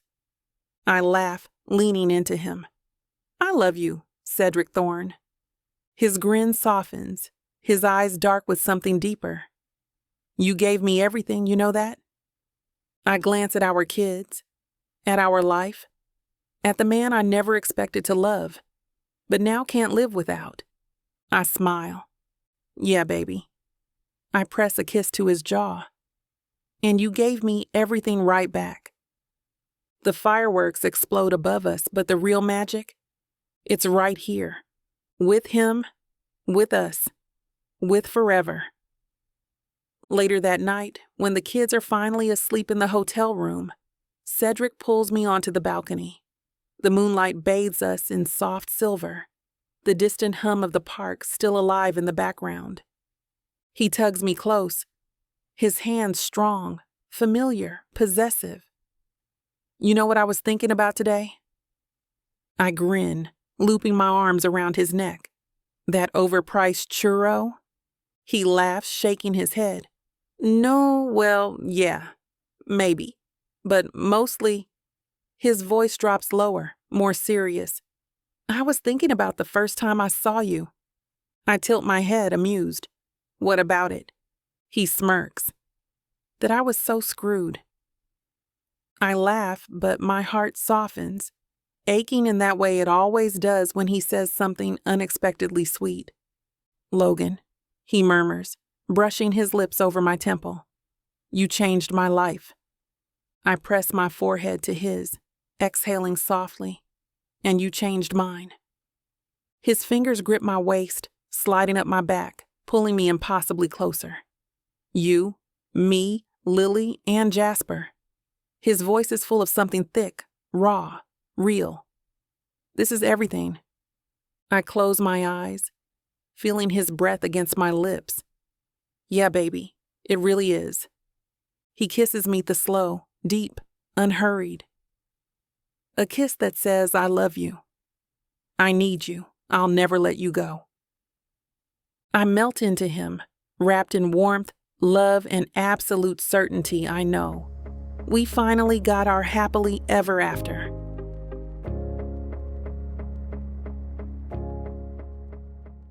When Nyla Thomas agreed to a fake marriage, she wasn't expecting it to land her in jail. Nyla Thomas, you are under arrest for the murders of Hilda and William Stone. She wasn't expecting to find out the truth about her family. You're adopted. Marcus Swan is my father. To get involved in crime. The Sokolov family did this. They poisoned him. And least of all, was she expecting to fall in love. It's you, Nyla. It's always been you. But now, everything is crumbling around her. Interim CEO of Stone Hospital Group accused of murdering Hilda and William Stone to secure her position. Alexander, you promised things would change. They have. I'm in charge now. No one knows who to believe. Take the plea bargain. I'm innocent. I thought you out of everyone would believe me. Can you forgive her for killing our parents? No one knows who to trust. This is your fault. Did you ever think that Nyla would be just fine if she hadn't gotten involved with you? I love her. I love her more than life itself. Miss Thomas, the tests came back. There's a perfectly acceptable explanation for your condition. And things are about to get a lot more complicated.